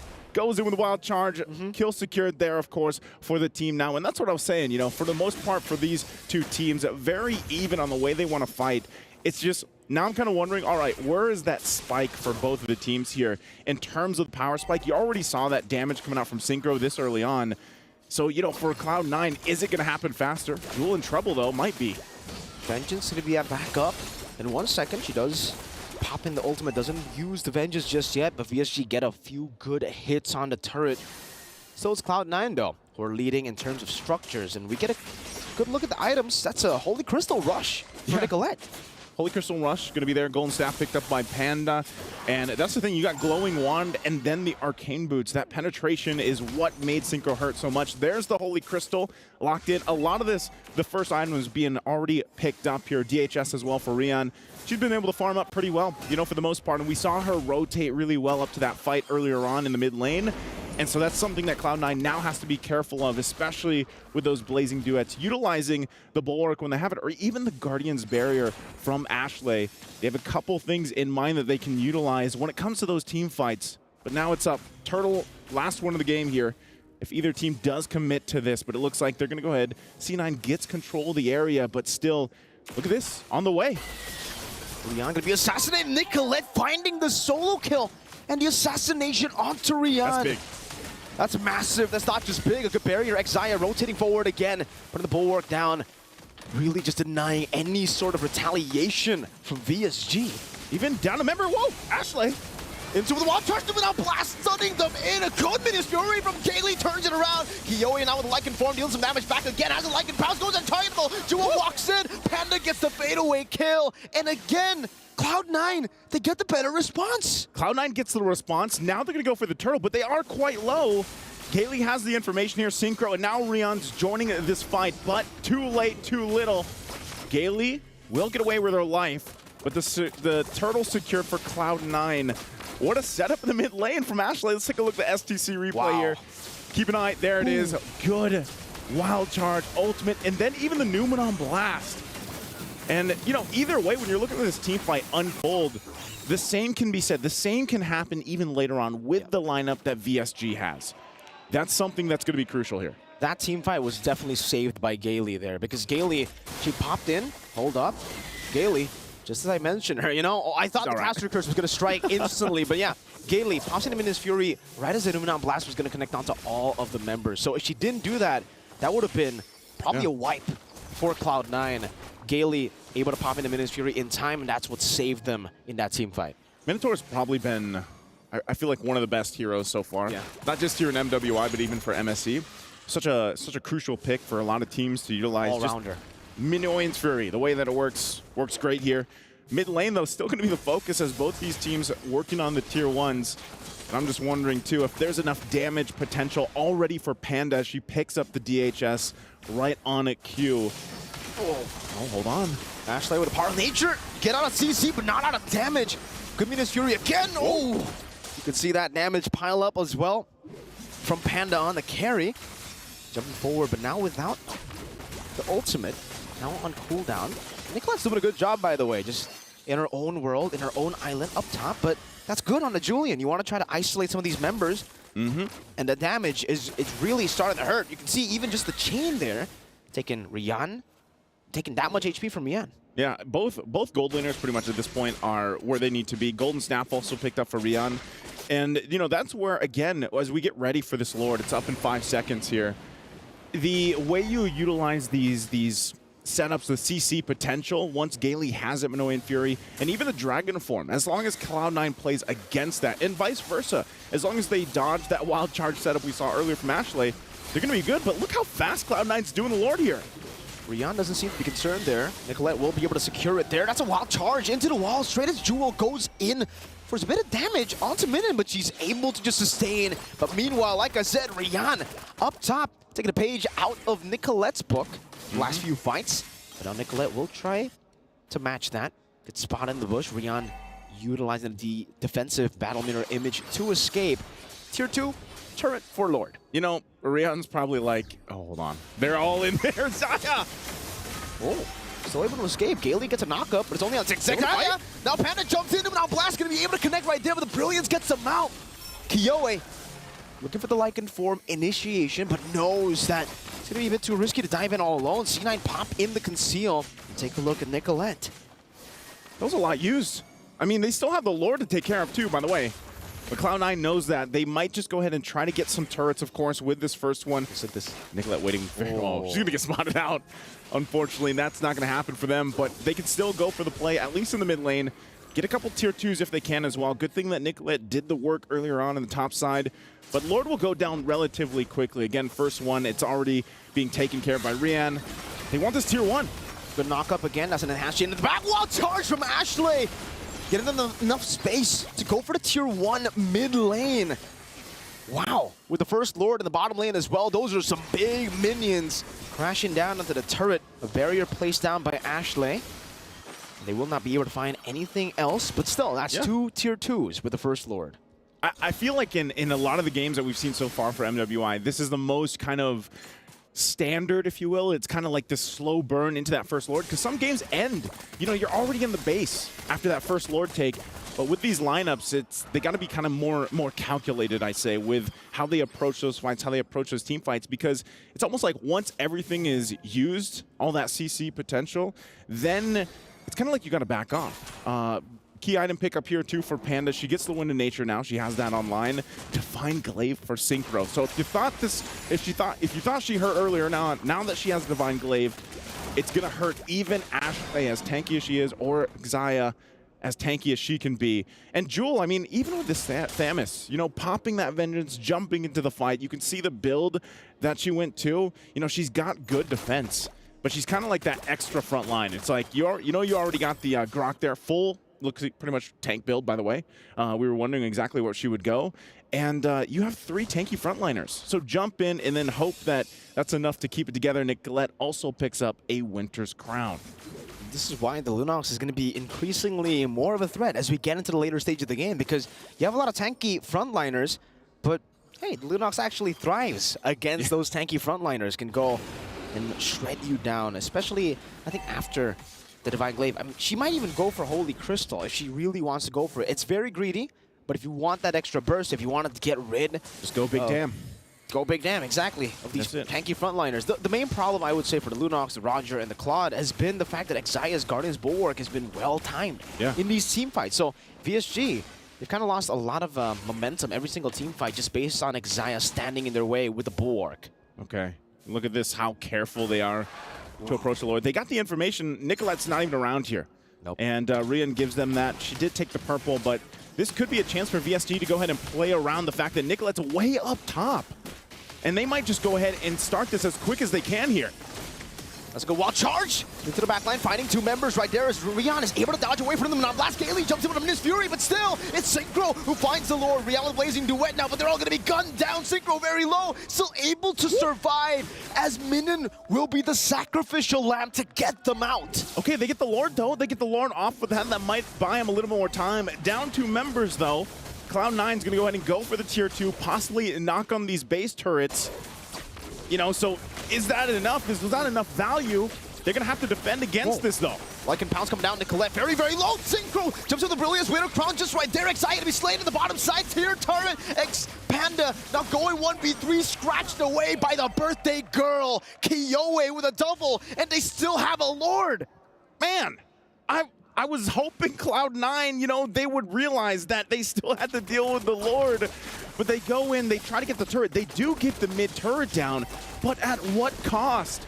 And now it's up to VSG. They're going to run it down mid here. Lord still on the top side. And still, members down from Cloud9 here. They got to wait, try to keep them at bay. It's Jewel and Ashley for now, but it might be too late here. How can they buy enough time? 2 base turrets taking down. Jewel in the midst of it all, trying to tank it up. Doesn't have the vengeance. That's Gailey again to knock them up. You can hear the drums once again as VSG secure game 1. It's that victory song. You know, that's that birthday buff right there. And remember, man, like they watched that last Lord kind of dance or tango, so be it. But they knew Nicolette's up top. We can give this a go. Grab it. They grabbed the Lord. They lost a couple members, and then it was like, no, guys, they're going to push it down mid. Let's just defend. We still have our key components to turn the tide, to turn that fight around.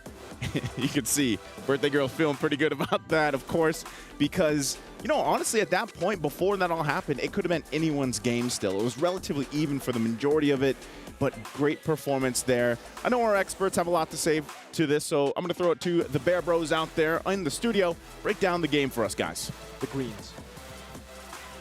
We'll do our best because there was a lot of action in that one. As y'all mentioned, it is a back and forth.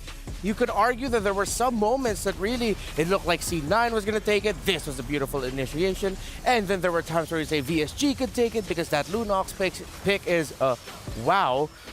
Leo, we were both scratching our heads, but we're very excited to see how this draft would unfold in the game. Any thoughts that you want to mention or want to start off with? My last thoughts for the matchup was all aggression versus a wall. Now we see clearly the sword and the shield.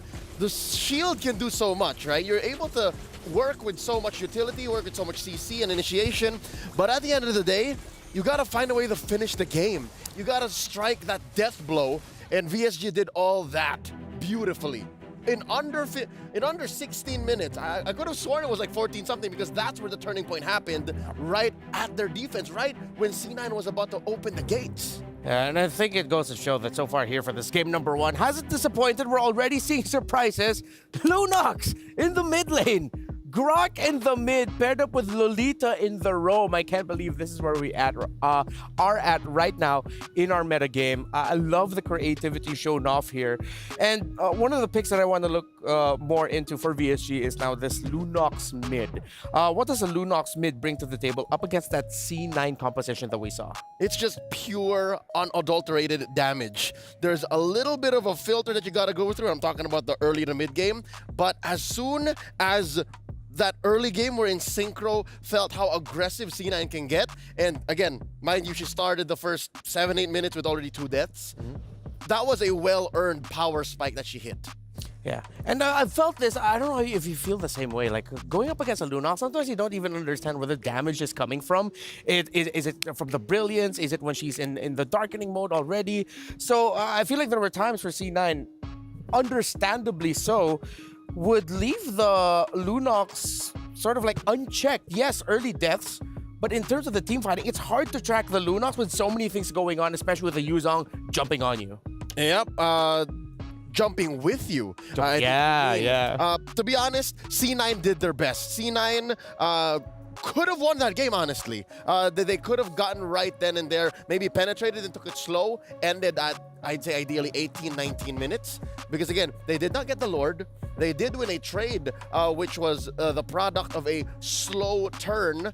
Because if you'll remember, Nicolette was very late to the party, but they eventually did get like a 3 for 1 or 2 for 1. But yeah, just how smart VSG is when it comes to aggression and engaging with the tools that they have. Yes. That's what put them over the top. That's what allowed for Synchro to get out of that early game rut and to turn it around. We're seeing the reactions of the ladies on your screen right now. There was one there. It was that one I wanted to say. A very animated reaction by Rian over there at the end of the game. You can see a little bit of the worry, and then now for C9 just having to talk about how to recalibrate, because that fight in the end was a little bit of an overextend right in front of the base of VSG. That was the moment you were saying they could have ended it, or at least really controlled the game so that they'll be the ones to run away with it. PlayStation MVP. Wonder who it is, because VSG played like a well-oiled machine, but it is Synchro with that Lunox. That's right. A humble 5 KDA with 83% on kills, which is explained by the fact that in the early game, it was C9 running away with the small wins, right? I'm looking at the 7-minute, 30-second mark.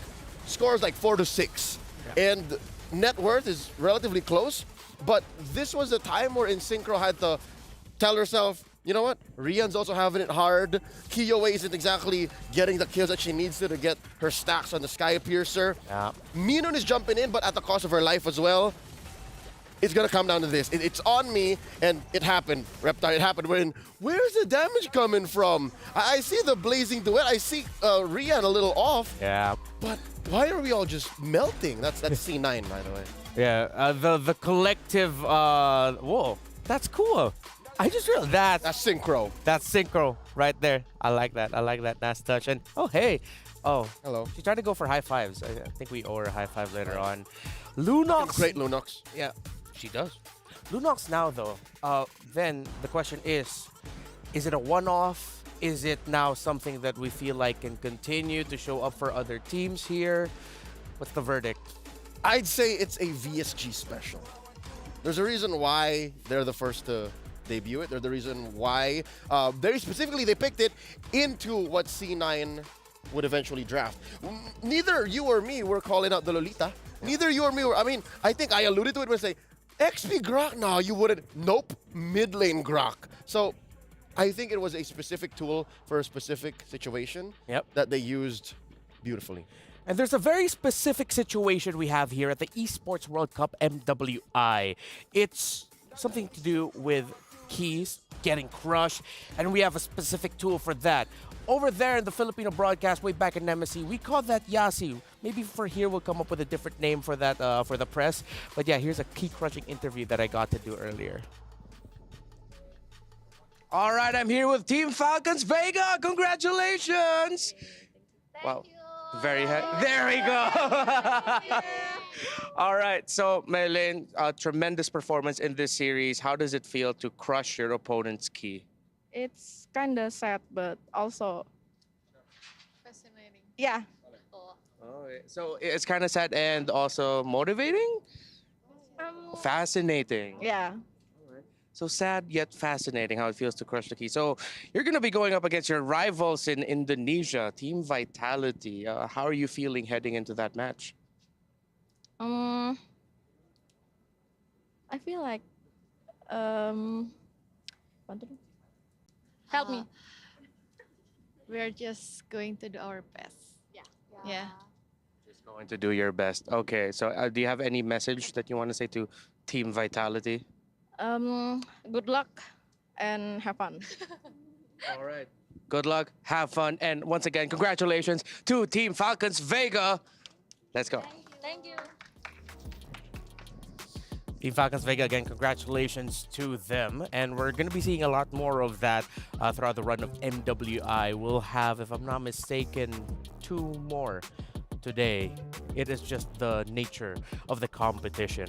Now, here's something that cool that I love to do, that we love to do here in the English broadcast of MWI. We can go back to a very important moment. Leo got to pick one out. What was that? Let's break it down, shall we? Yes. That's me breaking it down. Let me join you. Let's throw it back to a moment in game about 7:33. This is where the game was relatively close. Check it out. You'll notice that there's a big fight in mid, and this is as scrappy as it gets as a mid-game power spike. You'll notice that Rian just suffered an early death. The aforementioned Synchro taking the 2 early deaths as well. So again, the narrative for VSG fans watching is this is difficult for us in the early game, right? And you'll see that trades are happening. Minun for Ashley. I think that's a trade that you would rather not take because Minun is a Yuzhong. Minun would like to keep fighting, and Ashley's willing to die alongside a roamer, Xia. But you go from there, the unimaginable happens. KyoWei dies as well. So now you think of the remaining 3, Gale, Synchro, and Rian. Funnily enough, you go to the end of the game after this whole trade here. Look at that final clip. Remember the final clip? It's those 3 wreaking the most havoc. So they were the ones all holding out. And KyoWei and Minun understood that eventually, if we got past this moment, if we got past the utility that C9 was playing with, their aggression via the 2-way or 3-way initiation, all will be well. And that's where they got to eventually at 15-11? 15:05, roughly around that time. There you go. So around 15 minutes. Again, despite VSG being a team for just what, a wee 2 months, yeah, they know each other's timers, they know each other's pace. And they know that, hey, if we can trust the process and we walk into battle with the equipment and the tools that we need, we can get the dub. And the dub they did get for game number 1. It's match point now, the draft. We are going to be heading into that in just a bit. Let's revisit it. The last 2 picks there were the Lunox and the Claude. So it seems like VSG, they changed things up. Usually when you see a Roger first pick, you say, okay, Roger is the priority. He's going to be the one carrying us. But then, yes, KyoWei had an amazing game, but VSG switched it up. What happened was they ended up picking their main conditions in the end, and it seems like the first 3 picks ended up becoming just what you do or what you pick up to support those key heroes. Which is deceptive in its own way. These are all high-tier picks. Yuzhong, Minotaur, and Roger. You started with what would seem like your cores, and then eventually, again, it's all on Synchro. She was the MVP, the PlayStation MVP. She was up in there, dual sensing everything, and she knew that, hey, I just need to keep my priorities straight, and eventually, this lineup of a Lolita, a Tams, and a Grok will melt before my feet. Lolita Grok already hurts, but even the Tams is like, eh. I feel like that's an official voice line that could be right That's up in the me, top. because I used to play a lot of times when I was still an XP laner, and whenever there would be a pocket Lunox, that just came up at the last pick. Back in the day, how many years ago was that? About 2 or 3 now. So you're honest about that. Yeah, no, I it's in my past, my distant past. I am a jungler now. What hero?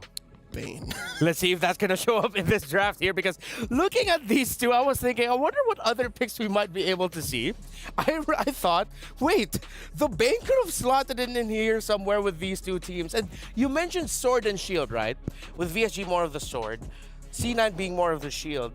It makes sense because the last pick, that Lolita last pick for C9, literally was a shield. A bulwark, if a you will. bulwark. And it shifted the entire dynamic of the draft for C9. But now C9 will be on the blue side. The dynamics will shift yet again. Who all can we expect for the first pick now that Jushin and surprisingly Valentino blue side taken away? All right, given how much success C9 saw despite not getting the dub, I think they are on the same mindset. Midnight specifically is we attack Synchro. Yeah. And then they, I would assume, make the adjustment of maybe we don't fall for the Lunox so hard. Oh, all right. Let's see if the Lunox will still end up becoming a factor here. So Angela, the Haya. Yes, C9 are respecting KyoWei, but at the same time, VSG, they're respecting power picks of Nicolette. Earlier, we mentioned the Hayabusa, excuse me, the Benedetta and the Julian being pickups there for Kiowa. For Nicolette, it's the Hayabusa as one of her signature pickups in the jungle as well. Terizla taken out. Whoa, I did not expect this. Ruby seems to be the flavor of the tournament. Yeah. Like, she just seems to just fit into most lineups, whether you're in blue or in red, and can flex like nobody's business. Yeah, not even in MWI. It was one of the key conditions as to why SRG was able to defeat Falcons AP Bren in MSC was because they had the Ruby with them. That's right, which was played by MSC champions Yums and Kram. Very effectively. So here, you don't even know. You don't even know. Is it Jewel, Ruby, Jewel, or is it Exia? Or even, at this point, even Ashley. Like, Mid lane Ruby, or Ashley Rome Ruby. At this point, it's one or the other. One or the other. Again, it's like Prime Haji VYs. You know what I mean? Yeah, I get like, you. It's just whatever. Yeah. And that's a strength in its own right. Yeah. And I mean, we did talk about that as the draft started. VSG gets the Julian and the Minotaur C9. All right, this time they're really just gonna match up the assassin duo. They pick up the Ling for Nicolette. If this turns up becoming a really great game for her, it's gonna be Nicoling. Surprisingly enough, 3 out of 5. Thank you. At least I passed. Only 4 wins for the Ling. Yeah, it's been tough to be a Ling. Again, half of the teams in the groups are very damage-centric. Yeah. So when you're a Ling, you're not even afraid of just getting caught up by a CC or a trampoline. You're afraid of just getting blasted. Yeah, just getting caught out. VSG will match the attack type of the carry. They go for dependable basic attack, fast basic attacks. DPS. With the Claude, DPS. So in terms of the bans here, again, you're going to be asking if you're VSG. Okay, the Lolita makes sense as a ban, but I feel like it's a bit of an overthink. It would not be out of the realm of possibility if they could just go Grok ban too. Just to clear it out. Like, Just to really say, no, you're not doing it again. Just to be safe, right? Like, what Coach Ola is saying is that Ruby better go into the roam, but so be it. It's the Fatamis. Odd how these two teams are just willing to let their mid laners stick it through. Yeah. They're just saying, hey, yo, Synchro, well, in this case, Ashley, just hold it down. We'll get to you. Yeah, just wait up, C9, they can take away another EXP laner option. Loyi's open, Loyi's open. Loyi still is. She is! Loyi Claude, Minotaur, Julian, sounds like great picks for VSG, right? How? How is Loyi getting through? We saw Loyi in the previous series today. Yeah. It feels like C9 saying we have the link anyway, so that whatever split push shenanigans or map presence will get equalized. It'll feel more like if VSG pick up the Loyi, it'll be reactionary to the fact of, oh, It's we need open. something to match it, and it's open. Yeah. C9 wouldn't mind either way. It's just a safe pick at this point. It's not the best, not the worst. Yeah. She's reliable. Oh! Whoa. Haven't seen him in a while. That man is conditional, yet they pick him up. Yeah, no. Who are you finding? Yeah. You can see in the face of his eyes, like, ah! Wait, what's the Lapu-Lapu for? Is it it's a lane duel thing? Are they expecting the Rubies going into the EXP? Is it, I don't know, a preemptive attack at the Farsa? I mean, she's still open? It could be. Well, with the entries, all of VSG, Farsa now would seem difficult. Yep. They could go Kagu or something Exactly. like Lilia. No, I think the Lapu-Lapu took it over the edge. Yeah. Like, the Julian and the Minotaur, it's a bad idea. Lapu-Lapu, you better not. Yeah. Farsa, forget about it. That's 2 picks. Lilia seems safe. Lilia's okay. Yeah. Lilia or the Kagura is what I'm vibing for. Oh, here it comes. Oh, let's go. Someone finally picked up a high loss. Put a COD and a Thunderbelt on it. Call it a day. All right, that's a DOD once more. Every day we're seeing something new. And this might actually not even be a COD Thunderbelt high loss. There's a chance it might actually just be full defense high loss. Just straight up. Straight up with how annoying he is. So with the way I'm seeing things, wait, is that a mid lane Esmeralda? It is. It is. Might even be a mid lane Ruby. I love this meta, bro. Midnight, what are you doing? Coach Midnight, here it is. Oh, and here it is again. I hate to say it, but Reptar, look, there's 3 solid targets for the Lunox again. Look at the HP pools on the Ruby, the Hylos, and the Esmeralda. Yeah, the Lunox looks, she was happy in the last one. She looks way happier this time around, too. Sword and the shield all over again. Hey, but it almost worked out for the shield prior. So Yep. Maybe. High loss. Esme. Rome. Mid. EXP. We shall see. Might even be a mid lane Ruby, as you mentioned, with the swaps. Any last thing that you want to say before we go to the boys? Nothing is beyond C9 right now. My mind is blown. I just want to see some good MLBB. And good MLBB, I hope we get. That's it for us here. Casters, guys, what's going on? What y'all thinking? Wow, I'm thinking we're gonna get some good MLBB. How about you? You like the high-lows pick? I like the high-lows pick. I've been a fan of the horse. The horse. That's it? That's where That's it. I've been watching a lot of White Horse recently. Okay, I thought you were going to say, yeah, all right. Well, I thought there was more to the horse, but you know what? Let's jump into the game here once again. It's a best-of-3 spot for the semifinals for both these teams. Cloud9, after what happened in Game 1, they bring a very fun lineup, I'd say, with this, especially the fact that you have another debut hero pick with Xayah here on this high-lows pick. Oh, good early poke, too. I mean, they're going to have that. And, of course, too, with Ashley here on this Ruby. A Ruby, typically, we don't see in the mid lane too often, but this is just that dynamic, you know, that C9 has brought to the table for MWI. And the pressure here, though. Okay. Careful. All right, she's fine. But I think one thing, too, you have to respect this damage from this Julian. I mean, Killway's also running the Warcry emblem. And, you know, Julian already does quite a bit of damage alone. You pack in some extra percentage. Again, the knock-up. Oh, the damage coming from Synchro. They might actually be going for this. She has the flicker. Decides, nah, not yet. Nicolette on the Ling, though. Trying to go for the invades already. Already ahead of Kiyoi, actually. Just in the first minute, but Kiyoi will be able to just pick up level 4 as well. But yeah, man, like Leo said, now the Lunox gets a lot of value. Same goes for game number 1, right? The Esmeralda, the Ruby, and the Hylos. I guess now Xayah has a Vengeance, so there's another way to actually turn the damage back around. In game 1, it was the Bulwark. Now it's the Vengeance. Yeah, and look at this. I mean, even the placements that we see from VSG, the way that they also calculated things in the previous game, very impressive. Again, you know, for a lot of people, they might not know this, but they actually boot camped, I believe it was in Bali, like a week before the tournament. And it shows them, you know, that experience that they gained, however long that was for that week. Whatever they managed to do is showing here in the tournament for MWI. And, you know, with the way that they're rotating, even with this lineup, I think, yeah, it's crucial. Oh, Jewel. That's the Chaos Bolt. You see the damage already early on. This is what I mentioned even in game 1. I was like, man, you know, she does a lot of damage early on. What more when she gets that first or second item even? They're going to keep them at bay here. They're really forcing them out of the turtle pit. C9 can't even get close just yet, but they still might rely on Xayah here with that high-low. She has the ultimate available. Everybody's still available on it. And now Xayah's gonna be isolated all alone. Gaily pops in the Minna's Fury, smacks the hammer down, picks up first blood. And now it's Minnan. Bravest Fighter, that's a stun as well. Used up Jewel, able to purify out of the stun. Gale again on this Minotaur.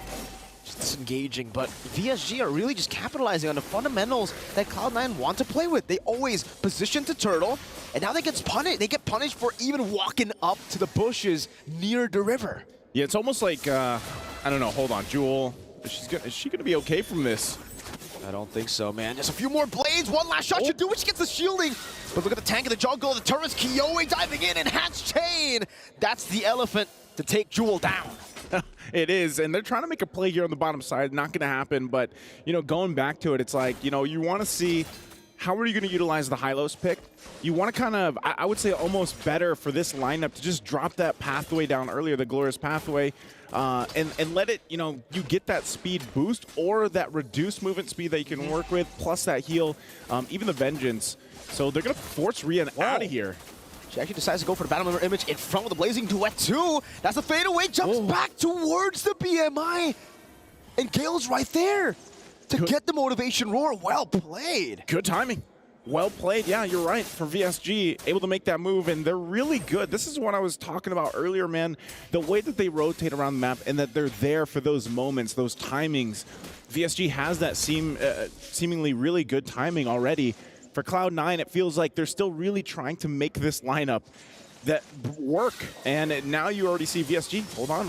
Good chain into the chaos. Xayah trying to run away with the Glorious Pathway. That's an Imapedic connecting on the two members, bringing them back under the turret. But Minin zoning Nicolette away with the Bravest Fighter. Kyoe on the purple buff Jewel trying to look for an opening here.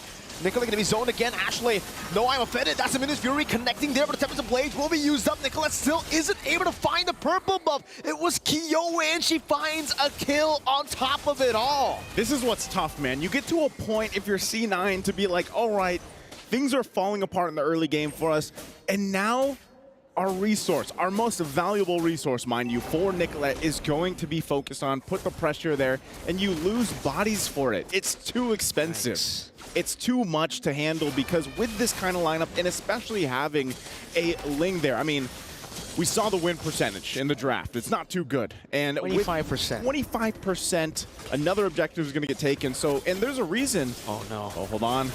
Again, oh, the immobilization with the chain. The enhanced scythe, and then again, the roamer that's been killing. Where can they make a play for C9? Where can they find their own moment here? Because right now, that's what I was saying, you know, you just get to a point where you're so far behind, and it's tough to find your winning condition at this point. Even early on already, Brilliant's going to be used under the turret, forcing them back. So VSG is just trying to brute force themselves even for these tier 1 turrets. And at this point, you kind of have to think, all right, for C9, what do we do? How do we get back in this game? Because obviously we have lost the early game. And at the same time, we have to protect this purple buff. And that's why you see VSG playing around that. You know, they see this wound and they continue pressing on it because that's all you have to do for VSG to delay it even further because eventually Cloud9 can farm up, but Xayah, there's Pathway with Vengeance used up. They're trying to bait out as many resources as possible. Synchro dealing a lot of damage already, and Ashley already used the I'm Offended. Now Panda goes for a trade up top, but might be cut off. Minin has the Bravest Fighter. Doesn't decide to use it. Panda, good positioning back again after getting that turret. All right, 3,000-ish gold is not anything too crazy. As long as Cloud9 doesn't lose any, you know, bodies here from this point on, they can farm up at least for Panda. She can do what she needs to do because you've only got that Berserker's Fury here for Nicolette. Panda has the Corrosive Scythe working on her neck. Dworak's there for Ashley. And that's the thing, man. It's just like itemization-wise, firepower-wise, it's not going to be there for a while. Even with the lineup that they already had, it wasn't going to be the case unless Nicolette had a great start, which is why we see these assassin junglers, you know, play their part so well if they get that early lead.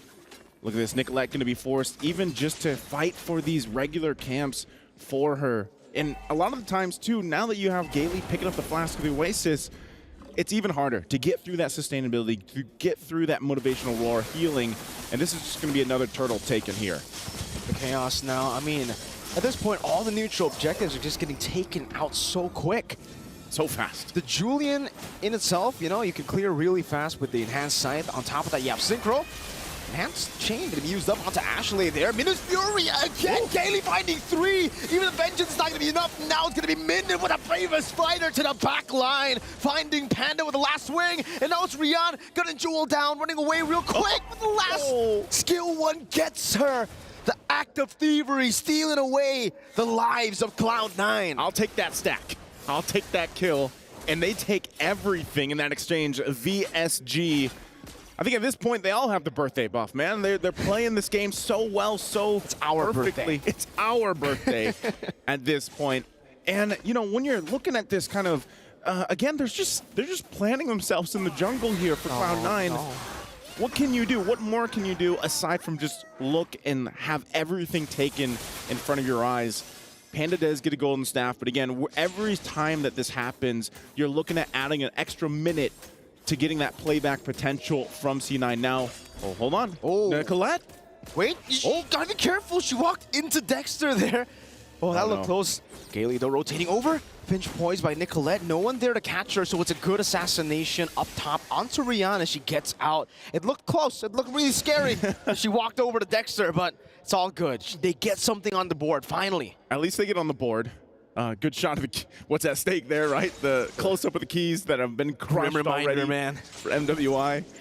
Cameraman doing work there. But, you know, that's the thing, man. When you look at it, Cloud9, they did make a comeback in their tiebreaker yesterday. Now, can they do that here? Is that something that's possible in this game with this lineup? You have to start thinking about if they get to that mid-game, late-game transition and they get to the late game, what is this lineup going to be able to do for them?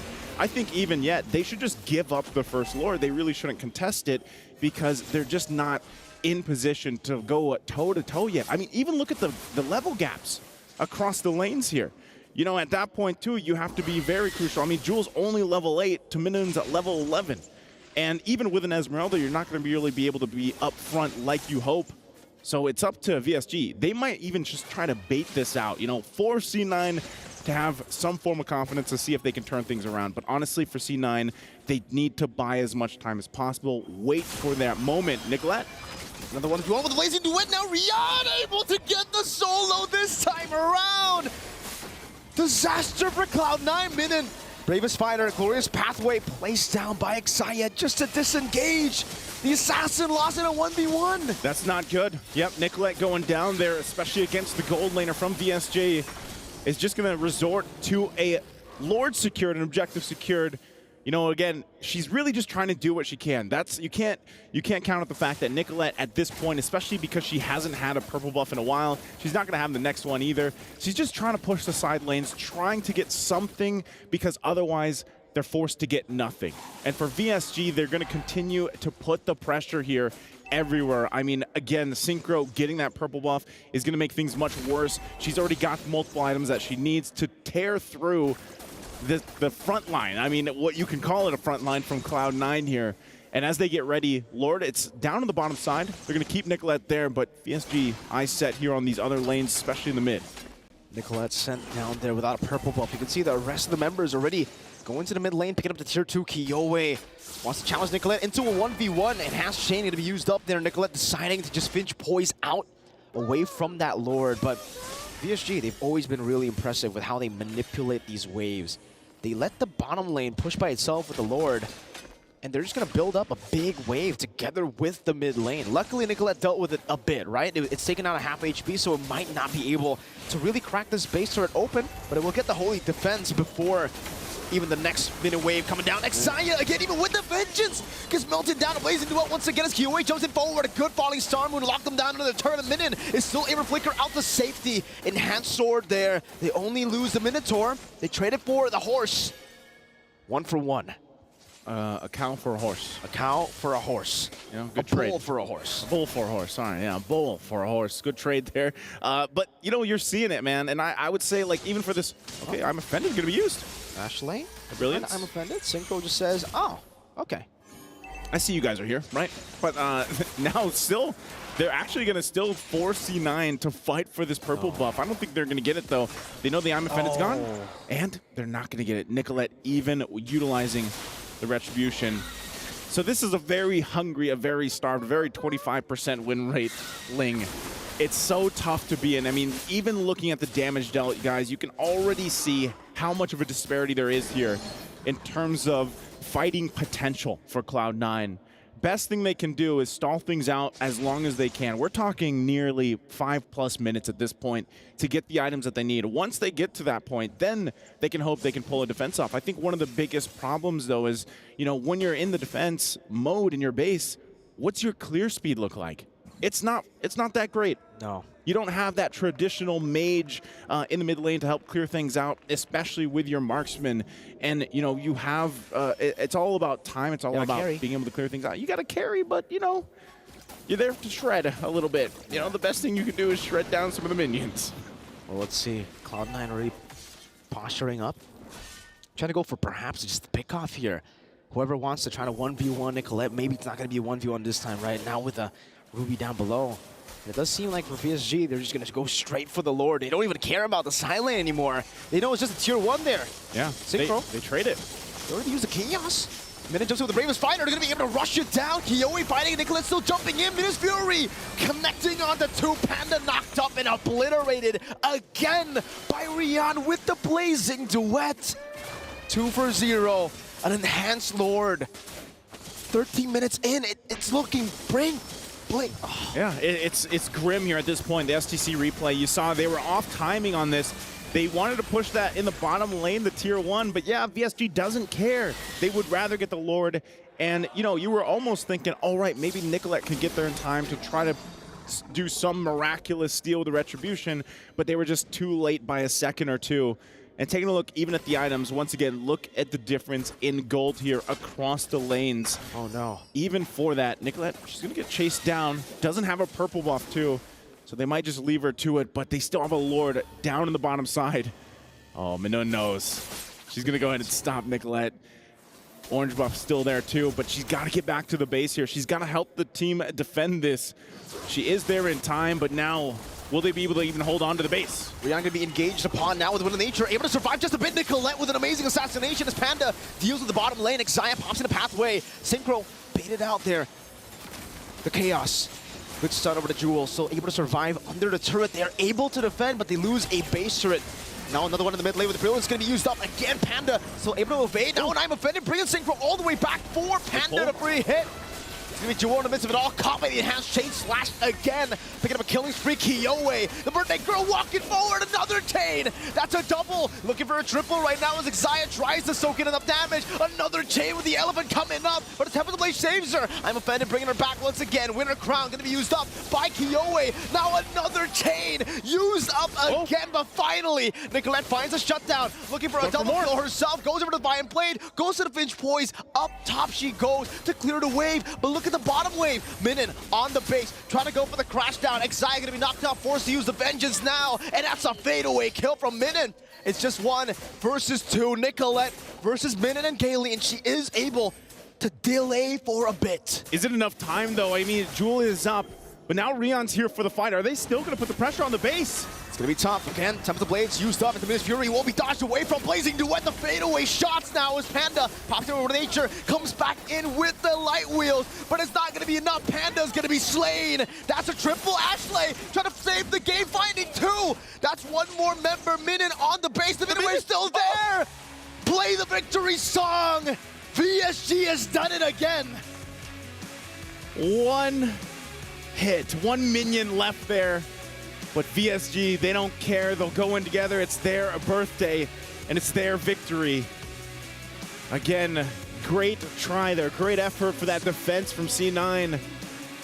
But it was just too much to get the grounds back. They were too far behind in too many places, and VSG knew how to punish them. Again, tough as competition is. Someone's got to go home. Someone's got to be the loser, and today, it's C9, but they made it here to this point. They made it to this playoff. They made it to the knockouts. A lot there, I'm sure, to talk about. But, man, the lineup that they had, it was experimental in a way, you know, to bring that to the table here. And it just, unfortunately for them, it didn't work out. Now Cloud9 have been eliminated out of MWI 2024, the Esports World Cup. The run ends here in the knockout stages. Expected Cloud9 to get out of groups in MSC. Unfortunately, that did not happen, and now they did. They did it here. But unfortunately, day 1 of the knockouts, they have to swallow a bitter pill. Yep. Up against another threat from the West. VSG victory song ringing today. Again, I can't wait to hear what they have to say, because that's going to be it for us here on the desk. We're going to throw it over to the stage to hear from them. Hosts, take it away. Thank you so much, guys. And in true dominant fashion, once more, we have Victory Song Gamers taking the 3rd series right here off the knockout stage. Now, we have Synchro right here beside us. Now, question to Synchro is she has selected Lunox twice. And this is a not so meta pick right now. So is Lunox a Synchro special, or tell us about it?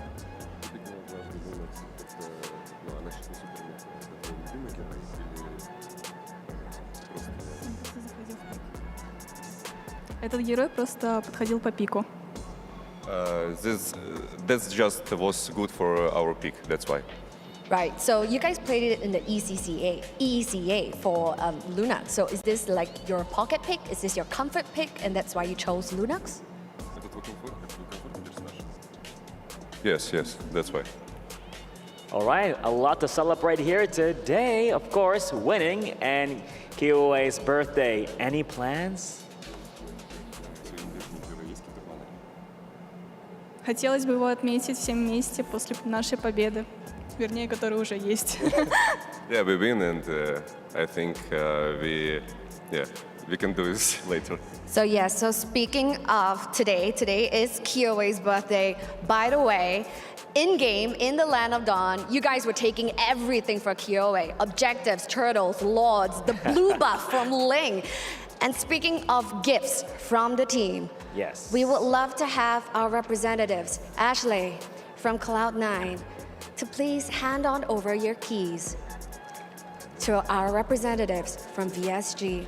Thank you, and you fought well. Perhaps you can give each other a fist bump for a game well played. You can give Ashley a fist bump for a game well played. Oh, well What a played, game. Ashley. Thank you. Amazing performance all took place. So, you got the key, you had the win. Anything you want to say to the viewers right now?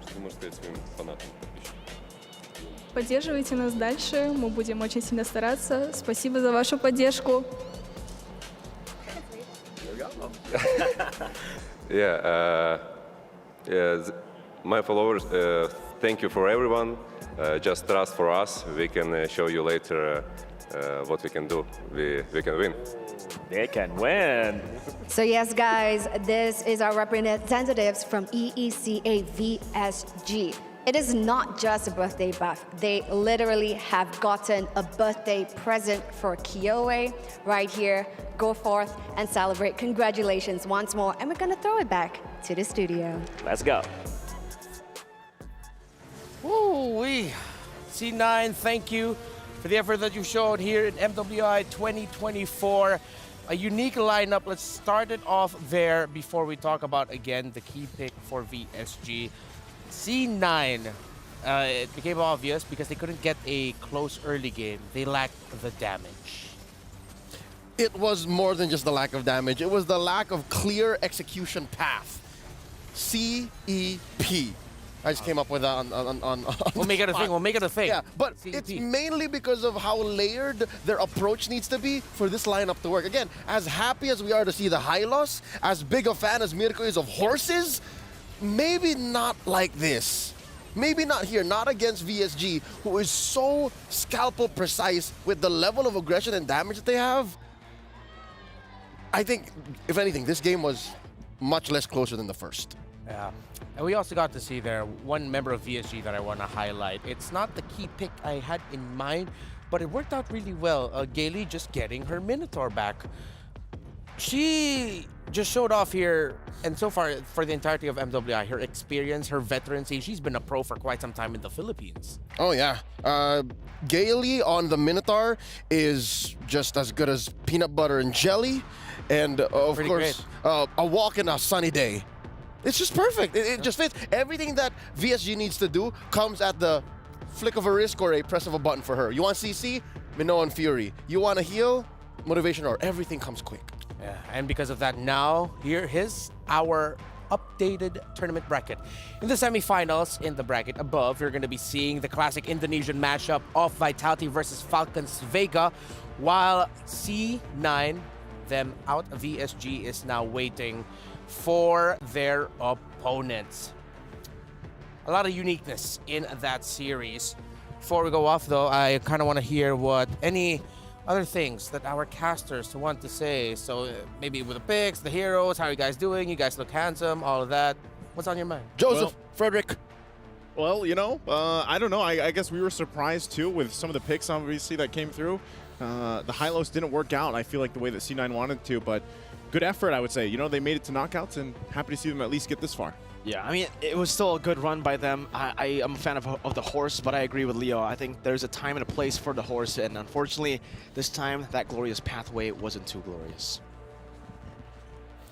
The Julian was, though. The Julian was Me inside? glorious. Yeah, you know. Well, I don't know. I think either way, when you look at that lineup, it was like Nicolette couldn't do anything, too. I mean, how many times? I don't know if you guys were surprised, by the way, the 25% win rate on a Ling. Like, what's going on with Ling right now? Completely different to MSC, where Ling was like prio and also finding a whole lot of success. But it's also great responses, I would say, like, even with the Claude to cancel out the assassination from you know, Nicolette on that Ling. Yeah, I mean, good try, though, of course, to C9, and congratulations to VSG. Thank you so much, gentlemen. That's Frederick, and that's Joseph, that's Mirko, and that's Naisu. All right. Thanks they're for clearing cool with it out. They laugh. They laugh. All right. I was scared to drop that. So here right now we have a very special guest. VSG won the game. So who else are we gonna interview? None other than the birthday girl herself. Welcome to the stage here, Kioe. Congratulations and happy birthday. First off, how are you feeling? Happy? Like, walk us through what's going on through your mind right now that you won and it's also your special day.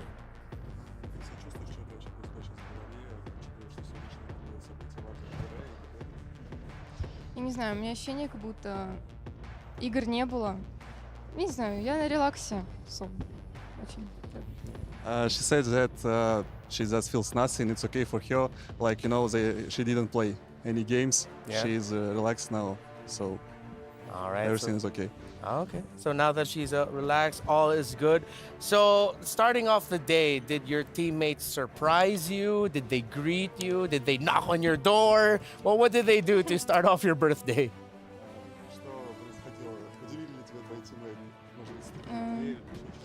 Меня поздравили с утра все мои тиммейты и коуч, и подарили подарочки милые, так что да.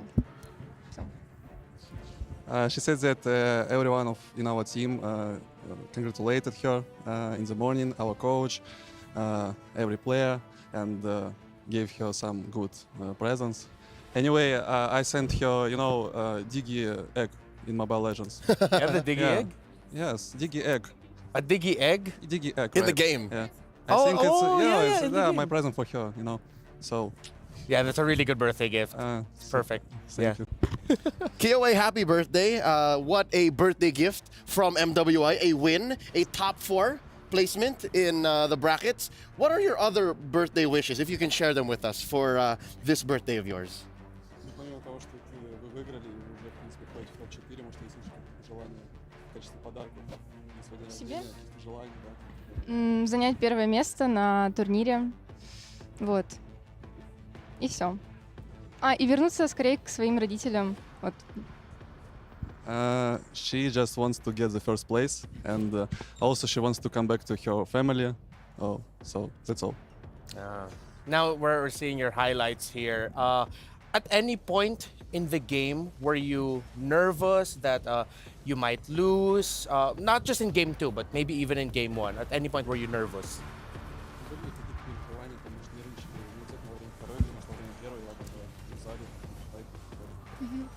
В первой игре мне очень захотелось пить, и мне пришлось просто в АФК встать, чтобы попить воды, потому что я немного переживала за то, как нам камбэкать игру, потому что у нас произошла немного дискоммуникация в команде, и, короче, очень сложный был камбэк. She said that at first map she wanted to drink a lot, and she had to stay AFK to drink to get the water, you know. Yeah. And also they had some problems with communication at first map, some missed calls, and she said that it was difficult to come back, but we see now that it's okay. Yeah, it worked out But very it was difficult, yeah. Oh, but it was difficult in that first game. Yeah, right. Kioe, I want you to be able to appreciate and enjoy your win here, but tomorrow you might be facing one of 2 opponents, that being Omega Empress or GGHG, Gadmin Gladiators Homegirls. Which of these 2 would you like to face off and why? Это я поняла, что он спросил конкретно. Я бы хотела встретиться с Омега. Oh, Omega. Want to face off against Omega. All right. Hopefully we get to see that matchup for you, and that will wrap up our interview and time with you here today. Congratulations to VSG. Once again, happy birthday, Kioe. Спасибо. Thank you so much. Спасибо. You didn't teach me that, was it? Thank you. Thank you? Yeah? Thank you, yeah. Can you say it? Spasiba. Spasiba. All right. I want to be able to say it properly too. Thank you. Spasiba. Happy birthday again! And happy birthday. Congratulations. I learned a few more words from Destroyer, but I don't think they're safe for broadcast. Can you teach it to me after broadcast, though? Sure. Really? You can? We'll ask him. All right, cool. So, now, let's see what we got up next. I think, do we have our MVP? Is it your time to shine here, Leia, with the thing here? Oh, I have quite the play, honestly. You have quite the play? All right. Quite the play. I think we'll go with that. Let's go with that. All right. So, we started off the analysis with the what was that? The CPE, the clear path for execution. Check this clip out, right? You see here, this is a post-turtle take, and already you have a fight breaking out in mid.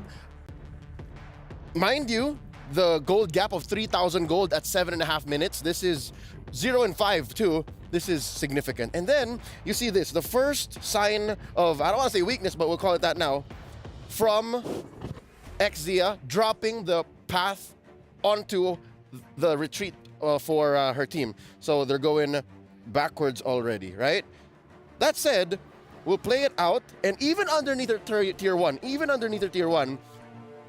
C9 knows that this is a losing fight. Hence why, all the more, VSG pulls out all the stops, all of the ults, everything. Even in the back line, you see Rian has her exit path ready. And we continue. And it ends up in a free 3 for VSG. That's only because not the gold lead, not because of the point of entry, but because of how clear and easy it is for VSG to pick the fights. Again, you have the Minoan Fury, as previously mentioned. Instant knock up slow. You have Kiyoi just needs to cast a spell 1, 2, and then she has enhanced everything. And then of course Minun, which by the way we questioned why the Lapu-Lapu came in so quick, but all she needs to do is Bravest Fighter in, flicker through, and already you're dispersing all of C9, which C9 does not like. C9 actually wants all of y'all to be under that path. Yeah. C9 wants you to go into the path, have Panda get free hits, and then have Nicolette clean up. You see how you have to get 2 or 3 things correct before you even engage? That's their lack of clear path to execution, the CPE. A little bit of a difficult lineup to utilize there for C9. I feel like in an alternate universe, that definitely could have worked. I see where they were getting at, but it was just way too difficult to pull off against the lineup that VSG showed up. Our PlayStation MVP of the game showed off some really great performances all throughout this game, and it is that Lapu-Lapu pickup, the one that we questioned. Minun, I will never question you again. 12 on the KDA. I owe you an apology. I didn't know your game. I didn't know your game. An apology. To be fair, like the basement for a Lapu-Lapu is just solid damage, a straight line into the back line. That's the lowest point of a Lapu-Lapu. At best, she's bullying even a Ling. She's spacing out 2 or 3 in a Lord Dance. And that's what made Minun our PlayStation MVP. I am impressed. Paint me impressed. I wish we see more Lapu-Lapu, honestly. Because of how lineups are built these days, if they're not dispersing odd lineups like this, they're picking fights. So more power to Lapu-Lapu. More power to Minun. There she is. Ooh. Immortalized. Yeah. That's mean. Oh. You missed. All right, here's the STC Play audience predictions. 32% are for Cloud9, 68% for VSG. Seems like a lot of people are getting their hearts won by VSG. Kumusta Lapu-Lapu? Mabuhay ka? He's from Cebu, bro. I don't speak Bisaya, right? You don't? Oh, all right. Namit, no, that's not Bisaya. Yeah, but that's no, else. you know what? It makes sense though. Looking at the STC predictions, that is a whole region, ECA, with a few Filipinos on the back of versus NA. Well, step up. It matters. Step up. Vote for your country. Vote for your representatives. Vote for your favorite players. These ladies are modern-day gladiators. Yeah. Make it count. And we're seeing a lot of tremendous action so far here on the first day of knockouts for MWI. We have one more match today. Smart Omega Empress from the Philippines. Gaming Gladiators Homegirls from Malaysia. We talk about PH versus ID, PH versus PH. How about a good old-fashioned PH versus MY matchup? More MLBB action will come your way after a short break. Don't go anywhere. MWI 2024 at the Esports World Cup. We'll be right back.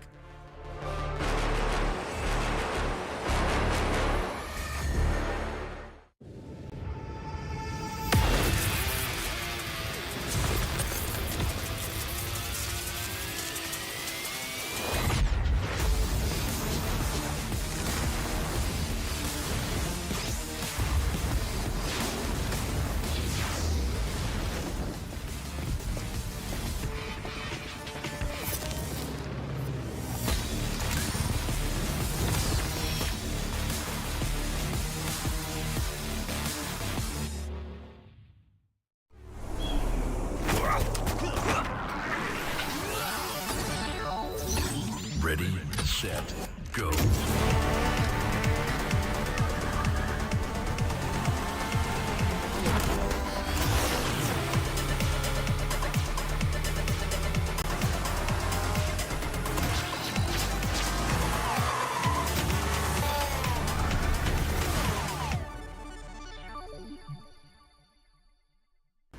لحظات البداية عاشت معنا.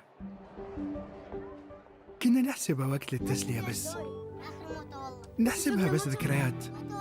عبود أعطي أختك اليد يا ولد. ابتكرنا فيها ابتكارات، وإذا بغينا قلبناها خرافات. كنا نحسبها بس لمة وصحبة وسهرات. انتبه نوب ترى نوب. لكن كنا نشوف عالم ما حد يشوفه. ليت يشغل وقته بشيء يفيده. الله عليك على اليد سود. عالم كبر وعاش فينا. عالم الحماس فيه يوصلك كل مرة لحلم أصعب، بس ما يصعب عليك. بارت معك وين ما تروح.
Hai, saya Fafau dan saya dari Gaming Gladiator Homegirls.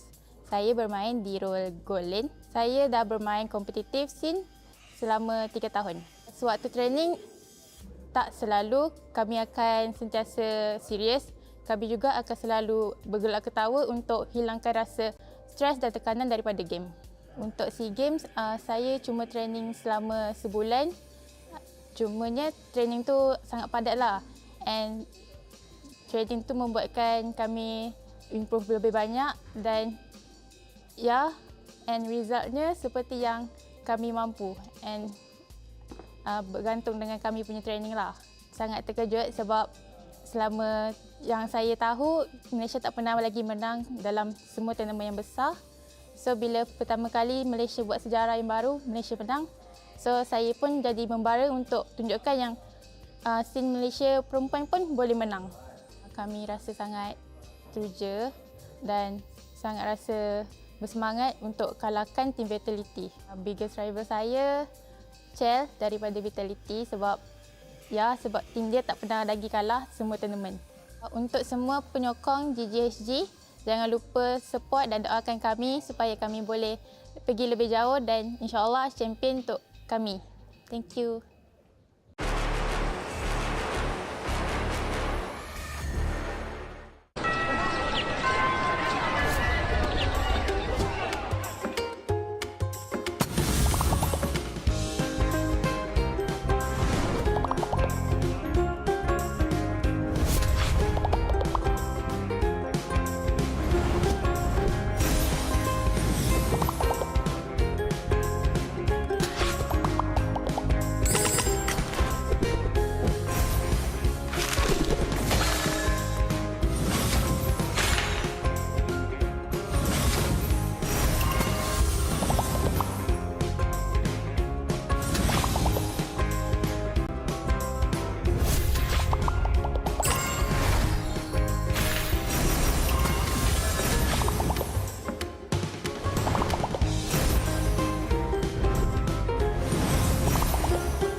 Honor 200 series, the best portrait phone AI-empowered. Studio level, AI portrait camera, 3 hardcore portrait modes. Color, vibrant and classic to capture portraits that truly stand out. AI-empowered Magic Portal. Snapdragon 8S Gen 3 AI chipset.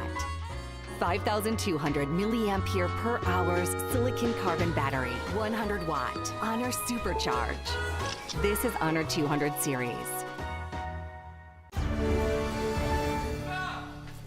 You ever wondered how a Hollywood movie is shot? On a Sony. You review it on a Sony. And how do you make that sound epic? You record it on a Sony. Lunch break on a Sony. So why wouldn't you watch it on a Bravia by Sony? Have you got what it takes to get to the top? It doesn't matter how high you climb. To reach the top, even the biggest champ needs a break. So you can recharge, dive back in, and dominate.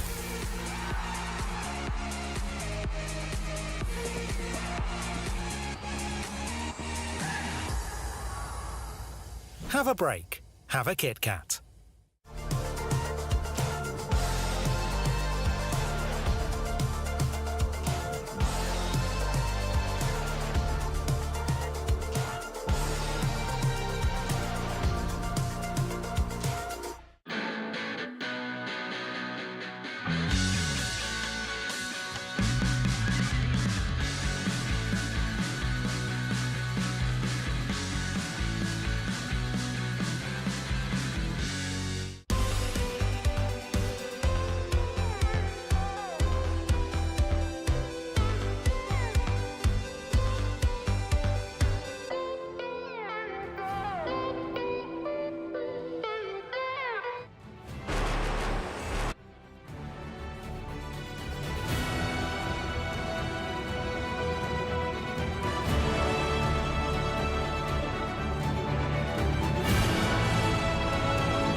Underrated, maybe. I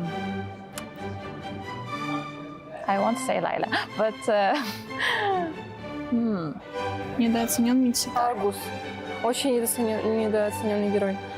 Он 1 на 1 любого чела убивает на фулсотах. Правда, на XP, конечно, страдает, но на голду это must-have. На next патче его апают. Все будут играть на Аргусе. The hero that I really don't like to go against is Lucian because whenever I try to go near, she will pull me, boom, boom. Because the hero can the first skill, the second skill is it? The second skill can lift up and then pull me to another side. Yeah, that one I really don't like. I get really annoyed. I don't know, for me, underrated is Alice. Esme in jungle. I love Esme in jungle very much. And Vendetta, of course. Yeah, Vendetta. Very underrated. Because it's my main hero and I don't see a lot of people play with it. So, don't like that. I think the underrated heroes is Zaz. Because he's good. Yes. Because in Malaysia, we rarely use it. But when I came here and then I tried to play rank and then people all ban Zaz. Yeah, ban Zaz. They respect ban her. Yeah, but in Malaysia, we don't ban any Zaz. Ну, Дариус считается самый сильный лайнер за счет того, что он берет соло первый фул и погнал. Вторым скиллом шотает любого персонажа. Ну, типа, это можно задолжить, если быть умным. I think the hero that they're gonna pick the most is Ling. Because right now he's in the meta and he's already OP hero that he can rotate through the map really fast. Yeah. I think the most hero that people will pick is Terizla, because he is too overpowered in right now meta. Yeah, probably they ban or pick the heroes. I like K1, but yeah, you know his hair damage now. It's not that good, so I can't play hair now.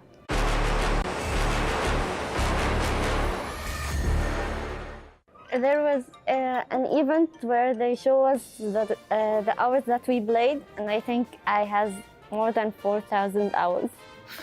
4 года и 451 звезда.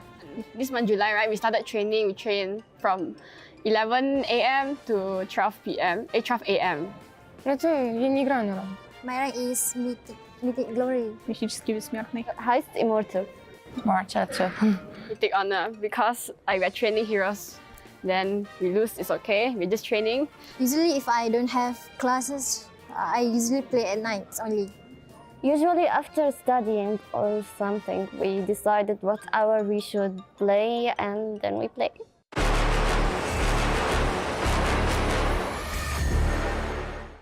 Mia. The first player. Mia. That's Zarius ulti. No, that's Mia's Mia skill. Second skill. It's an item. The blood wings. Blood wing. Это крылья королевы. Wines. Крылья королевы. Крылья королевы. Blood wings. Yes, blood wings. Atlas second skill or first skill? First. Lalo second skill. Atlas. It's второй скилл Атласа. Второй скилл Атласа, да. What is this? Atlas ultimate. Even I don't know. I'm a wrong one. I don't know. I go. Yeah, but we forgot the name. Paquito. First Paquito. I think first Paquito. Maybe. Because. Ой, это Пакито. Второй скилл усиленного. Paquito. Paquito third skill. And the item that gives HB, I don't remember its name. But it's half immortality. Ой, это пояс, да. Защитный пояс. Защитный пояс. Arizbel. Oh. It's the new emblem. But I can't remember his name. Temporal region. Yeah. Это перк какой-то. Какой-то перк. Кубик. Quantum charge. No. This is the new talent. But I don't know what's the name of it. Florian. What about Florian Decisive? Yeah, it. Это Флорин? Пассивка Флорин. Yes. Пассивка Флорин. Oh my goodness. Florin is... Burst is Fury. Brisker Fury? Yeah, Brisker. Крит Берсерк. Ярость Берсерка. Berserker Fury.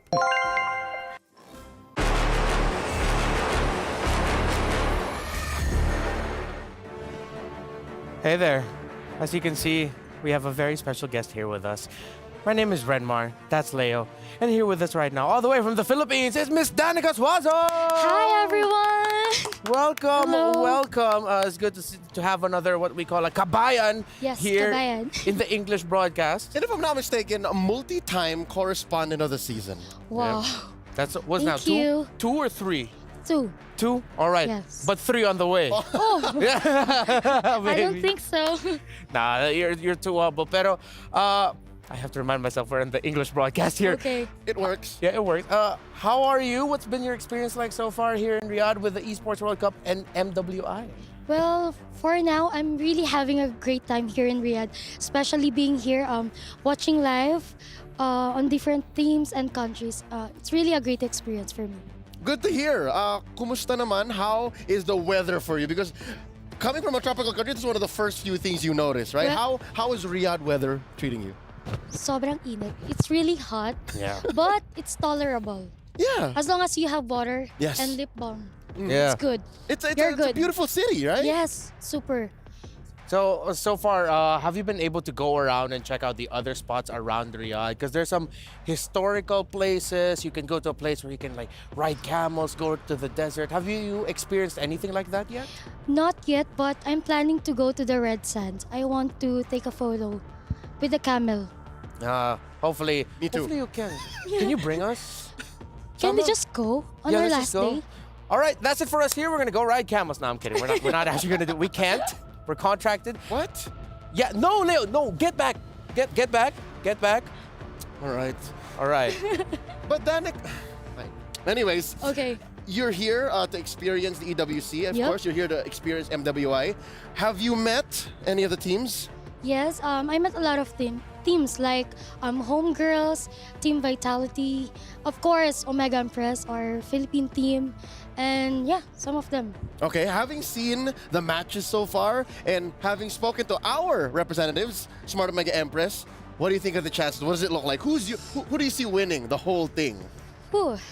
Well, last time I watched the Homegirls and they won against Team Vitality. Oh, wait. But I watched the Omega Empress yesterday. Yeah. And they're really good. And I think, wait. We fell short last MSC, right? We fell short. But I think this time we can get the victory. All right. Okay. So that's the Danica stamp of approval with that prediction. It's Smart Omega Empress who's gonna take MWI. Yes. And who said it? Danica. Swazo. Yes. Well, it's really been great to have you here. Do you have any quick message to your fans and your supporters right now before we go? Thank you so much to everyone who's supporting us. And of course, I just want to say that let's support the Omega Empress on today's match, and hopefully we can make it to the grand finals. All right, thank you so much, Danica. Hopefully you enjoy the rest of your stay here with us in MWI, EWC, and of course in the beautiful city of Riyadh. Yes. Because coming up next, we're going to be having our match of the day. It's a big one. It's the Jamil Motorsport match of the day, GGHG versus the prediction of Danica Suazo to win it all, Omega Empress. Just to be fair, it's not just the lovely Danica who wants to see Smart Omega Empress move on. Even the birthday girl, yes, likewise. But even Kiowe sees it that way. I wish that we were able to ask her more about that. But hey, let's never count out GGHG. They started out rocky in their groups and then eventually cleaned house. So I think in this case, without having to jinx it and just to, cut it down the middle, keep everything fair, Malaysia Bole. Yeah, Malaysia Bole. GGHG has a special place in my heart, I will admit, because there was a day during the media day I got to do interviews with them, and all I can say about GGHG is that they are an absolute vibe. They're fun to be with. The Romer, G-Boy specifically, and Fafao together. That's why you saw them in those contests that we had. They just have a really great chemistry, and we've seen that translate in game. Let's see now if your predictions will translate, because later on we're gonna look at your predictions, vote for the next game. GGHG, Smart Omega Empress, Philippines, Malaysia. Well, Philippines for Smart Omega Empress, but y'all already know that. stcplay.gg. Don't forget to predict there, because you get to see the reaction of the players when they get to see your predictions. All right, special mention for the Kabayans, whether you're back at home watching, it being currently almost 9 o'clock. Yeah. And to everyone watching, whether you're of a Filipino blood or supporting Smart Omega Empress, and I'm saying this specifically for them, because GGHG, they're good. Again, Malaysia is on a high right now. They just won MSC. But to the Filipinos, so far, it's been a disappointment. Nobody's predicting for Omega Empress. What's going on? What's going on here? We it's gotta, always like 20%, 30%. We gotta know. We gotta know. But before that, let's see the players, the ladies, roll up. The Jamil Motorsports are rivals. And you're seeing here right now, that is the great jersey. I love it in pink and green. I never knew, I thought would be a colorway that I would love. Froy is making it happen. This is young man in front. His name is Froy. I went to high school with him, believe it or not. And he's making it work. And of course, the lovely ladies, Miss Rian and their players, and Coach King Salman. Coach King Salman. Coach King Salman. Never thought I'd be saying that. Shout out to all the Cebuanos. That is your Smart Omega Empress that you saw just now rolling in the Gaming Gladiators Homegirls. All right, even when they're not in game or like with a live mic, they're a vibe. Chiboy just walk right out of frame. She's in a rush. She wants to get in there and dig deep into that player desk. Yeah, with Chiboy, like one of the things that I remember about Chiboy, other than just her great personality, is that she has this really funny clip for the players, like the hype packages that we show off in the screens that you'll see later on. She's just showing off like her jawline. Oh, like, she's looks maxing. She's looks maxing, bro. She's mewing too. Like I never She's knew rizzing. I'd see anything like that. But I didn't expect. I apologize. I'd say it again. I'm sorry. Gaming Gladiators, Homegirls, wasn't familiar with your game. And they are showing us their game. But we also got to see the game of Omega Empress. What do our representatives from the Philippines, the Cebuanas, what is it about their playstyle that stand out for you, Leo? Aking palangga. Well, they did show a lot of macro prowess. Again, when you play the map, you look at a 0-3, 0-4 ending kill score. That means the Filipinos have done it again. Now, on the other hand, GGHG, they mix up that both. That's what made SRG so successful. They respect the macro, they have a flow, and when they fight, oh, do they fight. Yeah, they fight really well.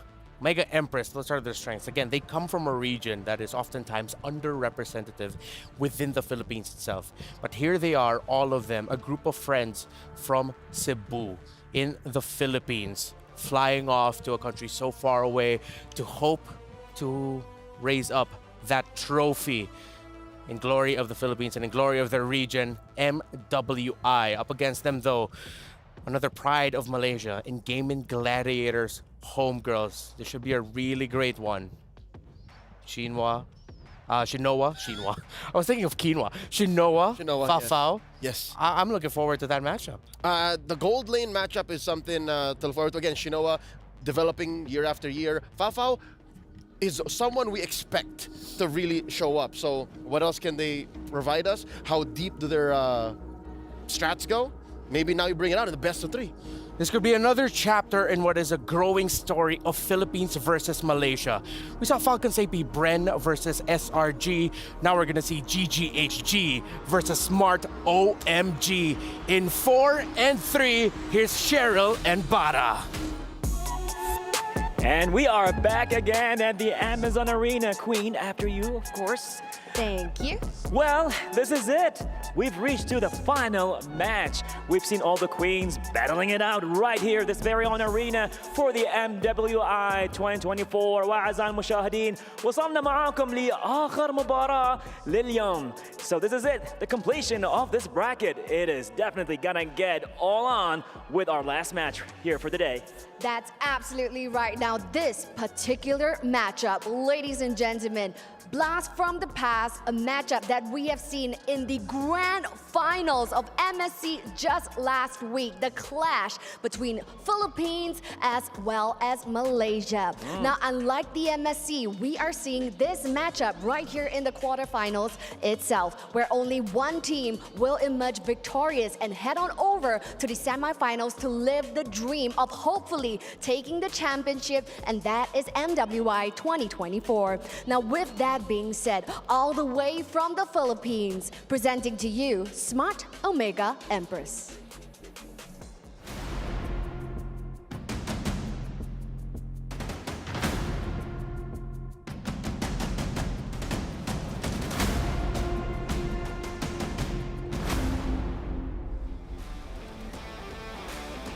So that's right, ladies and gents, the beautiful faces of Smart Omega Empress. Now, even though they have dropped one game in the group stages, the ladies right here for Smart Omega Empress has bounced back hard and doubled down. 3 consecutive wins right here for Smart Omega Empress. Can they continue this win streak? Can they continue to take this match and ascend further into the competition to meet the EECA representatives? And that is VSG.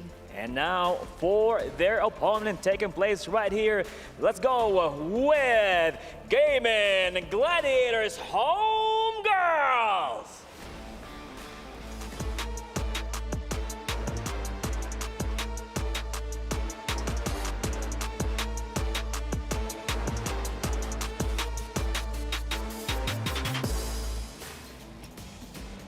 They've been battling and standing strong through the group stages, and now they are here to face the strongest team from the Philippines. What's gonna happen here? We're about to see that.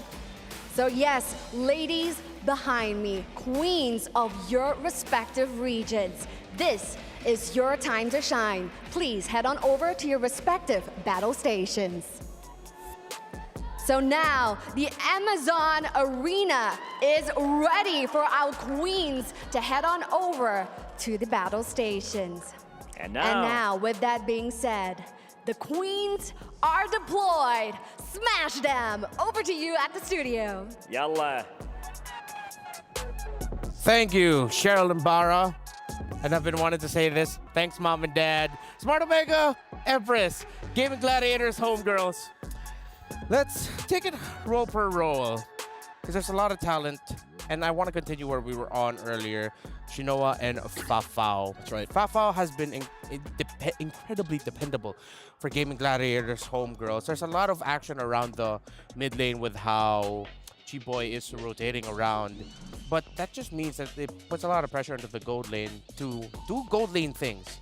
Get your gold and don't die. Where this leads me to think when you're trying to break down what the matchup might look like is the jungle matchup. This young lady on the screen right now, Keishi, has stepped up.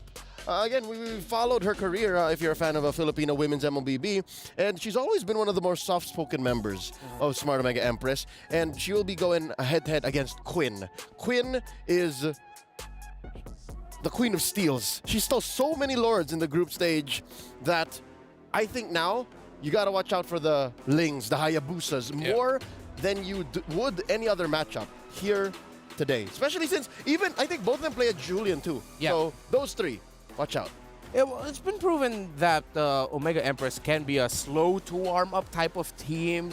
The more that matches they play, the stronger they become. And that also happens with their games.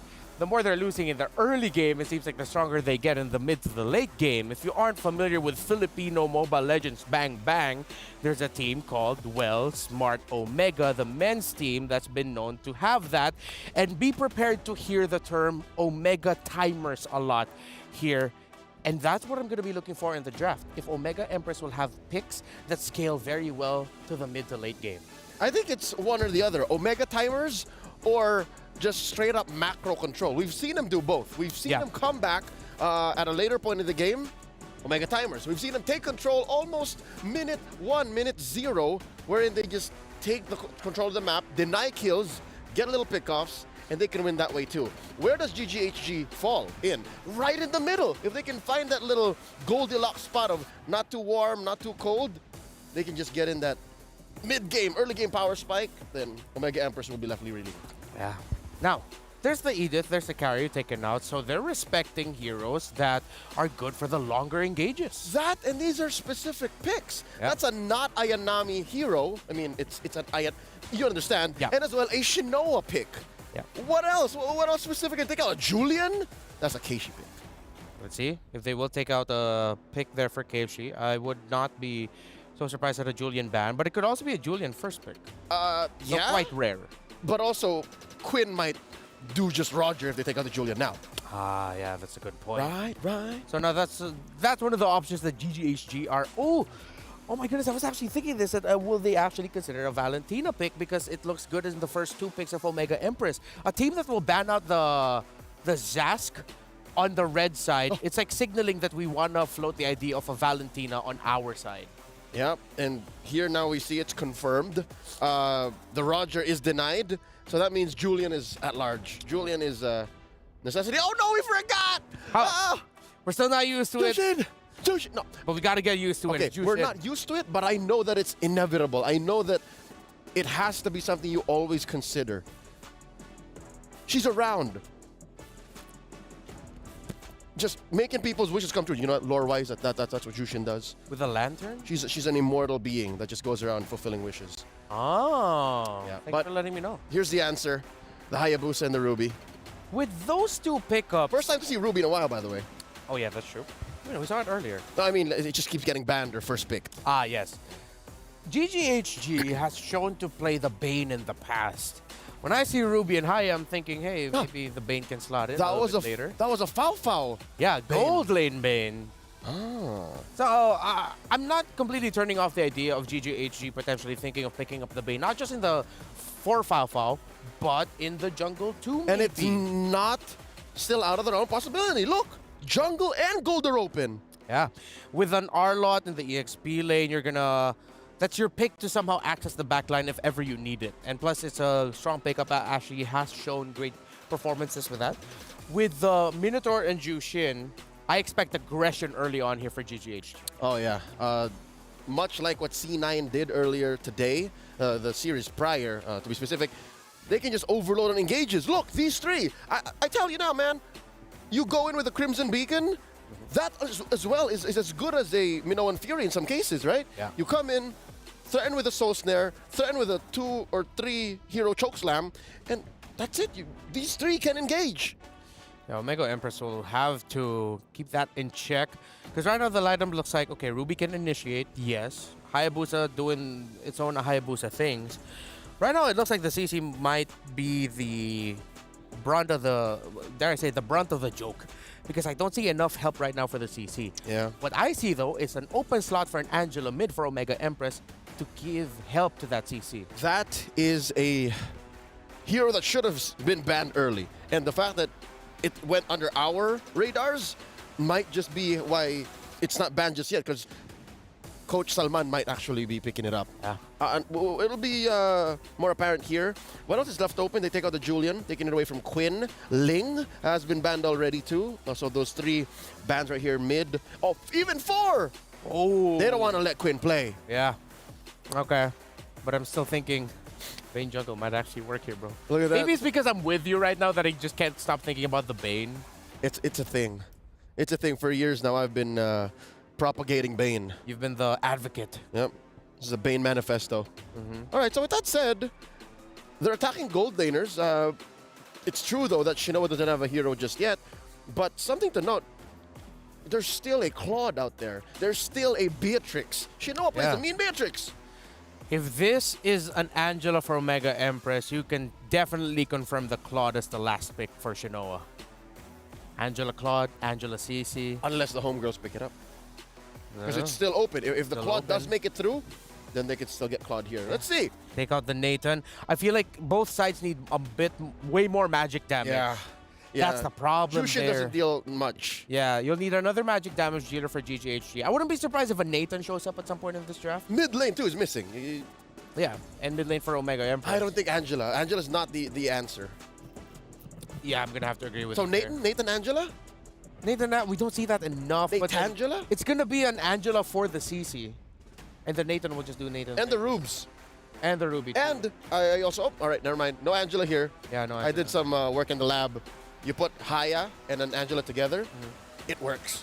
It works? Even during the shadow kill. Oh, she won't disappear? Because nope, she won't pop out. There? Ooh. Won't pop out. All right, okay, thanks for that. Credits to Herbert Trex Wagner. We went to the lab for that. Thank you, Trex. Now, GGHG, still the aforementioned Claude open. Nathan Beatrix. Yeah. Didn't notice the Harith was left out. Oh, what? I'm glad that you're mentioning the Beatrix, by the way, because you need a lot of those quick basic attack lockdown. Yeah, she's the, again, the straight line. She's the point A to B. Yeah. Simple solution. And there's a Claude, of course. And what's in mid? Oh no, what's in the jungle, rather? I wonder if this is going to be something unique. Come on, just pick the Bane. No. Oh, no. It's a Oh, folks, this seems like a little too much utility and appeal for GGHG. That's just to my taste. Although it does look like this lineup, for the side of GGHG, I will stand by the idea that this could be a lineup that scales very quickly if they get an aggressive early to mid going. Jushin, Baksha, Minnow, that's a lineup that screams, we're going to mess up the mid rotations of our opponents so that our Claude is free to farm. Yeah, they're going to try to go through the power spike on OMGE and quick and win fights decisively. But there it is, the aforementioned Nathan. Yep, they needed magic damage. So, the scaling for Omega Empress, they have a chance to scale surprisingly at early to mid, but it's not as easy compared to what GGHG can do with their early rotation. GGHG basically confirms fights. Yeah. They can win decisively, especially with the amount of CC. There better be a couple of Purifies. I'm expecting that much from Omega Empress. We know the conditions. We've seen the picks. Game number 1, Omega Empress versus Gaming Gladiators Homegirls. Let's take you over to our casters. And now you guys are here. And you know what? I actually agree with Leo. Looking at the Homegirls lineup, a lot of utility. Is there going to be a lot of damage? My name is Rafael. Alongside with me is Naisu. And now we're jumping straight into the Land of Dawn. Let's get to it. You know, last match here for the day. I mean, I feel like we're just flying through the knockout stage, obviously, you know, because this is the next one to decide who gets to the semifinals between these two teams here. And already, you know, I think a lot of people, I know Redmar mentioned the whole audience predictions. I feel like a lot of people might even be split amongst this because of what's happened with Malaysia lately. Like, even for MSC, like Leo mentioned, they are on a rise here. And we'll see if the female team can replicate that success going forward. Because if they do beat Smart Omega Empress in this best of 3, that'd be great for them. That'd be great for the region and the story here. But I think they have a lot to kind of handle here, Lafel. I feel like for this one, it's going to be difficult to call because, again, even though I'm Malaysian and seeing what Red Giants did in MSC, even I can really say that Gaming Gladiators Homegirls can really take this one. Now, I want to talk about the draft here. I kind of feel like the draft is kind of good going up against the Hayabusa because you got the healing coming in from the Minotaur, and mostly all of them are pretty tanky. Like, even the mid laner is going to build up a Clock of Destiny. Yeah. So this Hayabusa, the real target is going to be Fafao on this Claude. And as long as Fafao is able to take care of herself, or Chiboy is able to hover around her to make sure that whenever she does get Ogi Shadow killed, she'll get healed up. Once the Flash of the Oasis is done, it's going to be difficult for this Hayabusa to really do anything. Yeah, I think Minotaur has just been, he's been the pick. Yeah. He's been the guy. I was going to say the guy, but he's been the animal, you know, to bring to the table. He's the, well, as Marco said, he's the bull. He's the bull. He's the bull to go, and he fits in so many different team compositions. I think that's what makes him so good, but also the healing, like you mentioned. Even pre-Flask of the Oasis, like you still can't count it out. We've seen it so many times actually save, you know, members that were running away, especially when it comes to these first objectives, the first turtle even. But yeah, once that Flask of the Oasis comes online, it's very helpful for the overall sustain of a team. As everybody pretty much tries to get this level 4, we still have Keshi, of course, working on her buff. They might have to give this one up. I don't think she's going to get there in time to contest this turtle here, as it looks like it's going to the hands of Quinn. Just like that, gets the objective. Let me just say as well, while Chiboy is running away, for our analysts, honestly, for Gaming Gladiators Homegirls, this draft is a very comfortable draft for them. Fafao can carry with the Claude.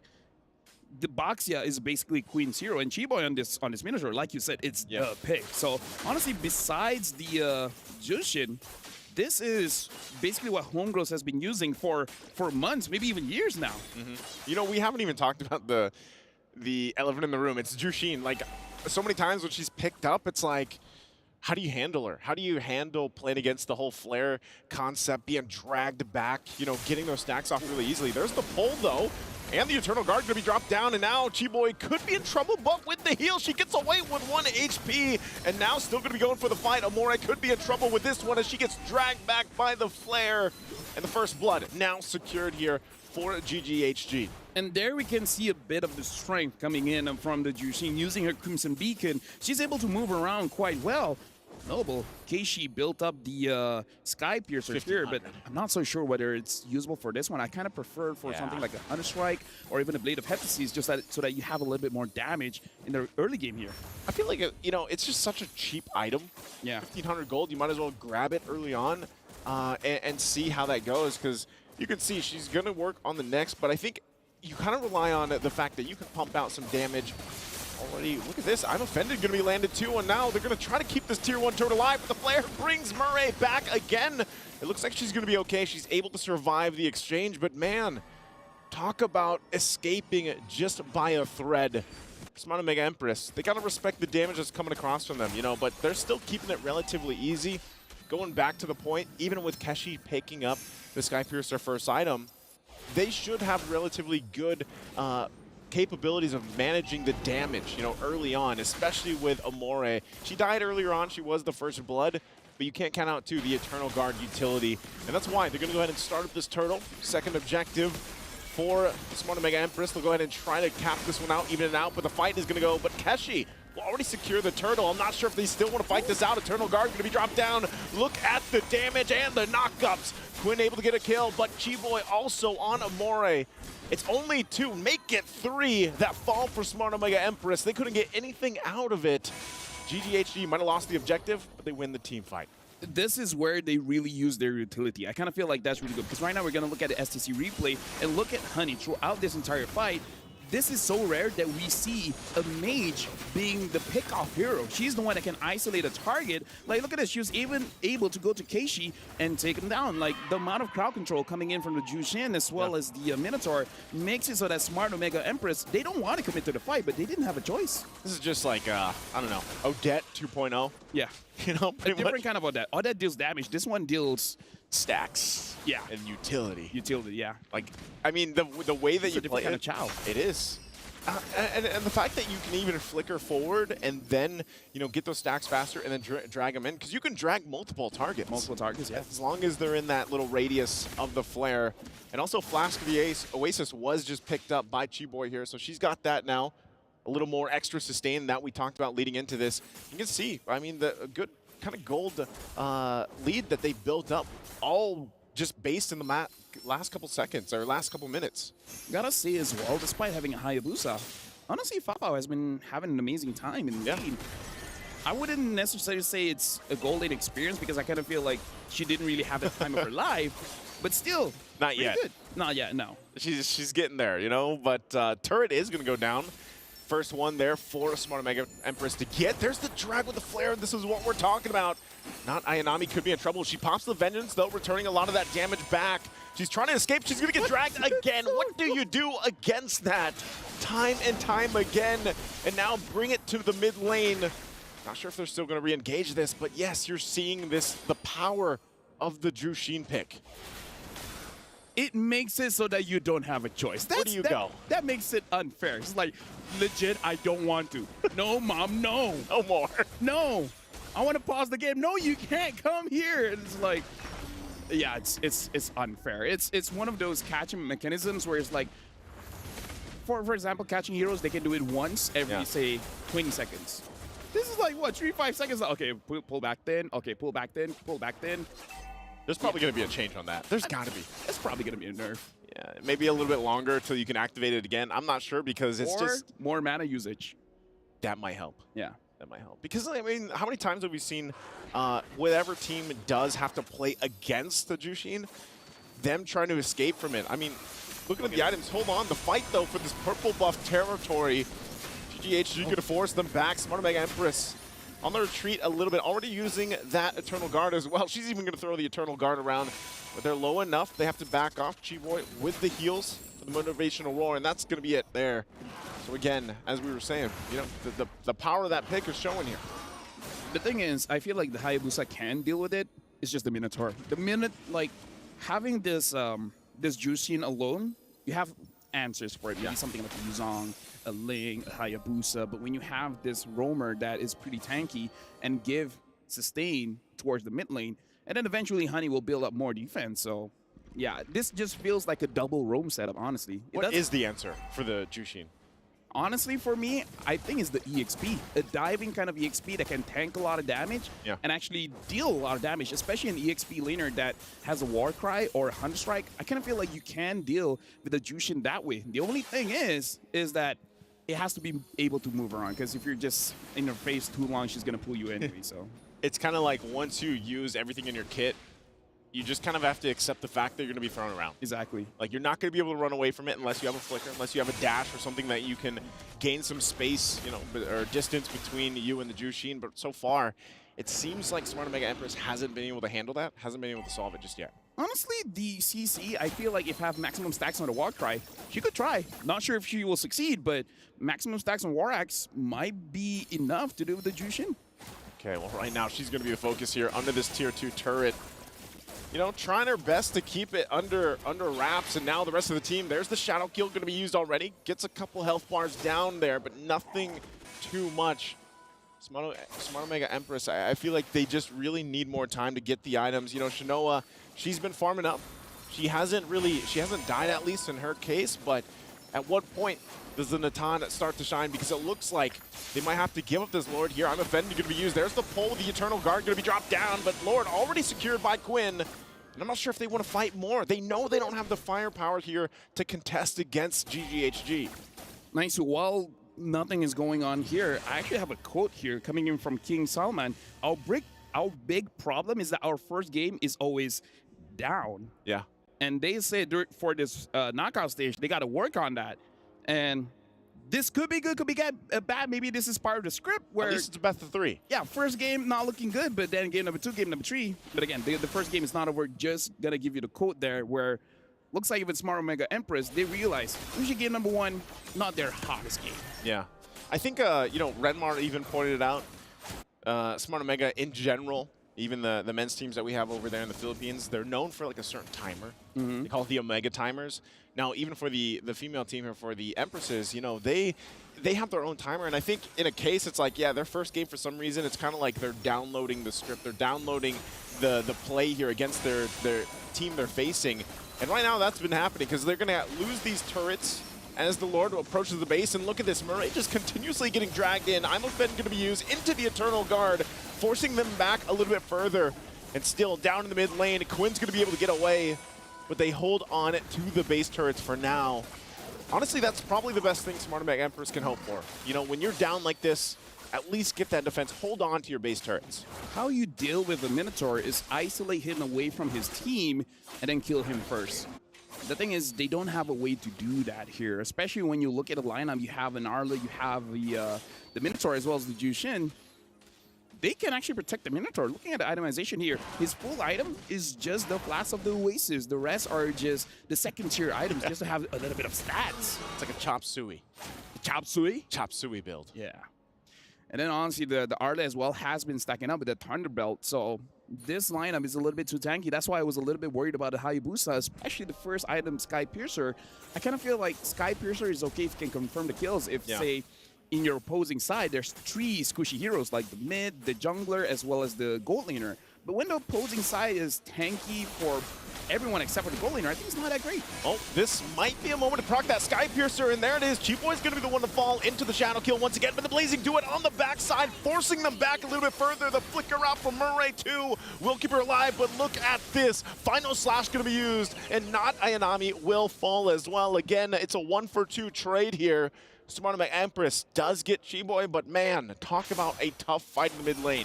Like I said, this is how you deal with the Minotaur, right? You have to isolate the Minotaur. This one is more on Chiboy. Her positioning was a little bit off, and that's how they got the kill. But then afterwards, just because the difference in terms of gold as well as EXP made it so that it didn't look that big of a mistake.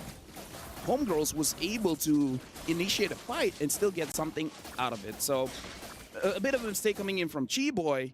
But Smart Omega Empress, now they seem to understand they got to deal with the Minotaur first, and then start thinking about the rest of the team. I think that's part of it. Once again, they're going to go. I'm offended, already going to be utilized, and this should be another kill. Chiboy will go down again right before this Lord is going to be the focus. So down a member. I'm wondering if Smart Omega Empress can go ahead and play with the advantage they have. They still have to keep an eye on these side lanes as well. You can see what Fafa is trying to do, trying to put pressure there on the bottom side. Like I said, at least for Smart Omega Empress, they held onto the base turrets. They can keep it kind of under control for now. They might be looking for Asha here. She goes in. Look at the damage coming out from Hani, though. She gets the flicker out from Amore as well, and now she's going to be looking to drag in more members, and you can't escape from this as Murray goes down as well. The power of the flare, dragging them back and forth. Now Smart Omega Empress might just have to watch this Lord take. Oh, hold on. Keishi wants to go in. Keishi wants to make a play, but they're too tanky. It's not going to happen here. It looks like the Lord is going over to Gaming Gladiators Homegirls. This Jushin is not going to see game number 2 or game number 3. I don't think so. And maybe that's what it takes. You know, maybe that at that point you let it slip through game 1. But I don't know, man. Like at this point, you've seen it so many times.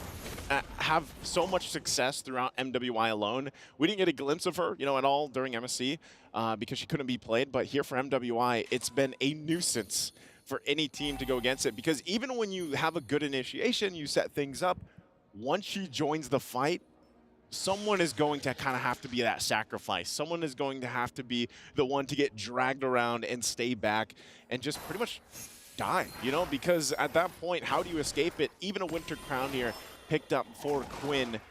And now this is a big play. This is a big moment for Smart Omega Empress. Can they stay in the game here? The Lord making its way down the bottom, nearly 15 minutes in.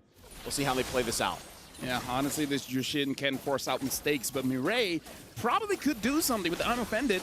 Maybe could force an initiation coming in from Gaming Gladiators and make them make a mistake. Queen right now taking a little bit of damage coming in from Not Ayami, as well as the Lord comes in, but they're focusing on mid. Okay. Turret's going to go down finally. Mid as well. Still the top's up there. Blazing Duet going to be used, and then the Winter's Crown. Keshi couldn't get the shadow kill off that she was looking for as Amore falls, and Lord's still up here. Murray's going to be next, and she can't escape Ash. And now it's just a few members left of Smart Omega Empress. They want to fight back. Keshi waiting for the shadow kill to be back online, but she's going to find Ash, and now looking for Quinn as she picks up the kill there. So far, so good. It's a double for Keshi. Good news, bad news. Good news for Homegirls. They were able to get all of the inhibitors. Bad news is, honestly, there were moments where the minions was already in the base. They could have just ended it there, but not Ayanami pulled them away and able to delay the game, which is something that Smart Omega Empress really need, because once Natan has his items, which looks like is delaying the Holy Crystal, maybe that's why we're not seeing a lot of damage coming in from Smart Omega Empress. Oh, 12,000 and 9,000. You know, you said she didn't have the gold lane experience earlier.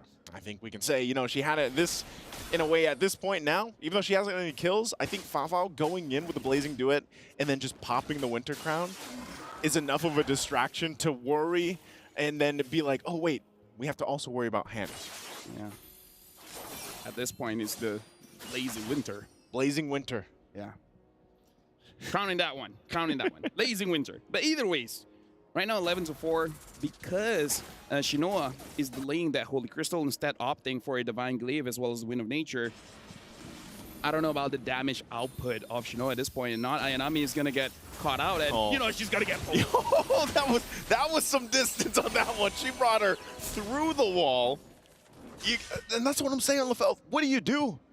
How do you escape it, right? Even with the Vengeance alone and some of the itemization that not Ayanami has. Look at this. I mean, that was after she got sent through the wall. If it was me, once I'm caught, I'm just going to spam the emotes. I know I'm going to die anyways. It's like, well played. Yeah. You know? I don't know. Again, there's got to be something done, but right now that's another Lord just going in the hands here of GGHG. And with a fully exposed base, this is going to be even more difficult for Smart Omega Empress. How do they do this? How do they approach this defense here, LaFell? Okay, try to imagine this. I'm imagining. Right? 5 men, I'm offended, right? That's first step. Wait, why are you starting there? I thought it started with mindset. Mindset. This is where the real game happens, all right? 5 men, what did I say again? I'm offended. And then 5 men, Eternal Guard. And then at that point, Shinoa uses her ult, and then first kill, and then bam, bam, boom, bam, bing, Savage. That's okay. That's how you do it. We'll see if you have the foresight here for this one, if it's going to be a 5-man or not. But I thought you were just going to say it's all in the mindset, as now the Lord is in the mid lane looking to close out this game number 1 here. GGHG goes in full force doing their best to keep it together. It's not going to be a full 5-man setup, but there's a Minoan Fury, but on the backside, Keshi's going to find one immortality, gets the flicker out, but it's not enough as Keshi's the one to fall. Meanwhile, the rest of the Empress team will go ahead and keep the Lord at bay. They have to clear it out. Quinn is also quite low. Not Ayanami trying to escape. Pops the Vengeance. Murray one hit away, still has the immortality. So far, so good. Can they keep it together? The base is going to be worked on. It's at half health. They clear the minions out, and on the backside, once again, they find them all. But not Ayanami will not be enough as she falls into the base, and a couple more hits on the crystal. But they can't find it, but they finally get the hit. They get the game, and it's GGHG. Well, Honey looks pretty happy with that one, but I gotta say, if I got a Jushin and I had that kind of protection, I'll be pretty happy too. I mean, like, in that game, she's pretty much untouched, and the moment she is, it's like, I got Clock of Destiny. Get me down below 50%. I'm regenning back up. Yeah, it's it was a good, valiant effort, I would say, to go ahead and defend at that point, almost the 20-minute mark. You know, almost 19 minutes in for that one. But it just, again, 6-0-9 for Hanny. There was no answer for this Jushin. The answer is going to be next game, just ban her out. Either ban her out or maybe draft to take it. I don't know. Honestly, in this game, I feel like Smart Omega Empress kind of lost the draft. The first pick, Hayabusa, was heavily countered, man. Like the Batsia, the Arlet, as well as the Minotaur. I don't know. We're going to pass it to our experts. What do you guys think? Well, I agree with you there, Lafel, and actually we agree with you that pickup here by Omega Empress, picking up the Hayabusa early on, sort of in a way drafting themselves into a corner. They were lacking, and it was a little bit easier for the side of Gaming Gladiators homegirls to make their lineup work. It feels like I'm seeing the same kind of script or narrative that we had earlier with the matchup of C9, but it is what it is. This is sort of like a mix of old and new. Yeah, you have a jungle, tank jungle, but you have a very aggressive mid-rotation with the Mino, with the Jushin, and they took control from there, which meant that, as we all mentioned, Fafa will be able to carry with that Claude, and she did. Woo! More than just Fafa, I think, I hate to be the one that says, I told you so, but I told you so. The Jushin is such an impactful and significant pick. Like, besides Fafa carrying, right? All the roses and flowers for the Claude. I think the Jushin almost single-handedly starting as soon as she got the chokeslam, as soon as she got the soul flare, she was demanding attention and just the same claiming space like nobody's business. A mage has no business doing that. I don't think there's any hero in MLBB right now that has that capability under that role. Now, let's see if that was enough to get the PlayStation MVP honors for this game number 1. Was it the Jushin or was it someone else on their team? Yeah, of course it's going to be the Jushin. 100% kill participation, 15 KDA. There's a reason why this hero, once she came out, it took some time, but just like her kit, it takes time until you feel it, but then people realize you don't need time. Just be aggressive early on and make sure you maximize Lantern Flare. You know what the time is? What? About 3.5 seconds. That is from 0 to a choke slam. That's what it takes. Like if you have no stacks and then you get that Lantern Flare on, not even using Crimson Beacon, without the ult, it's 3.5 seconds. And looking at the draft of Omega Empress, picking into the CC eventually felt like their attempt at a response at the Jushin. But based off that highlight that we saw, I will go down with the hill of CC needs Angela. It's not always the case, but CC needs an enabler for herself. In this lineup, with Hani getting the MVP, CC trying to get the Jushin alone, even with a Vengeance up, not going to be enough. It's a non-starter already. Jushin wants you around. CC wants to be around to have Yo-Yo deal the damage and get stacks. You're asking to get chokeslammed, and you are going to get chokeslammed. And that hero right there, oh, those butterflies are huge. Oof. In just a bit, we're going to be seeing a glimpse as to what happened earlier. We just saw Smart Omega Empress and GGHG Game 1, but of course, behind the scenes, we saw VSG get to crush the keys of Cloud9 earlier today. Is that Minun? That's Minun. Oh, Minun, such a sweetheart. She can't. It's a mixture of excitement and sadness that she has to be at the hands of the, what do you call it? Yasi? What? Yes. The name of the press. The press, She Yasi. had to be the one to press that button. Yeah. Oh yeah, she was. Right? She's the one in front. Yeah. So a fun fact: the players that you see in front of Yasi, the Preston. hydraulic press, they're the ones who actually press the button to engage the process. And now you're seeing here the reactions of the players. Of course, Homegirls very happy. Fafao, when asked about Malaysia winning MSC, she said, "I'm shocked because Malaysia has never won any big tournament, but SRG finally did it. Because of that, I feel hyped and I want to prove that Malaysia can excel or can win in the female scene too." And so far, they've been impressing all throughout MWI. Not the perfect performances that they're not perfect performances. They're not, you could say, like complete stomps. They have dropped games and all that, but they're really showing that they can play with the best of the best here in MWI. Real quick though, I want to change the narrative now to Omega Empress. Yes. What do they got to do? What are your expert recommendations for what they need to do to secure this game number 2 and force a game number 3? All right, number 1, get that draft down. Already based on the quote from Coach Salman, game 1 always seems to be rough. Always. All throughout MWI 2024 for Smart Omega Empress. So I think now we've gotten that out of the way. You know how aggressive and you know how well GGHG is able to use utility. Address that. Respect the Jushin. If you're going to draft a dead lane, make sure that the other lane is active. And if you're going to go for combos that are, again, straight lines, A to B with a solid CPE. Clear path. The execution. That's it. GGHG, well, they're a team that are relatively quite newer on the scene, but they did dominate their qualifiers going here. Smart Omega Empress have been together since 2023. They all come from one region, and they were 3rd place in last year's MWI. Quick note, since 2021. Since 2021, even this specific roster. This specific roster, 2023, a majority of them since 2021. Not Ayanami came in late 2022. There we go. So, the Smart Omega Empress is the veteran scene, the experience is here, you know. So, if there's a team that can come back from a situation like this, I mean, you expect veterans to go for it. Again, Coach King Salman did mention that they are a team that when it comes to game 1s, it's just not their cup of tea. There's just something up with game 1s as Smart Omega Empress that just doesn't work well for them. So I'm more excited now to see the adjustments that they'll bring.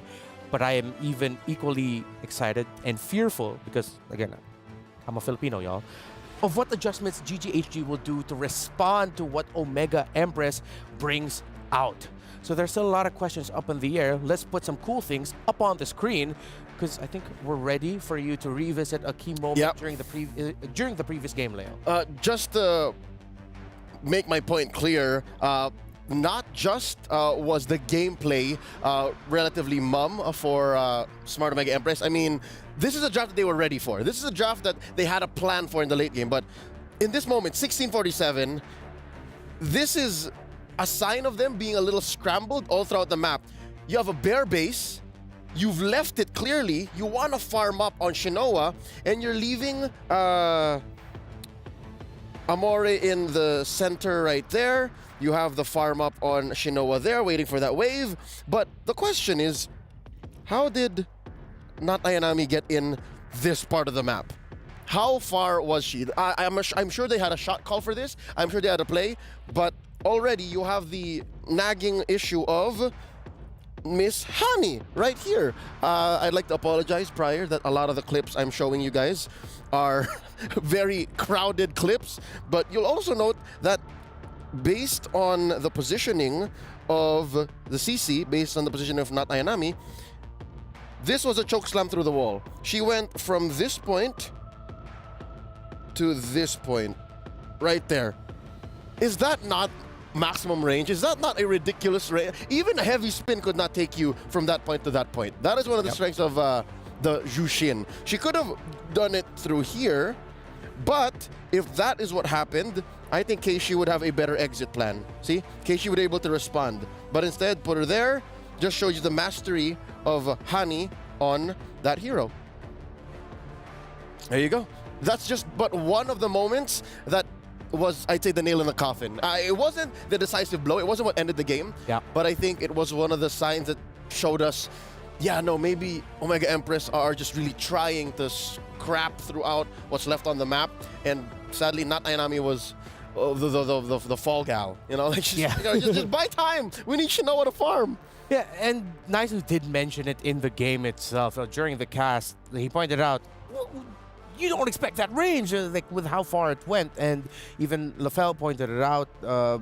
So it seems like everyone here is really just in agreement with the impact that the Jushin brings to the table. The fact that it's diagonal makes it worse. Yeah, it wasn't a direct line, it was a diagonal line. And again, we go back to that point of CC. Yes, CC is expected to go to places like that if she has help. The CC, if you want to make it work in a draft, needs help. We've seen it before. We've seen it in MSC. We've seen it in MWI. I feel like would have been risky. I don't know. Perfect vision, whatever that quote about 2020. Perfect vision is hindsight is 2020. Hindsight is 2020. I still think that could have been, maybe should have been an Angela if it was a bit too CC-centric. But then again, the lineup of GGHG, if they still last pick the Baksha, it was a great last pick. All right, little food for thought as the draft unfolds. Good friend of ours, Ray Ash, is wondering, why is Matilda not in demand? If you're willing to let the Jushin go, could the Matilda not save you via Wings by Wings? Oh, that is a possibility too. However, the thing about Matilda, yes, can work, but for very specific situations now, because a lot of team fights are formless. Even a team fight with a Jushin, yes, it takes shape. You know where she is. You know where you drop down the lantern. There's some semblance of a box. There's some semblance of a box, but it's not like a clear box as it used to be. Yeah. The box now is where the heroes are, not a designated zone. Exactly. I think that's why I might be putting on my tinfoil hat here. Maybe that's why Filipino teams are now, kind of struggling. It's because we're so used to boxes being in certain places that now it's in your face. You're wondering, like, hey, a little too close, too close. That's true. That is a possibility. So, let's see. Omega Empress will take away one of the heroes with the biggest team fighting boxes in the game with that Zask. With that area that he covers when multiple he boxes. Multiple boxes, that's true. And the entire box of the map being covered by Ling, they take those out. That is a respect ban on Hani that has been, when played by GGHG, that Zask, they just look comfortable playing with it because of how well it disrupts the team fighting of their opponents. Take away the Hayabusa, GGHG has banned the Jushin and the Roger. So the Harith and the Lo Yi, Valentina, those heroes, typically first pick will be open. I will pose a suggestion, though, that might come back to bite Omega Empress. What is it? Because the Valentina is open, maybe you can go for a Minotaur first pick. Minotaur first pick. Odds be damned, you let through the Valentina, you let through the Riz. Speaking of, where do be the Riz? Yeah, the Riz has not been popping. A lot. Chiboy was showing us she was mewing, she was looks-maxing. Yeah. That's Rizzing. Oh, there it is! Okay, never mind. Valentina instead. So they'll think, so they'll sort of soft deny the Minotaur possibility from Chiboy with the Valentina first pick. Is the Minotaur that bad, really? I mean, it's like the other day, Kerias Tigreal, right? Yeah. It's very similar in the effect, but you can find a solution to that. You just don't lose don't lose the map. Easier said than done. You're right. Easier said than done. But if they do decide to pick up a Minotaur eventually with this lineup, I wouldn't be against it. But maybe they'll consider a Grok third or fourth pick later on if it's possible for them. But oh no, yeah, it's the Minotaur still. Nope. Keyboy gets the Minotaur. That is law. Yeah. Chiboy just loves that pickup. Ooh, oh! Layering crowd control. Not going to be easy for Valen. If it's not broken, don't fix it. Exactly. This is literally just, well, a majority already of the draft from game one just on red side. There's a Nolan. I haven't seen him in a while. Oh, wow. Okay, with the Hayabusa, Ling, Roger gone, yeah, Nolan is the next best bet. But Julian's still going to be up here. Julian, Minnow, Arlot. Sounds good for a team fight. A lot of CC. A lot of CC. Very bouncy house. Very bouncy house. And that might give a bit of difficulty for the Valentina. So Omega Empress, I like how they went ahead and picked up the Edith. Usually that's the pairing we see together in the mid and roam, Edith and Valentina, because the Valentina damage isn't enough. You need Edith to cover it. I mean, this could possibly be the mid trio already, right? It's activated very early. I'd say level 4, like bare minimum. This can kill. No, Edith doesn't even need to hit level 4. She just needs to get the Earth Shatter and the Onward. So with that, GGHG, instead of going for the Julian, they invest in Fao already. This is very dive. It's very in your face. Very in your face indeed. So their mid laner might either need to be someone static backline, but then that's why you have to be careful of the Nolan. So what if GGHG just goes all dive with this lineup? They can, because that's one of the things that a Nolan struggles with. You're looking for the angle. Sometimes the angle doesn't show itself because the fight is already there. A lot of things happening. The EXP laner, I feel like for Omega Empress, if it's not going to be the Edith, needs to be something that gives, or that forces out the Minoan Fury before the other members of Omega Empress can go in, before the Nolan, before the Valentina can go in. GGHG choking out gold laners while Omega Empress once more attacking Quinn. Didn't really bother her much in game 1. Yeah. Still pulled out the Baksha. Very comfortable pick for her. That said, what else is left out there for gold? Claude? Man out the Claude? Yeah, Claude's still available, the scaling, but Omega, with that 3 of Omega Empress, the Claude, I want to know what to feel. I don't know if the Claude will be able to get enough room to spike. Because right now we don't, my biggest concern is we don't see the mid laner of GGHG yet. Oh, so they do ban out the Claude. It's a straight line. Yeah, you're just covering your bases. It's one of the better tools in the meta right now. You're right, yeah. Omega Empress, what else is left to ban out? I mean, those are the big 3 already. No assassins left. Unless something's... Unless assassins are we're used to, yes. I mean, wait, Julian, no. They'd rather the Martis, wow. They'd rather give the Julian. They're saying, Julian, come through. Unless they're really going to be... GGHG might even swerve and just go for a tank. Yeah, again, the box was open. Yeah, box was open. Fred's open. I mean, we saw a couple of Fred bans earlier in the groups. Varus doesn't really cut it anymore. Maybe that's about why they banned the carry. What if they're thinking about going chunky in the jungle, you know? Which they already did, and they succeeded. Okay. Chunky in the jungle sounds good, but will it be all dive, or will they have some semblance of backline artillery for their mage? They need a little bit more range with their lineup. Or just Faramis, just call it a day. Just go all in. Yo, that's pure dive. That's a mid-fove. That's a mid-fove. Is one of the few answers that was first presented to the Nolan. Yeah. Oh, Q3, Q4, 2023. Oh. And there's already a lot of dashes on the side of Omega Empress. There's 3 on minimum. 3. Ooh, okay. Could be a little bit risky though. I mean, the Phoveus mid hasn't won yet today. We saw it earlier in the day. Hasn't gotten W. What's this gonna be? Look promising though. Yeah.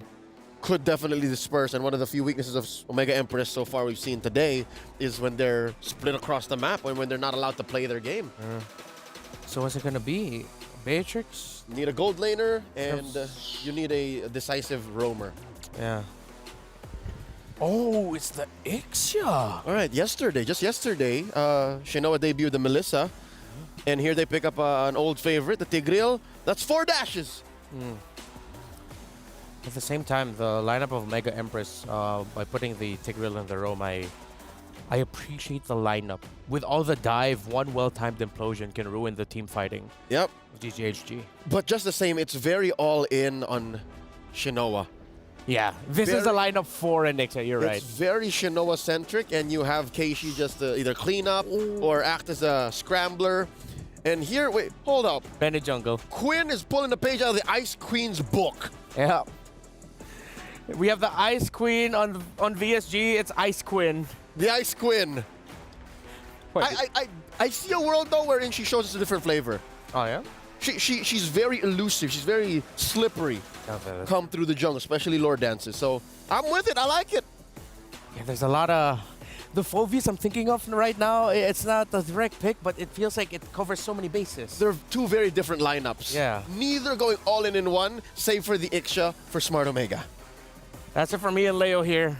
GGHG is at match point. They can eliminate and end Smart Omega Empress's run now, or will Omega Empress force game number 3? LaFell, nice. What do you guys think? Well, I think GGHG, they have so much dive. If someone tries to run away, Phobius will chase as well. But for Omega Empress, you got to look at that Tigreal, man. Yeah. That Tigreal could be the game changer. Welcome back to the game. Welcome to the Land of Dawn. My name is LaFell. Alongside with me is Naisu. And yes, like our experts say, this is going to be a game decider. Either it will end here or we're going to game 3, which today there's been no game 3 so far, Naisu. This could be the one, right? Especially when you look at the lineup. I'm on you with that, LaFell. I think this Tigreal from Murray could be a game changer. We've seen this so much, you know, such a valuable pick for any of the lineups that do go with the Tigreal. And even on that note, the Ixia, come on. Like, this is the most glass cannon, gold lane, Hail Mary pick that you can pick up for that. Again, going back to the draft, so many gold lane options were banned out. Speaking of, Shinoa going to take quite a bit of damage, but here comes Kashi looking for that first blood kill and will be able to find it on Fao and now gets the flicker out from Chiboy. Good start for the Empresses. I would say if Homegirls had their mid laner as well, maybe they could have done something, but the mid laner is a Phobius, and now the Phobius is getting chased down. 1 HP left, Keishi not going to go for it. Okay. I didn't know if she would be able to get away, but she does. So you can tell, definitely this early on, LaFell, Smart Omega Empress wants that game 3. They want to take this lineup, start fast, start strong, and then get to the next one. You're the one that mentioned, you know, that quote from King Solomon, their coach, that, yeah, the first game, they kind of use that as an, I don't know if it's an opportunity for them to just learn their opponents or what, but always by the second game, they come out swinging like this. Well, we got to remember as well in an interview, they said that they know that they're very strong in the early game, right? So why don't we just play for that and then just end the game as fast as possible? And it looks like game number 2, they're already starting well with that kind of mindset. And then you're right. It's all about the mindset. There it is. It's all about the mindset. I've literally heard you say this for days now. At this point, for a month. Actually, yeah. Yeah, for a month. It started a month ago. And, you know? And Eterna's the one's like, yeah, no, positive mindset doesn't work. That's not the mindset you want to have. She's always so negative, man. She's like, oh my God, I'm so worried about these people. That's how she sounds like. Oh, that's why she's not playing here like these women are, because, man, they have to have the mindset to win this matchup. And Amore, you know, she's got the Minoan Fury. She's holding on to it herself. She could actually find the setup. Final Slash going to be used right on target, trying to keep it from happening. Amore jumps out of the fight, but they're still going to go. Fracture already used from Keshi, too. They get forced back. Looks like they wanted more with that Ashe going in, but I think with that, GGHG just gets control over the turtle pit. Yeah, it looks like they were able to sustain way more than Smart Omega Empress expected. And again, I kind of feel like it's a combination between the heals as well as all of the dodging, because you got to remember that when the Phobius is jumping up and down, I don't think it's a full iframe. It's like a semi iframe where there are instances where you avoid the damage, and I don't know if it's real. I just felt like it. And first item C Halberd for the Ixia. Probably for the Minotaur. Probably, you know, for the Minotaur, it even helps a little bit with dealing with the Harith. Yeah. And even some of the sustainability that you're going to get just from, I mean, even the Brave Smite, right, for the Arlott there, the emblem. But I think it's funny because the last time I saw Ixia was in a different tournament, similar setup. You have a Tigreal and an Ixia. You're hoping that at some point, too, Shinoa gets the Sky Piercer, and you just hope to see that crazy slow motion setup of an implosion with a full barrage with Sky Piercer procs. If they can make that work, that would be closer to what you were talking about earlier in the previous game. 5-man implosion, 5-man full barrage, 5-man Sky Piercer proc. Oh, hold on. Quinn gonna get tossed over right into the jungle, you know, just taken care of real quickly. And now for the orange buff, she's gonna lose that. Keshi working on it. Ashe might be able to help stall that out a little bit longer. Looks like the rotation's going to come up. They get the information. They at least save the buff. Yeah. Again, looking at the goal difference here, we got to talk about this, how even though Gaming Gladiators Homegirls, they were able to secure the first turtle, 2-0, 2 kills over to Smart Omega Empress, where in terms of the goal difference, about 900, 1,000 gold, which is okay. But now Ayanami taking a lot of damage, but Ash having to use the flicker is to make sure that she doesn't get taken down there. Whole lot of ankles getting broken there. A lot of flickers being used, obviously, for that exchange. But yeah, I think that's part of it too. If you want to look at also the power spikes or the timings here for both of the teams, who has it faster here? In terms of the power spike, I actually do feel like Smart Omega Empress, Shinoa takes time, but everyone else, like Amor, Keishi, and Mirik just needs level 4, same as not Ayanami. So I kind of feel like they have the power spike advantage. To be fair, Honey only needs the Clock of Destiny, but it's about your opponent something. There it is. Once again, the damage is going to come through. Demonic Force already popped. Getting the airtime that she needs, but still staying strong. And now they're going to force Smart Omega Empress back. Demonic Force being too much. Not Ayanami trying to get out, scoots out, but not enough as she goes down to Quinn. And even with the setup, with the implosion, it was not enough. And so that'll be another objective secured, but they trade it across the map. Tier 1 at the bottom side, that's Turtle in the hands of GGHG. If I could suggest, Mirai, don't look for anyone else. Just look for Chiboy, because we saw that counter engage hitting on to 4. Yeah. 4-woman knockup. It's about as good as you can get it if you can't get that 5, you know, at that point. So for Mirai, even when you find those setups, that setup potential, even utilizing the flicker early on, sometimes you still got to be very cautious in that counter play, that counter punch with the lineup that we've seen so many times, especially with the Minotaur locked in here for Chiboy. So they'll kind of get, I guess this is more like a check, you know, you were building on that momentum early game for Smart Omega Empress. You go in for what looks like to be a good team fight, a setup, but then you kind of get just checked, you know, and that's exactly what GGHG did. And also you saw, Chiboy just picked up the Flask of the Oasis. We talked about how that is such a good item, even in the previous game. This is going to be a rare moment for me, Naisu, but I'm going to say it here. All right. Don't go for 5-man implosions. Don't go? Just go for 1.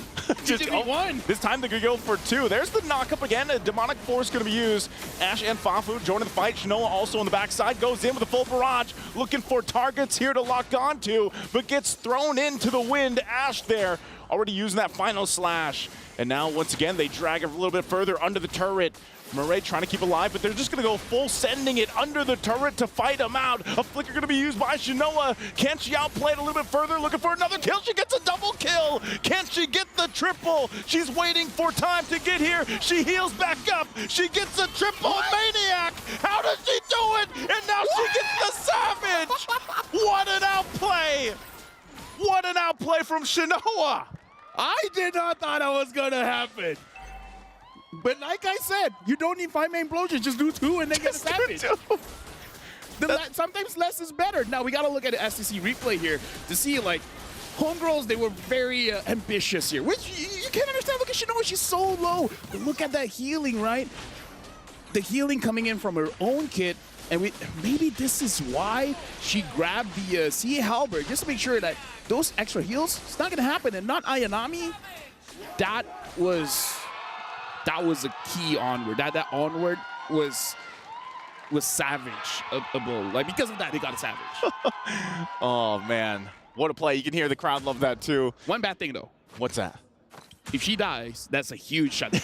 That's a lot of gold. That's a lot of gold. That's the only thing that we got to preface here. So that's on the list now for GGHD. They're like, yep, all right, we got to go ahead and shut her down. Is that the first Savage of MWI? I think so. Right? I mean, I know we've seen Maniacs. We've seen Maniacs. I don't think we've seen Savages. I think that's the first.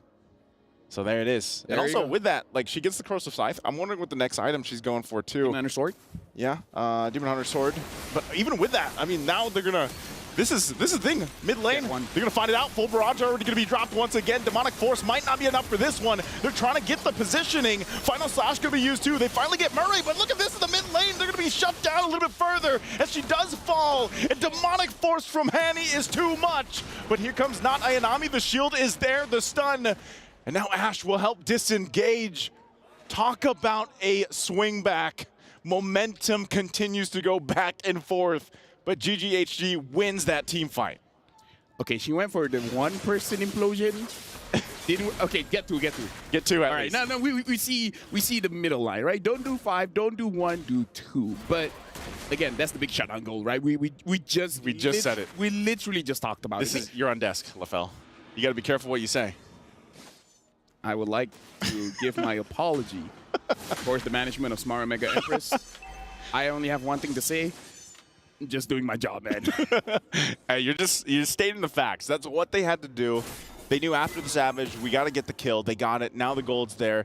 Obviously, also Skypiercer being picked up here by Kashi. So all this leads into a relatively even take for the Lord. You know, itemization-wise, it's pretty evenly distributed. They're pretty much neck and neck in terms of economy, but right now, who's going to get the advantage, the upper hand? And I would still say something that GGHG has to be careful of is that full barrage. Once they see that laid down, someone has to put the pressure on Shinoa and hopefully cancel it out early because it's a lot of damage that can be pumped out.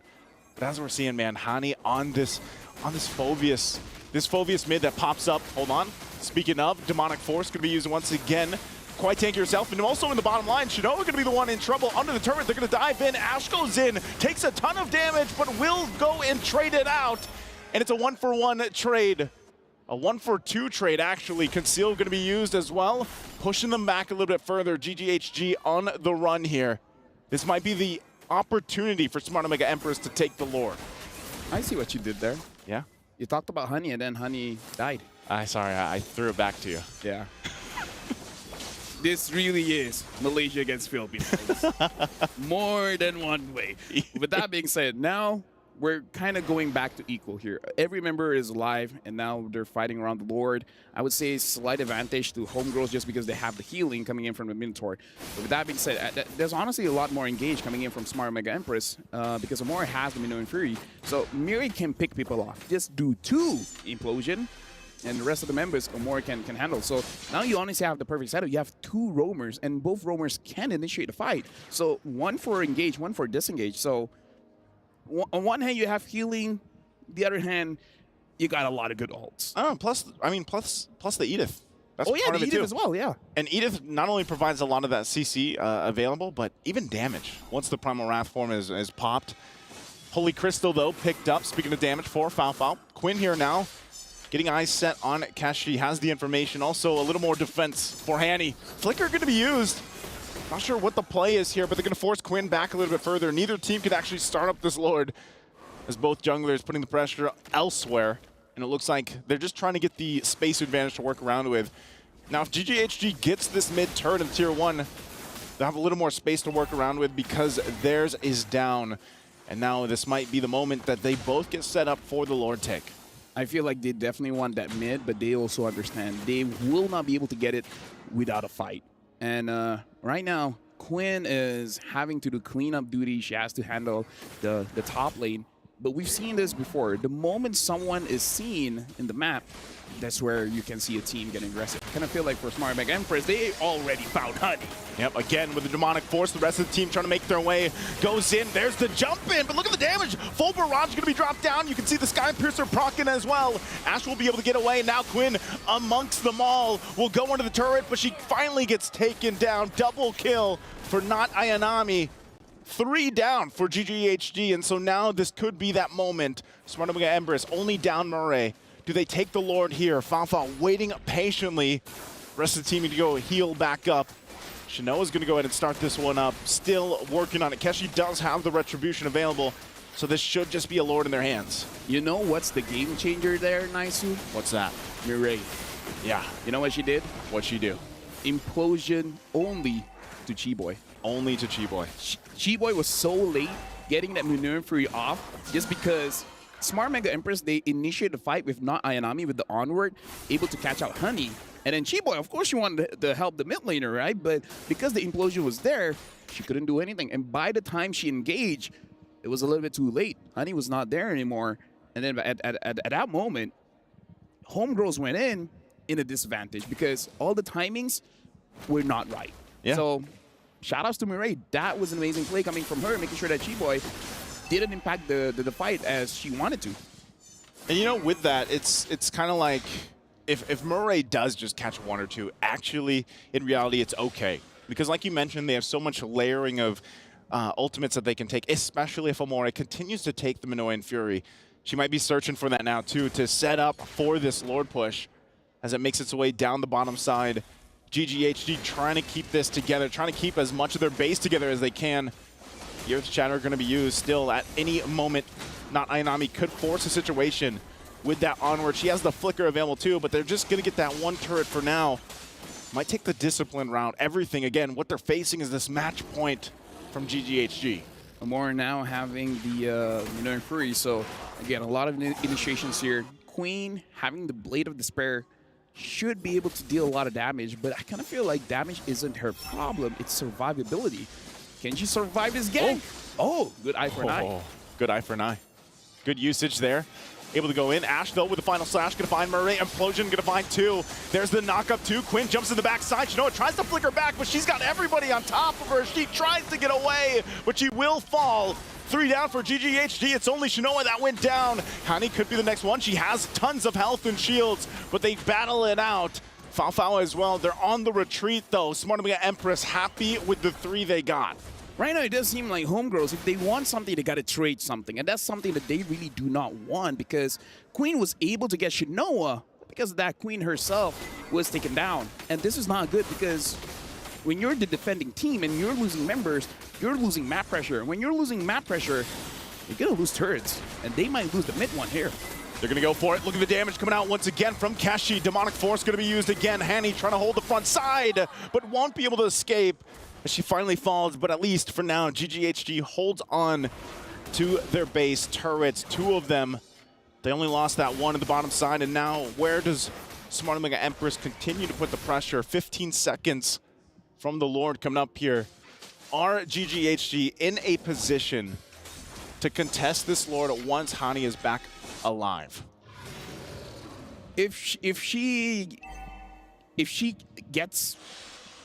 responds and then goes to the Lord, sure, but I don't think Smart Omega Empress is going to give the time. As we see, the Lord is getting rushed down immediately, so Honey doesn't even get time to respond for this one, so they got to protect the base. Now, the problem is, look at the wave clear.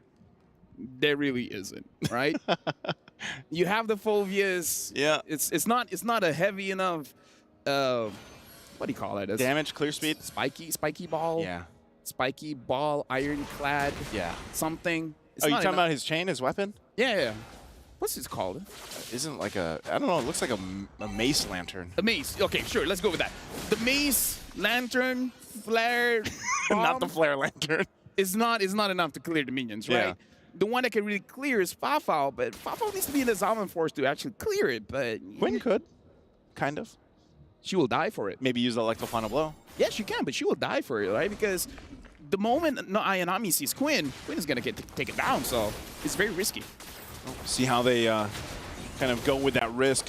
Mid lane turret's going to fall here. Lord makes its way to the base. G-Boy also picks up an Immortality. She knows she's going to have to play that front side, especially into Amore.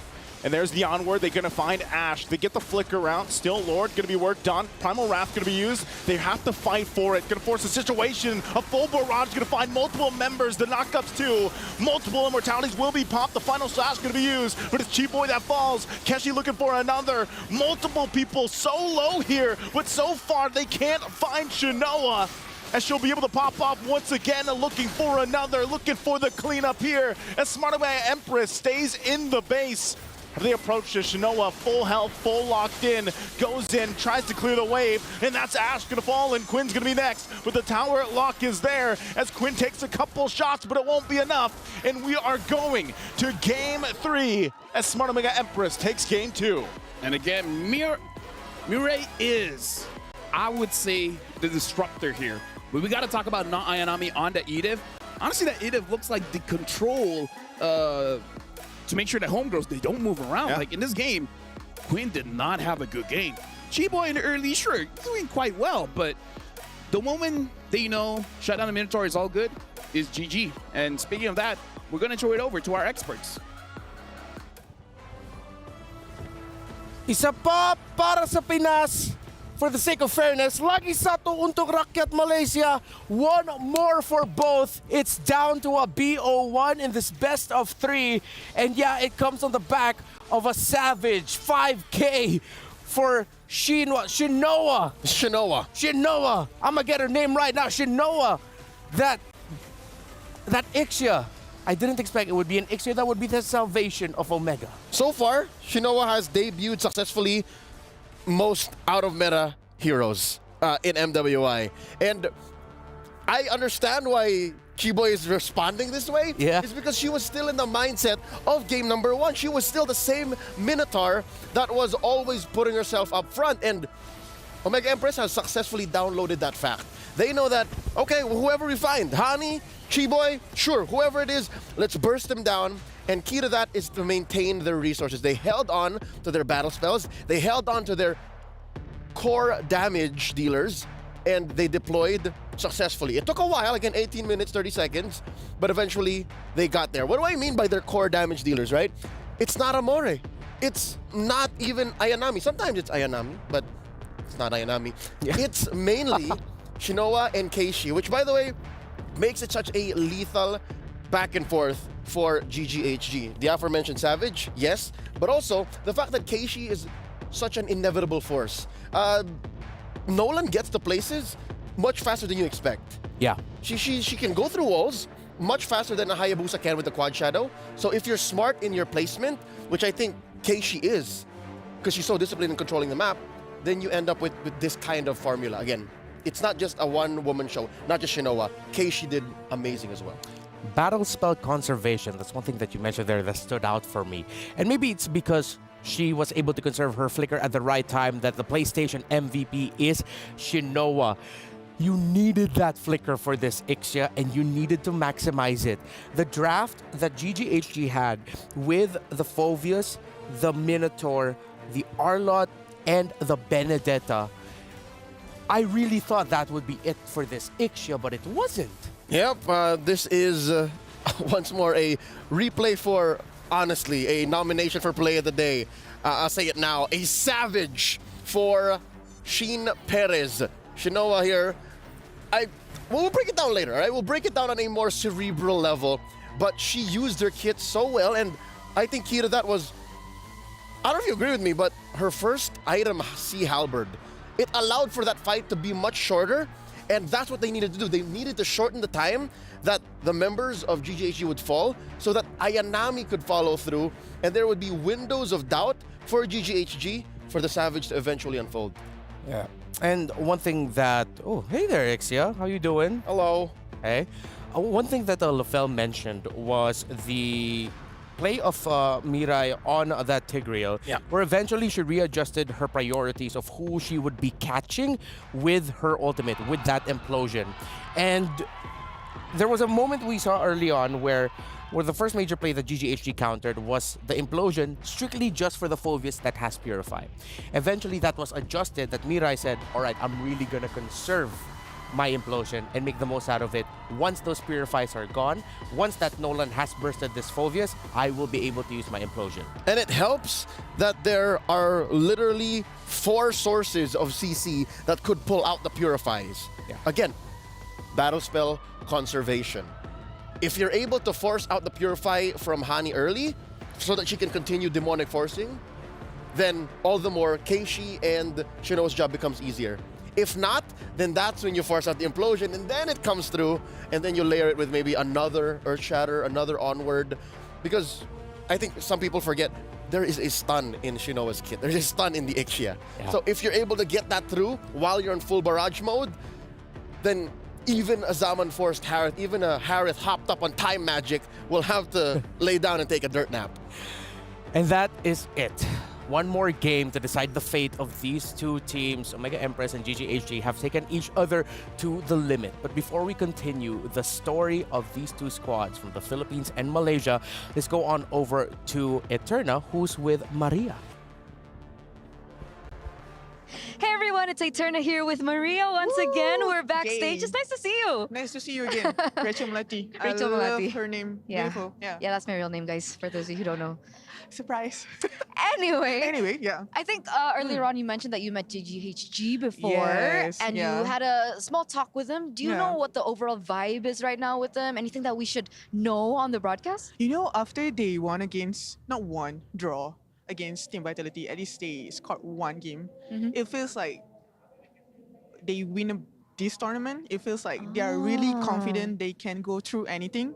But when I asked them, like during the post game press conference, okay, how to avoid this overconfident thingy, because you just scored 1-1 against the best of the world, the best team in the world. They said that, okay, we know that this is a game that we just won and we made it to the playoff, but then we don't want to overconfident. We respect all. Okay. Yeah. Okay. That's the vibe. Like, we can win against the world, but we need to respect everyone. Yeah. So morale is high. Super high. Okay, that's good. Like because super high. after Vitality, it's Smart Omega Empress. And people like to say, Smart Omega Empress is the vitality of the Philippines. Okay. Right? How do you feel about this matchup? Do you think that they can go through? Oh, obviously. Like super confident. Super confident. Because this is, okay, MWI is a short name for Malaysia, right? Yeah. I want to start hashtag campaign, this is my era. I love that. Yeah.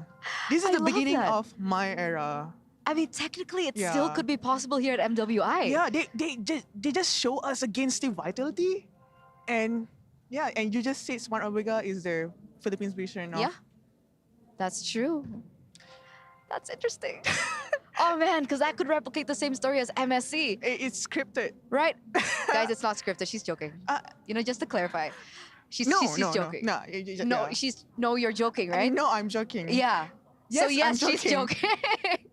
Anyway, do you have a message for GGHG for their Yeah. next upcoming battle? Just do your best, believe in yourself. Like all the Malaysians supporting you, even right now because of your recent winning. The government also stated that they're gonna give all supports to the MLB team. So just be yourself with boundaries, not like Lafel. And yeah, just have fun. Just be like you, homegirls. And this is our era. This is my era. And thank you so much for the hard work. Yeah. Okay, and thank you so much, Maria, for this interview as we're heading over back to the studio. Hashtag, this is MY my era. Wow, thank you. I really love that Maria there put the Lafell on glass. I didn't expect that. Thank you so much. Out of pocket. Thank you so much, Rachel Jasmine. Eterna, for the lovely interview with the lovely Maria. It's looking like, this could be the potential my era or the MY era, but there is still one more game for the Malaysians. They have to play up against Omega Empress. Looking back at what we saw here, the Phovius in the mid made sense. But it was responded to well by Omega Empress. Still, I really feel like Phovius mid is so risky. It's a acquired taste. Your lineup has to have agreed. Your team has to have agreed from a player to player and even to a coach level that, hey, this is not your traditional artillery mage, not even your utility or support mage. Yeah. So there was some semblance of promise here, right? Like you almost saw its full potential, and I may or may not be putting Reptar on blast here, but at some point he had his hands in his head, his hands in his head in his hands. It was miserable because there was a 3-for-1 trade, if I'm not mistaken, mid-game. Even after that Savage by Shinoa, which hopefully we can break down very soon. And that's when it could go well. That's when you can time out the stolen ult. You can time out the stolen the stolen angles, and if that works out, then yeah, the Phovius mid is beautiful. I think we can go back at that moment specifically. Will we be able to go back to revisit the Savage that Shinoa was able to show off? Again, these are the members of Smart Omega Empress behind me. The Keys woman on the of line. the hour. Keys on the line. That's her right there. Shinoa. Get the name right, Renmar. It's not Shinwa. Yeah. We also did sing the praises of Keishi. And again, you always have to consider the fact that Chiboy is a force to be reckoned with. She will always be in the front line, whether that be for better or for worse. And Quinn is not afraid. She's not above getting her hands dirty. When you need her to steal a lord, she'll be there. When you need her to assassinate a soft gold lane marksman, she's there as well. And of course, Hani. Hani can pick up a Phovius and still show up. Again, a gold lane Phovius isn't for everyone. Or rather, a mid lane Phovius isn't for everyone. I think I can count in my hands, I don't want to say in one hand, but in my hands, how many times a mid lane Phoveus was picked across many different leagues and regions that here now, even Hani, I gotta tip my hat off to her. Well, there were times where I really was feeling like looking at that Phoveus, wow, Omega Empress has to spend so much just to take one pick down. But okay, going from Shinwa, let's go on over to another player I'd want to focus on the side of Shinoa.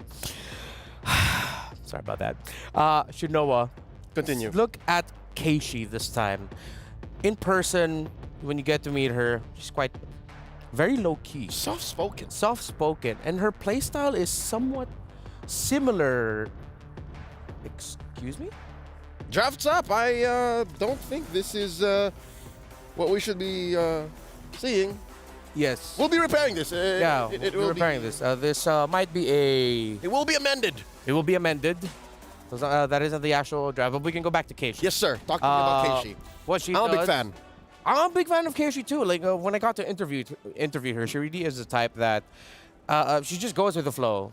Literally, I asked her, who are you looking forward to face? It's like, I'm looking forward to face anyone. I thought they would mention everyone. I thought she would mention Vitality, Vega, of course, but she didn't put a lot of focus on the Indonesian teams, and she just said, you know what, just give me anyone. I'm ready for anyone. Truth be told, anyone includes GGHG. Yeah. And currently, they are who stand in the way of Smart Omega Empress from breaking through third place. But take this as well.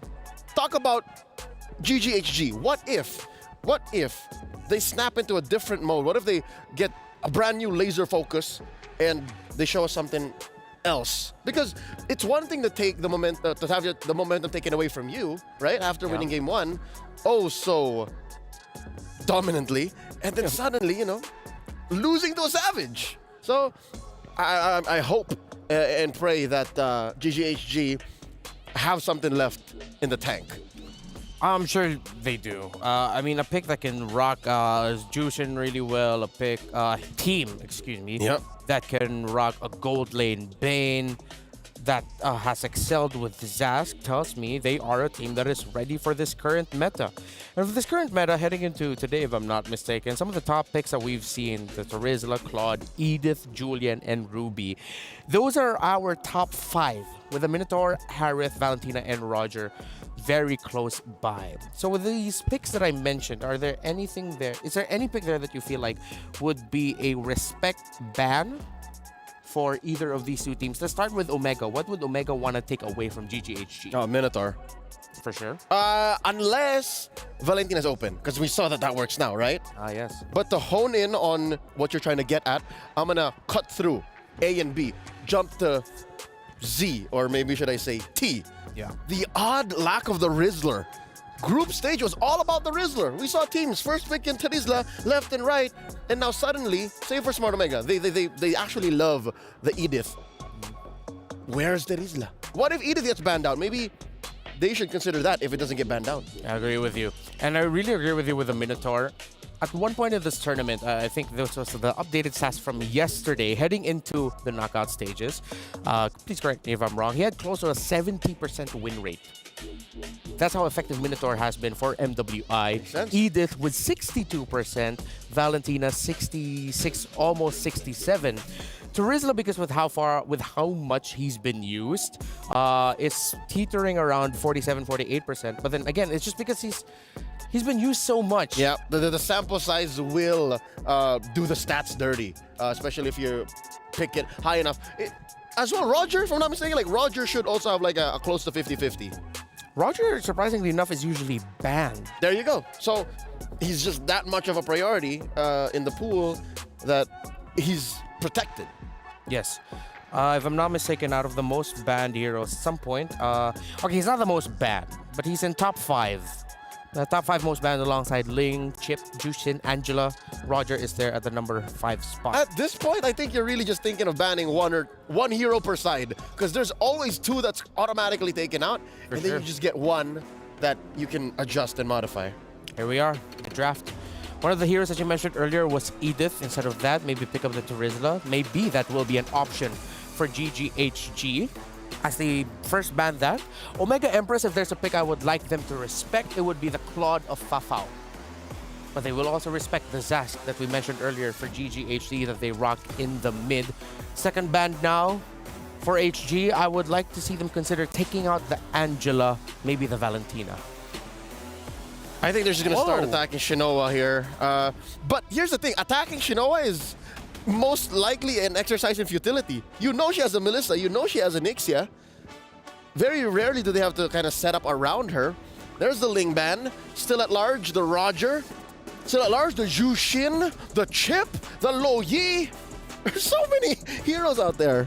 Oh, and of course the Valentina. So we're going to see a Lu Yi or a Chip. Or Lu Yi these days just kind of gets snubbed. If I'm Omega Empress and they, okay. Chip's open. Good thing they banned out the Would you rather deal with the Chip? I mean, if they go Chip here, you obviously go Arlo. You gotta go Arlo. And I feel like Omega Empress could potentially... Ooh, they don't go for the Chip. So Chip, LY, Arlot, all open. Yep. Harith still open. Would Mirai do Chip? Would you get 2 power picks with 1 pick right away? You rush Chip Harith?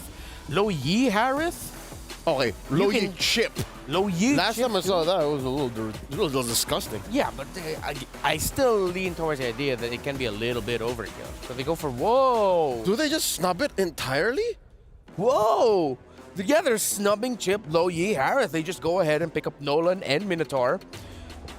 I mean, we did talk about the win rate of Minotaur now at 69% and counting. Nice. Picked 16 times. Yes. I mean, around 10 or 11 wins. It's easy. Again, if not for the Valentina, the Minotaur would have single-handedly and dominated the game. Chi-Boy is notorious for that. So, with that said, no Valentina on the board. How does GGHG respond? Do they pick up the Arlo this early? Do they pick up a Tigreal this early too? Because again, I think the Tigreal is great against Keishi. Yeah. It's great. Ruby's also out there still. I'd rather the Ruby than the Tig. If you're going to pick up the Tigreal, it could be later. I would like the Ruby now. Oh, but this is also really great. You pick up the Lo Yi, self-sustaining, great crowd control. So this needs to be a lineup by Omega Empress that isn't so honest. It can come from different angles. They have the Nolan, but their EXP laner or... No, yeah, their EXP laner needs to be coming off, needs to be able to come off from an off angle so that you get the Lo Yi out of position to maximize her rotation dispersion. All right, there's the Arlo going into the hands of not Ayanami, which is a solid answer to Lu Yi as he is an answer to the Chip, right? Yeah. Like, as long as you know where the angle is coming from and you're able to relocate, you can just final slash whoever comes through. And what's scarier about this is there's no way out. The shortcut, you can kind of go through the portal. With the diversion, it's all in. So for Omega Empress, are you gonna commit the last ban now that you've taken out the Tigreal into the... Commit the last ban on Ruby or commit the last ban on Tigreal? On Terizla. Or the Chip. Or the Chip. Still possible. Part of me is still okay with giving the Chip though. Don't know why. Both teams too. Both teams too. This is... Yeah. What is this? Bizarro world? Are we Twilight Zone? What's going on? Claude is gonna be open for Fafao. If this Roger... Oh, wait, no, excuse me. Roger will be going into Confirmed. lane. Confirmed. So, this is a clear green light for Mega Empress to go, hey, let's give Shinoa a winning lane. Actually, no. It's not. It's because they have a great babysitting roamer. Yeah. So they can go for like at least a 50-50, a 40-60 at worst. So Mega Empress are taking away backline divers. Oh, they can steal... Oh, wait. No, they cannot steal the Terizla. Yep, no more. Oh, wait. GGHG can still play it. Yeah, that's why I was thinking that Omega Empress might consider taking it away because you have the Hayabusa already in the jungle. The Terizla would be great unless they want to go full aggro and just pick up an EXP laner that can clear waves pretty fast. Which I think they won't need because they have Lo Yi. Lo Yi clears waves pretty fast. And here's a nice deep cut from about 30 minutes ago. Yeah. The Ixia, the Savage earning Ixia. Oh, Omega Empress might be stuck with a Nathan here. Beatrix too. Or Harith. But up against a Lo Yi. Yeah. Might be tough for a Harith, yeah? Up against You can just Purify. Just pick up the Purify. Okay. As long as you... I think mid lane is going to matter too. You want to have a vision enabling mid lane. Like, you want to make sure bushes are clear. So what, Nova? Huh?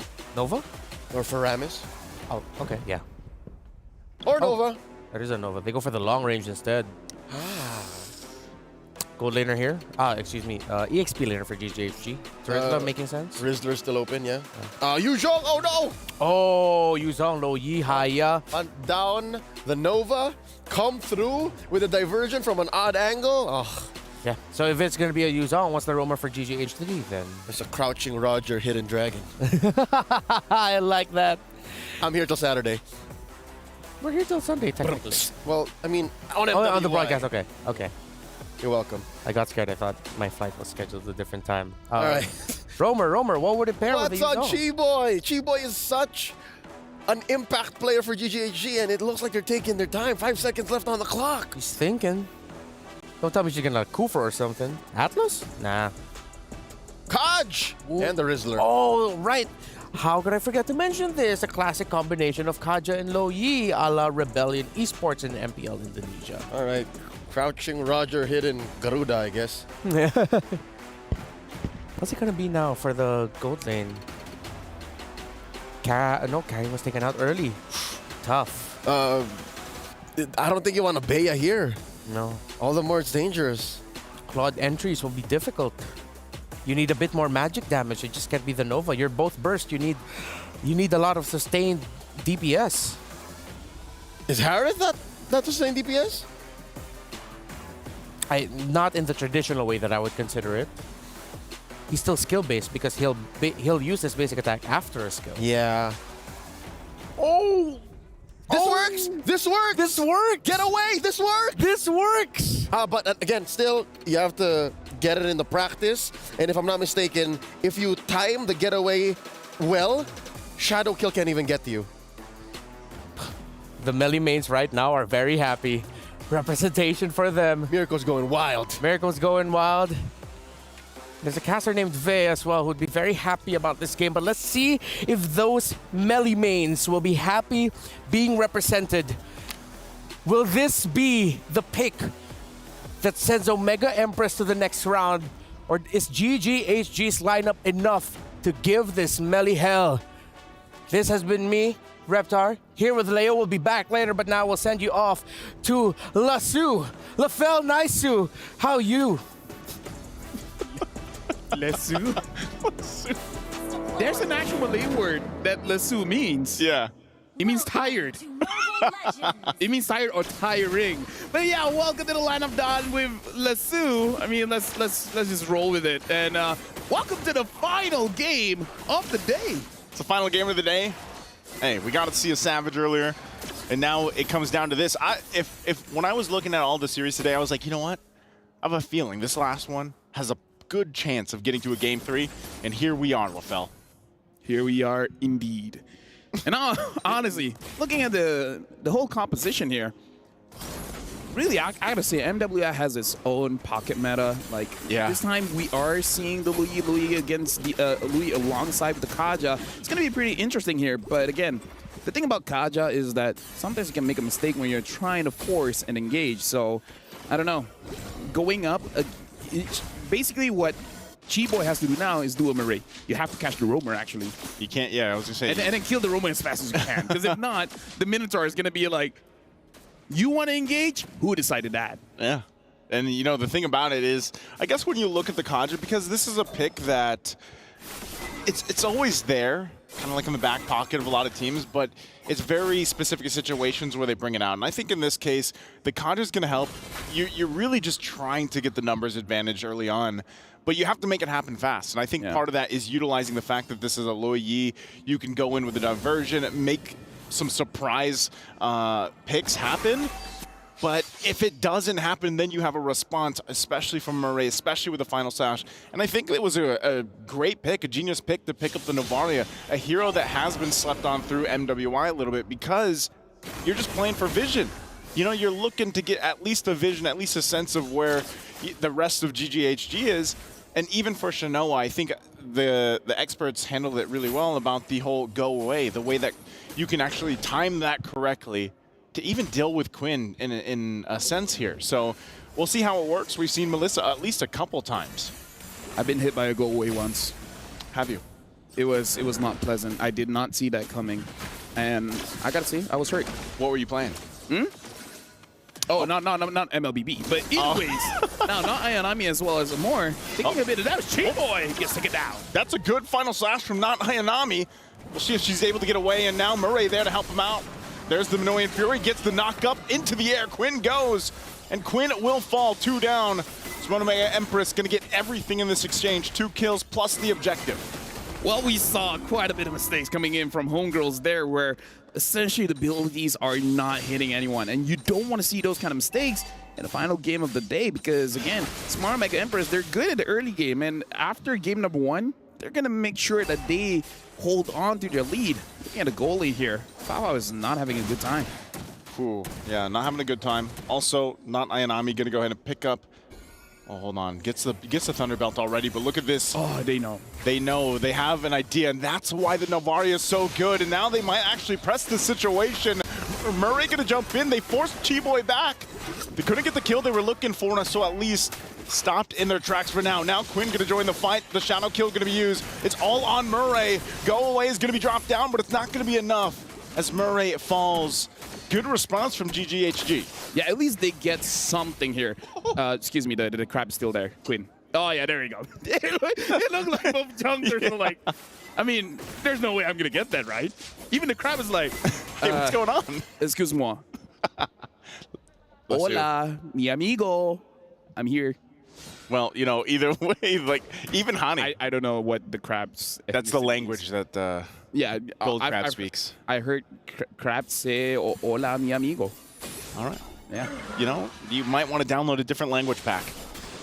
Maybe that's probably it. Yeah. Either way, right now looking at the items here, the Arlet, very fast Thunder Belt here. I'm going to make sure that he's going to be able to stay in quite a while. And the Hunter Strike on the Nolan is going to provide quite a lot of trouble. Quinn opts for a Sky Piercer, and you know how I feel about Sky Piercer on a Hayabusa against the Minotaur. If they can pick up the Minotaur, it's going to be good. But if they don't do it, then they're kind of wasting an item slot. I think it's part of playing the part. The whole fact that you have the Kanja, you know, you want to get that pull in, you want to be able to get that Sky Piercer proc off. I almost also would have liked to see maybe if Chiboy picked up the focusing mark instead to go with this, you know, to get that burst potential down and get that numbers advantage. But this is what they're going to go with, Quantum Charge. And now the fight for this turtle. Final Slash going to be used. They get a couple flickers out too, but it's going to be Quinn that gets the turtle. And now Murray in trouble. That's the Sky Piercer procking right there. And she's still going to be going, forcing them back a little bit further. Turret is going to be grabbed down in the bottom side. That's the trade. But they might still go for more. Not Ayanami, going to be all by herself. Multiple members here from GGHD on top. And now in the mid lane, they'll keep control of it, but I'm not sure. Do they still push this in? Not Ayanami, gonna have to watch the turret just go down here. So good trades. I mean, a trade across the map, and you go and look at the gold, it's pretty much even for both. Even down to the kills here.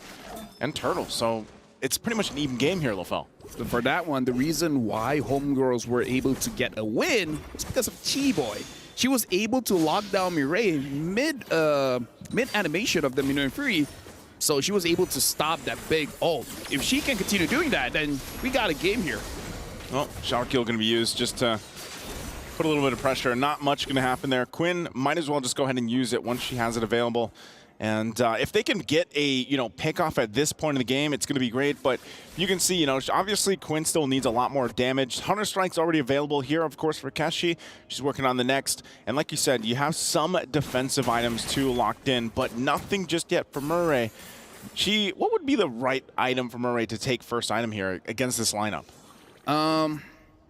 Honestly, I would even rush the Flash of the Oasis just because you're facing against a bursty kind of lineup with the Roger as well as Hayabusa. Might as well just make sure that your teammates will get extra shielding as well as heal. So personally for me, I would rush that, because if not, then you can build the small item of the what you call it?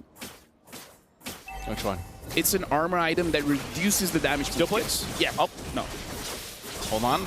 Still going to be more. Wow. Talk about clearing that up. Oh, and she's going to flicker out, avoiding getting set up there, but they are going to have to trade the objective. So the turret's going to go down here. And so they'll go ahead, go for the trade. More. Where's going to be used? Yeah, she's going to be fine. But this is the turtle. That's what they're going for. Ash going to go in. Flickers on in, forward, but fighting for it once again. Murray not going to find the connection she's looking for, and Quinn will somehow get the turtle. Ash going to be the one to drop, Murray going to be next. She goes down there, the rest of the team on the back end, and they'll get zoned out, but there it is again. GGHG somehow getting that turtle, getting in the exchange. Do they get more? Not Ayanami jumps in to keep the turret alive. I'm going to say that was overextending. Personally, for me, that was a bit more aggressive than I wanted it to, but they made it work. You know, like, they trusted Ash. Ash went in. Oh, now Honey still survives. Honey still survives. Good try there with the final slash, but not Ayanami, not going to be able to get that one. They trust Ash. They trust her. Even I was like, okay, Ash, you already missed your ult. You're still moving forward. You're taking a lot of damage. And still, she says to Quinn, is like, trust me, you need the right mindset. If you think you can get the turtle, you can. You can. And she did. And that gives them this, I mean, it's a very minor advantage to work around. Nothing too crazy. And I think Smart Omega Empress, you know, knowing this, it's kind of like they're just waiting for Shinoa, obviously, to get the item she needs. She did lock in the DHS now, so she's got 2. But even on the flip side, so does Foul. So when it comes to it, it's utilizing the setup potential or even the disengage potential of the lineups that they have here. Minoan's Fury is great for that, even a final slash. But they go in once again looking for the engage. Go away, are we going to be dropped? And now Ash can't get in range. And now still fighting for it. Not Ayanami going to pick up a kill. Gets the stun with the Vengeance, but the shadow kill on the backside. Looking for the right target, and Quinn won't be able to find it. Not Ayanami giving the call, going in once again. The Vengeances are going to be there. Murray jumps in, and she gets away, but not Ayanami going to be the one to fall. And they go back again, not wanting to overextend. But I don't know, man. Would you say Smart Omega Empress comes out with that win? They initiated and they got good targets. It would be better if Homegirls did not trade, but the fact that Homegirls did trade, I would say it's pretty even. We're going to look at the STC replay here where we see Marie able to catch 2, and because Ash understands that she's not going to get away anyways, might as well try to engage. And Quinn tried to go to the back line, try to get Keishi or more, but again, because everyone's so clumped up, they're all looking good. Not Ayanami, tried her best. Foul, I feel like she wanted at least 2 kills there, but again, there was not enough damage just yet. Endless Battle is great, but it's not enough just yet. Right now, what could be great and enough, more than enough, is whatever team gets this Lord here. This is where you always start to see the Novaria especially start to shine. Once you get those shots in, the damage is going to be there. There's Ash jumping in with a flicker, forcing Shinoa back a little bit further. Could be a trouble. Is Ash going to be the fall, but also not Ayanami will be going down in the exchange. Murray could be the next target, goes in with a quad kill. The quad Shadow won't be able to go in any further. Once again, fighting for this space, fighting for the Lord here. G-Boy in the front of the fight, but it's going to be a reset.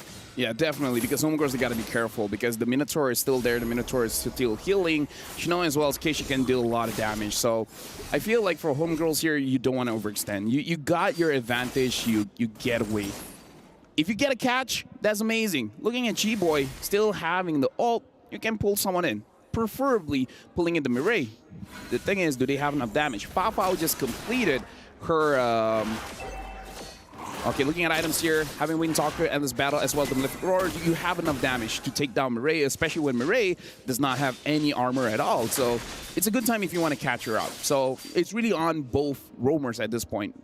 Whoever engaged first has a higher probability of winning. Yeah. Quinn also doing top of the damage here. You know, she's doing work on this Hayabusa, and I think anytime you see the Hayabusa drafted for these lineups, for these compositions, it's such a... You really have to be able to use the mechanics really well. You know, the shadow kill timing, a lot of times we've seen her just use it early on for the pressure, but even her placements with the quad shadows has been really good, playing against the amount of crowd control that this lineup has for Smart Omega Empress. So, you know, this is just a showcase of how close this game is. Again, it's come down to this one game for both these teams to move forward to the semifinals, and it's going to be Smart Omega Empress that just gives it a go, but here comes the diversion. They're going to be too late as the Lord is secured. Unless something can happen, Conceal going to be used. Chiboy might pull, not Ayanami. Is that the right target? They're going to force them to fight a final slash. Going to find 2 targets. And now still working at she's going to fall next. Keshi trying to join the fight, but Murray falls as well. They still have the Lord. Do they want to fight this? Fao can't get the kill on Chinoa. She's trying to run away, but it'll be too late as Fao falls. So it's a 1-for-2 trade, but the Lord goes to Smart Omega Empress. Yeah. I feel like, yeah, just a little bit too late. I feel like Smart Omega Empress, they saw Quinn down at bottom, and then they just called it. It's like, we got to do this now. While all of this is going on, STC replay here, I feel like the targeting coming in for Homegirls is a little bit off because it looks like they're going for different targets here. Fao is going for the damage dealers. Everyone else was cutting back. Not really their fault because all of their HP was so low. Yeah. It's more on Fao being a little bit too aggressive here. But something I do have to say is 30 minutes in, and I don't know why. Ash only has 1 item. Kind of doesn't make sense.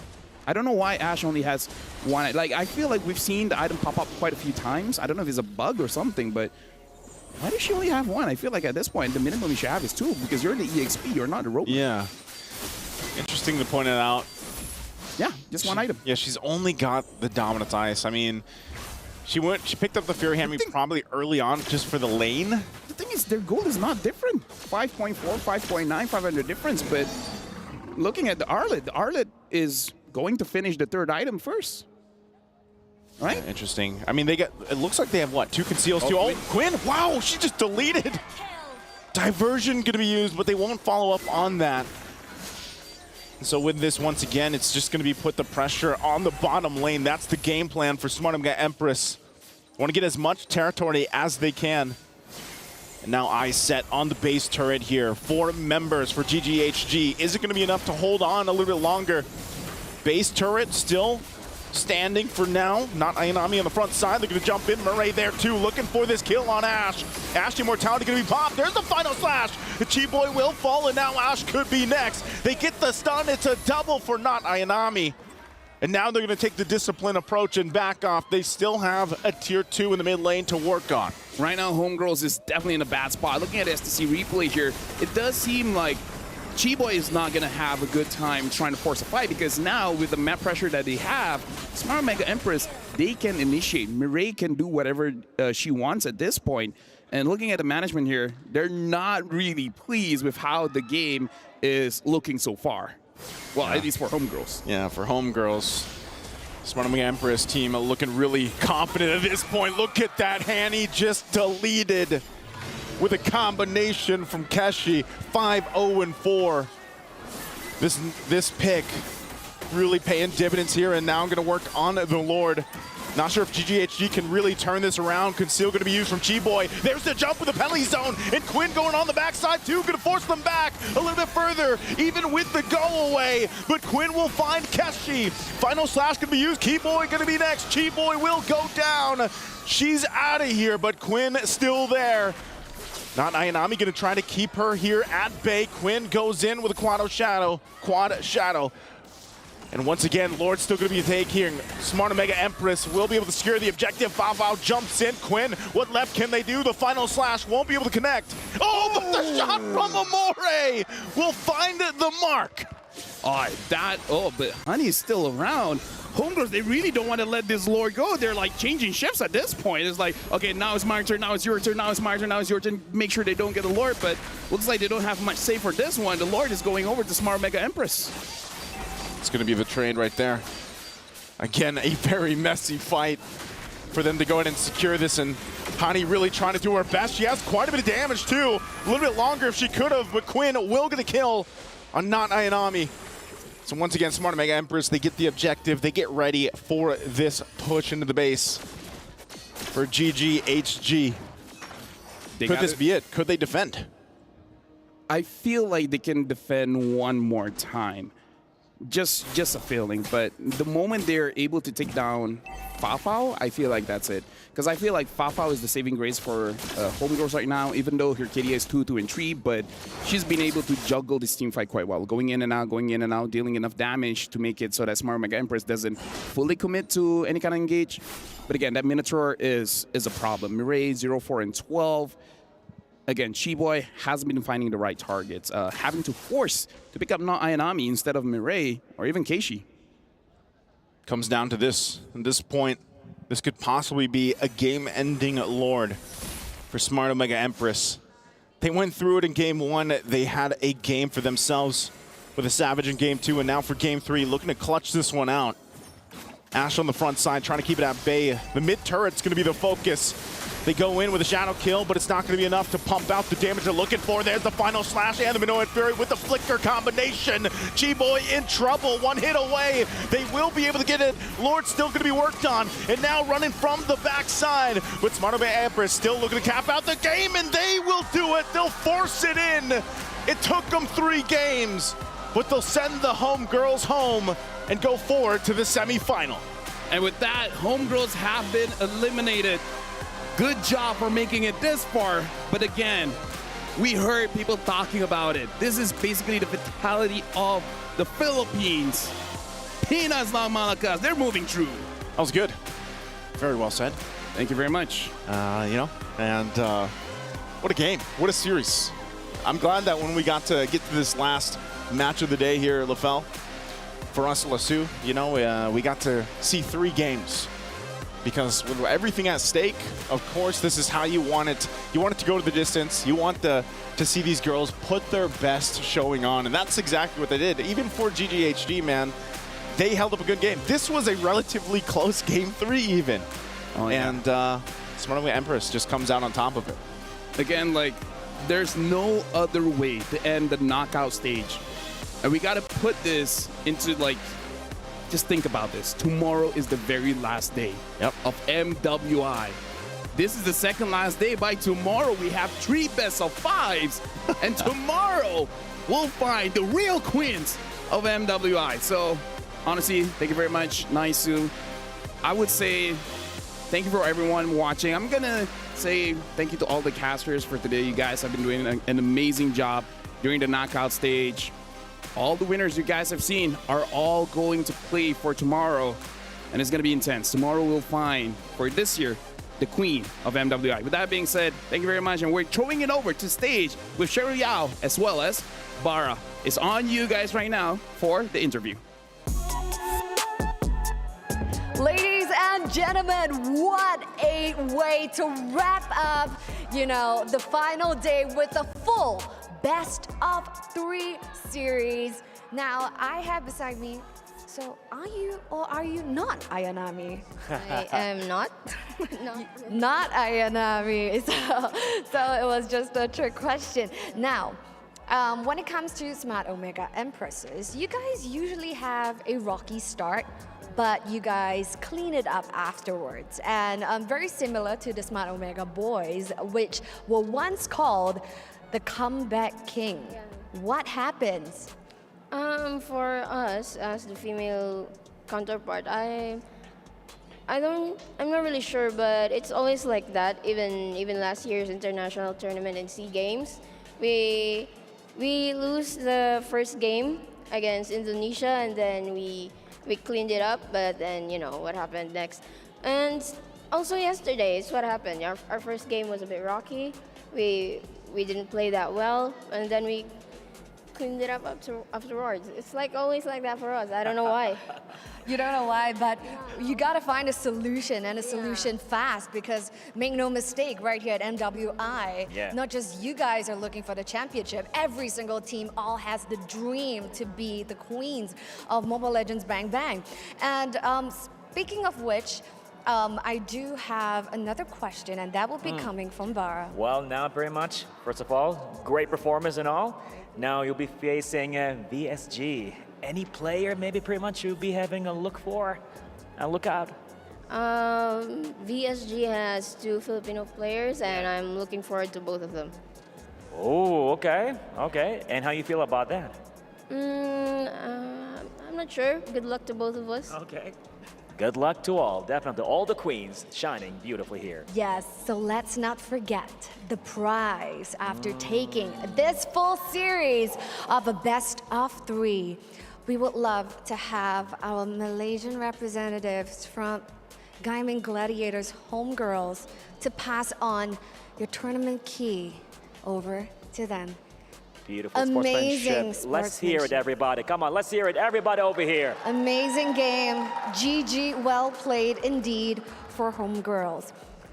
Now, not Ayanami. We do have anything you want to say to your fans? A full series, it could go either way. You know, what do you have to say to all your supporters back in Philippines? I know there's a calamity happening there right now, but we just, like us guys, we had a rocky start, and let's just fight. Let's just fight. Let's just do the best we can to get over the obstacles that overcome us. Let's go. Let's make it happen. That's incredibly, incredibly humble. Now, whoever comes your way will happen. Just like in the game of Dawn, in the Land of Dawn, where we had 5 people going after Shinoa. And she ended up with a savage over at the Land of Dawn. And this is Smart Omega Empress. Over to you guys back at the studio. Thank you so much, Cheryl, Bara, and of course, not Ayanami, but she... Not. Confirmed. Ayanami. Tremendous showing here by Smart Omega Empress, and before anything else, I would just like to call back to a mention there by not Ayanami. Currently back home in the Philippines, there is a calamity going on, and so yeah, it's glad that Smart Omega Empress was able to give a small light of hope, a small light of joy for the Filipinos watching. So let's get back here into the game. Well, at any point, was there anything about the performance of HG that, let's begin with that, made you feel like, this looks quite dire for Omega Empress? Anytime and all the time. All 3 drafts throughout the series were legit threats. They could eliminate Smart Omega Empress throughout each one. But here in Game 3, very specifically, all the Filipinos are going wild in the Amazon Arena. Here in Game 3, it was a very singular draft. It was, we're going to pick off, we're going to win fights, and if we can't do that, Omega Empress wins. That's what happened. They were able to split up GGHG's singular approach through the Kaja, through Ash's engagement, and then of course the pick-off potential from the back by Quinn and Fao Fao. If all of those failed, which Omega Empress got checked off their list about, 80-90%, then it was very difficult for GGHG to come back. Let's revisit the bracket of MWI so far. Earlier, Vitality and Falcons Vega secured their slot for the semifinals and will be battling. Now, Omega Empress will face off against EEC Ace VSG. The top 4 of the tournament have been locked in. 3 teams there were expected to make it to this point. Now, they have a wild card amidst the VSG.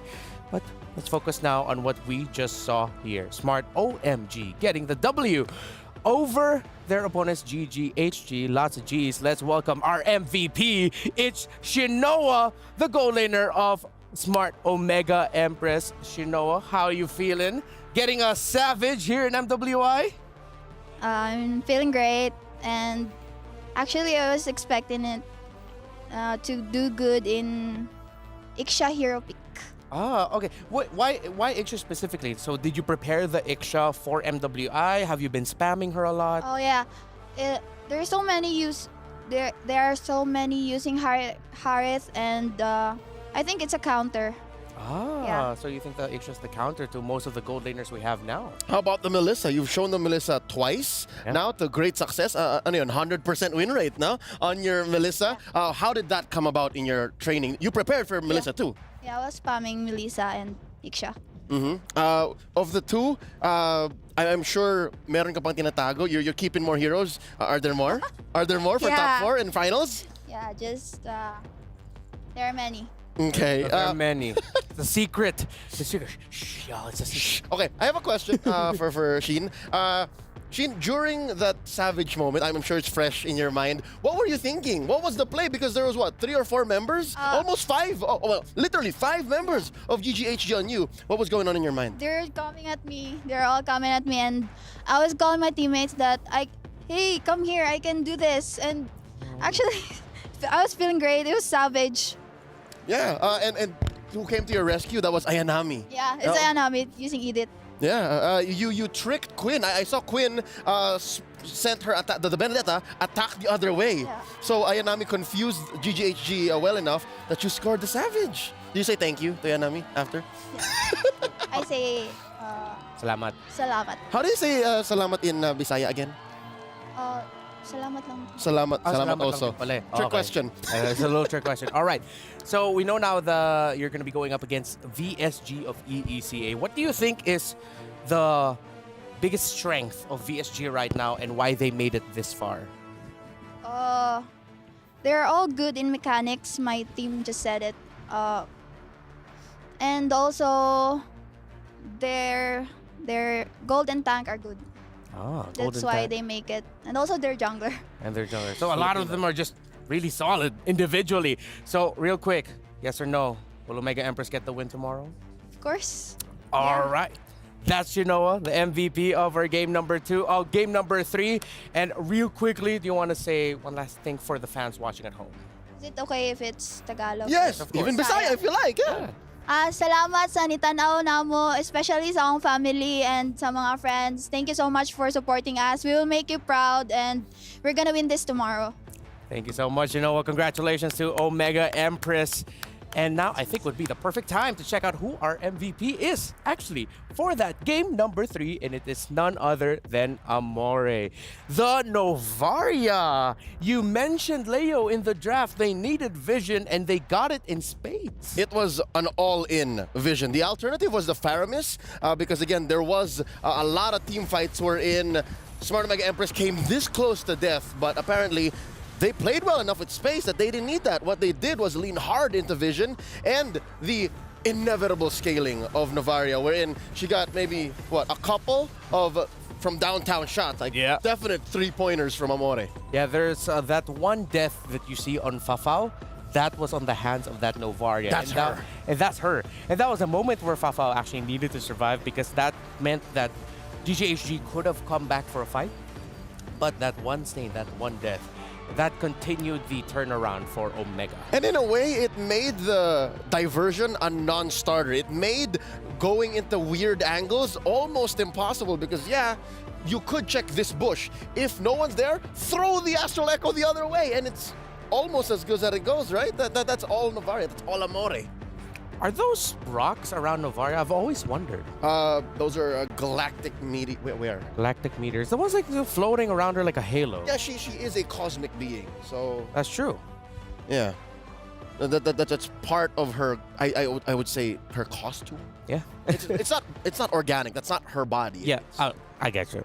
And that hero was the PlayStation MVP hero pick. It's time to check out the El Gudia MVP or plays of the day, because it's now time for the play of the day where we review some of the top clips from today's action. We're going all the way back. Here we have Vitality versus Xeno Lilies rather, and there were promising moments here for the Lilies actually. Yeah, and this was the Alice Angela pickup of the great counterplay actually coming in from Team Vitality. You know, that about this series, especially Chell. Chell is an incredibly solid gold laner. If she's not popping off, she's just like not dying. She's so stable. Yeah. She is Stable is the right word. There you go. She is giving just rock solid, just building vibes. Yeah. And it was just a great effort by the entire team to make it work. Countered it. Thought it would be over for them, but now let's revisit Falcon's Vega. One of two mid-lane Foviai. But of course, you can't count out Falcon Vega's understanding of the metagame and fundamentals.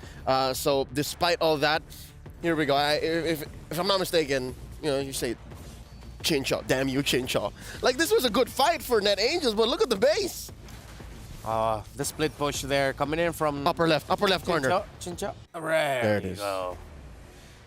What a Beautiful. split push end there for Beautiful. Falcons Vega, and you could actually see the heartbreak when that happened for Net Angels because that looked so competitive for them. They could have won that. Look at that beautiful smile. She was devious. Yes. She knew what she was doing.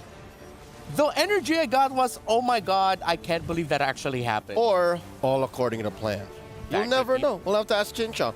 You're seeing C9 go up against VSG. And as much as you'd like to see C9's shield go up against VSG's sword, all it takes is one little crack, one little just turn around, and that's what happens. Yeah, it'll be great to see VSG. There's a bit of history also between like Rian, Gailey, and the members of Smart Omega Empress, so it's going to be a reunion battle of sorts for them. And this was just from the series that we watched, game number 3 of Omega Empress versus GGHG. Of course, with that Melissa, the melee mains are well represented. That's 2 victories already for Melissa, undefeated. And last but not least, from game number 2, the aforementioned Savage by Shinoa. Can confirm now, she was actually calling for help. And here comes Ayanami, enough of a distraction to make Quinn want to go for the Edith instead of Shinoa, who would then just kill everybody. And from that game number 3 play that we saw before, this beautiful Savage by Shinoa, it was the 4-man Minoan Fury knockup by Mirai, which led to a double kill there for not Ayanami, which allowed Omega Empress to continue their momentum and control in that game. What a day, man. And throughout the day, we've been asking for your predictions. And I'm pretty sure we already have the results of the latest predictions from that previous series up. Let's bring up our STC predictions. And it was quite even. Finally, someone has acknowledged Smart Omega. Thou hast heeded my request to show love for our kabayans. Now it makes a difference. See, like if you guys show support, whether through the SCC play predictions or through just watching and sending well wishes to the teams, you see amazing things. You see Savages happen. Yeah, but what I also feel like is with those predictions, this is a perfect time to acknowledge the rising star that is Malaysian MLBB Esports, not just on the men's side, but on the women's side as well. Of course. GGHG's roster don't have the same amount of playing time and experience as the roster of Smart Omega Empress does. Some of them has been doing this for so long, and they've been doing this as this entire group for a whole year now. Yet they take it to the wire. Yet we see a game 3 that really could have gone either way. So kudos to GGHG, to the homegirls, the Gaming Gladiators. We hope to see you guys very, very soon. Yeah. Now, I know that in the game right now, there's a lot of skins. There's a bit of a fair for the youth. The youth fair is here with incredible bonuses and exciting events. You can grab multiple permanent skins for free, just like Sylvana's Classroom Charm and its painted skins Classroom Glam. Both skins I do not have, and I'm jealous of anyone who does. More exciting events will be revealed, so watch out. Do you have those skins? Yes. You do? Dude, I've been spamming Bane and Jushin. How can I not have the skin? All right, you go. Pretty, by the way. For a skin you get for free, you feel like, hey, I should be paying diamonds for this, but thanks, Moonton. All right. Thanks. Okay, yeah, you have the skin. You have the skin. Do you want to say the thing? The next thing is scheduled. You know, you be the one. You have the skin, so you be the one to say the Yeah, thing. you sulk over there, Reptar. Ladies and gentlemen, folks around the world, do tune in. Tomorrow we are coming to a conclusion. MWI 2024 ends through a back-to-back-to-back best of 5. That's right, starting off with Vitality versus Falcons Vega. It's civil war here for the Indonesian queens, the uncrowned queens versus the de facto dominant force in women's MLBB, and of course VSU versus OMGE, and then in the grand final, whoever wins those first 2. Yeah, we'll be seeing the semifinals and the grand finals tomorrow. It's packed. Potentially 15 games of MLBB. 3 BO5s. Before we go off, Leo, is there anything else you want to say? Thanks to everyone who tuned in. Thank you to the Filipino fans, the Malaysians, those from ECA, from Indonesia, from Myanmar as well. None of this would happen if you did not show so much love for the ladies competing here on the grand stage. I'll see you guys tomorrow. Thanks again. It's been an honor to be at your service. On behalf of Lafel, Naisu, Eterna, and of course the other casters, everyone who has graced the stage, your ears, and your screens today, our production team, we thank you. Our journey here in MWI is about to end, but we have one more day of action ahead of you tomorrow. Tomorrow, we will crown the new, or maybe still reigning and defending, queens of the world. If you want to find out who it will be, then watch us. That's it for the second day, or not second day, first day of playoffs. Everything will culminate tomorrow. Join us. We will see you here at the Amazon Arena. Stay safe, good night, and good fight.